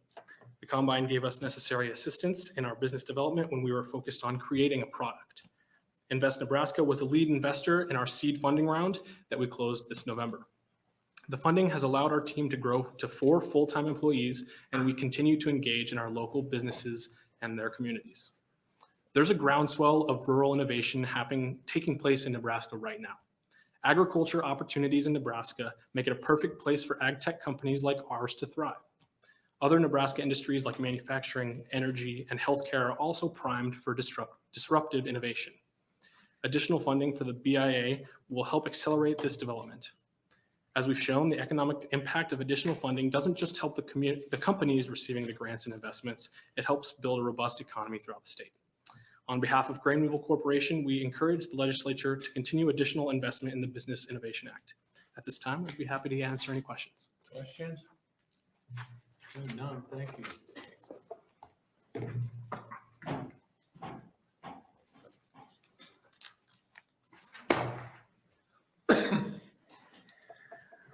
Good afternoon, Chairman Sinner and members of the Appropriations Committee. I'm Jacob Hogberg, JACOB-HOGBERG. I appear before you today as the engineering team lead at Marble Technologies, a Nebraska-based ag tech startup and recipient of the Nebraska Innovation Fund Prototype Grant. Marble was founded to accelerate food system technologies for people and the planet. We're creating intelligent automated systems and software solutions for food processors using the latest advancements in computer vision, automation, robotics, and artificial intelligence. Focusing on the meat industry, one of the weakest links in the food supply chain, Marble is working to decrease excessive labor requirements highlighted by this pandemic, advance worker safety, and reduce waste in the meat processing process. High-tech startup companies require significant funding for R&D and product development. Difficulty accessing early-stage funding is a barrier that keeps potential companies from turning an idea into a strong Nebraska business. Early-stage funding programs such as the Business Innovation Act Prototype Grant are invaluable for tech startups like Marble.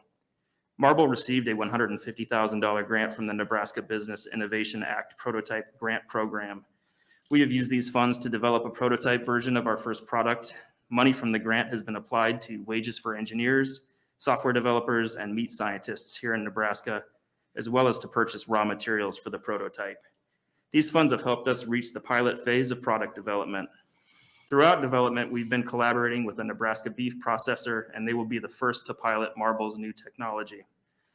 In addition to the prototype grant, Marble received seed funding from Invest Nebraska, which, coupled with the support of the team at Invest Nebraska and the prototype grant program, mentors and advisors from UNL, and animal agriculture and meat processing industry experts throughout Nebraska. This has been critical to the growth of our company.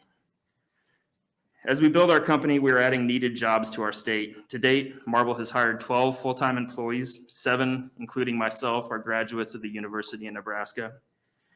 The jobs created by Marble and other tech startups aren't limited to Omaha and Lincoln, but also provide opportunities for people in rural communities around the state. For example, our Director of Business Development works remotely from her farm in Albion. Challenges in the food supply chain, especially the beef supply chain, must be solved. These are Nebraska challenges and should be solved by Nebraska startups. Programs like the Prototype Grant are critical for building companies such as Marble in this state. I encourage the legislature to consider additional investments into the Business Innovation Act to further support the growth of ag tech and other startups in our state. Thank you. Thank you. Any questions? Seeing none, thank you very much. Yes, Senator. Thank you, Senator. What kind of grant, how much did you get? How much did you get? 150,000. Okay, thank you. Thank you. Thank you.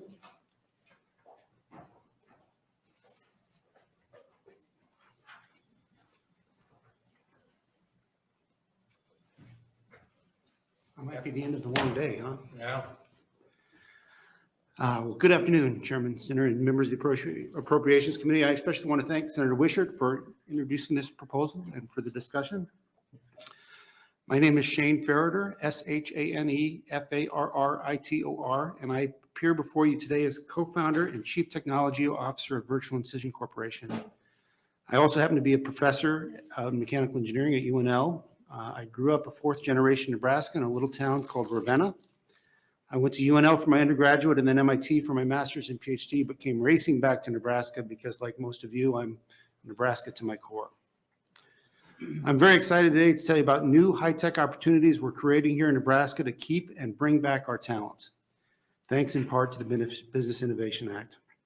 I want to tell you about Virtual Incision, which is a spin-out company based on research that we perform inside the university. I'm speaking in support of the concepts of LB 1136 and want to tell you about Virtual Incision and how the Business Innovation Act has been important to us.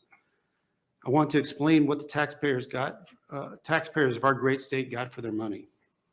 First, Virtual Incision is trying to do something very big. We make small robots that are inserted into the body to perform surgery. Our first product is called Mira, and it's designed for colon resection. So you may be aware of minimally invasive surgery or laparoscopic surgery where they inflate you, create a little space inside your abdomen, and usually they put instruments in there. We put a small robot inside that has two arms and a head like we do. We basically shrink the surgeon down and put them on the inside. It's a big revolutionary concept. I mentioned colon resection. We received in 2020 approval from the FDA to perform a human clinical trial. And we've now completed 10 human cases, with 8 of those being performed here at Bryan Hospital in Lincoln. Colon resection is a serious and complicated procedure that's still largely performed open, especially in rural parts of our state. You're very likely to get an open procedure, which involves an 8 to 10 inch incision and results in about a 10-day stay in the hospital. In our first 10 cases, the average hospital stay was 2.6 days. This is a huge benefit to patients, and we all know about the high costs of healthcare and the COVID strain is placed on our healthcare system. So 8 Nebraskans have now been treated with our technology, and I hope this number grows to millions worldwide in the coming years. Virtual Incision plans to change the way surgery is performed. Our smaller, simpler, and less expensive devices have the potential to bring surgery to more operating rooms and to more patients. And this has special significance to me because our rural and critical access hospitals across the state generally do not have access to robotic surgery, and this our smaller, cheaper technology could enable that. Virtual Incision is located on Innovation Campus. I understand you guys are going to visit Innovation Campus soon. I invite you all to stop by and try the robot. I won't let you do any surgery, but we'll let you drive the robot around. We have 38 employees and about 25 here in Lincoln. 20 of those 25 are alumni of UNL. And I'm very glad we were able to keep those talented people here and provide them with exciting opportunities. Last November, we announced a $46.5 million venture capital round. I believe that's the second largest in Nebraska history. And that brings the total investment in our company to more than $100 million. It's not been easy to raise venture capital. Honestly, I think much of that has to do with the fact that we're in Nebraska and we're not on the coast. Most of the venture firms are on the coast, and most of them don't want to get on an airplane to come to board meetings in Lincoln, Nebraska. All except about one of that $100 million came from outside of our state. I'm very happy to bring those $99 million back into our economy. However, the $1 million in Nebraska capital has been very important, and I believe the Business Innovation Act has been a big part of that. The first investment got us started with angel investment, which is part of the Business Innovation Act, and then later an investment through Invest Nebraska. Virtual Incision is expanding. I want to triple the employees we have on Innovation Campus. I'm excited about our future, and we are continuing to grow right here in Nebraska. I believe we need to be good stewards of the tax dollars of the people of our state and of the federal dollars, but I'm supporting the concepts in the Business Innovation Act and helping our entrepreneurial economy grow in Nebraska. I wish there were 10 or 50 more startups like Virtual Incision. So I'm excited about our future here. Be happy to answer any questions. Questions? Seeing none, thank you.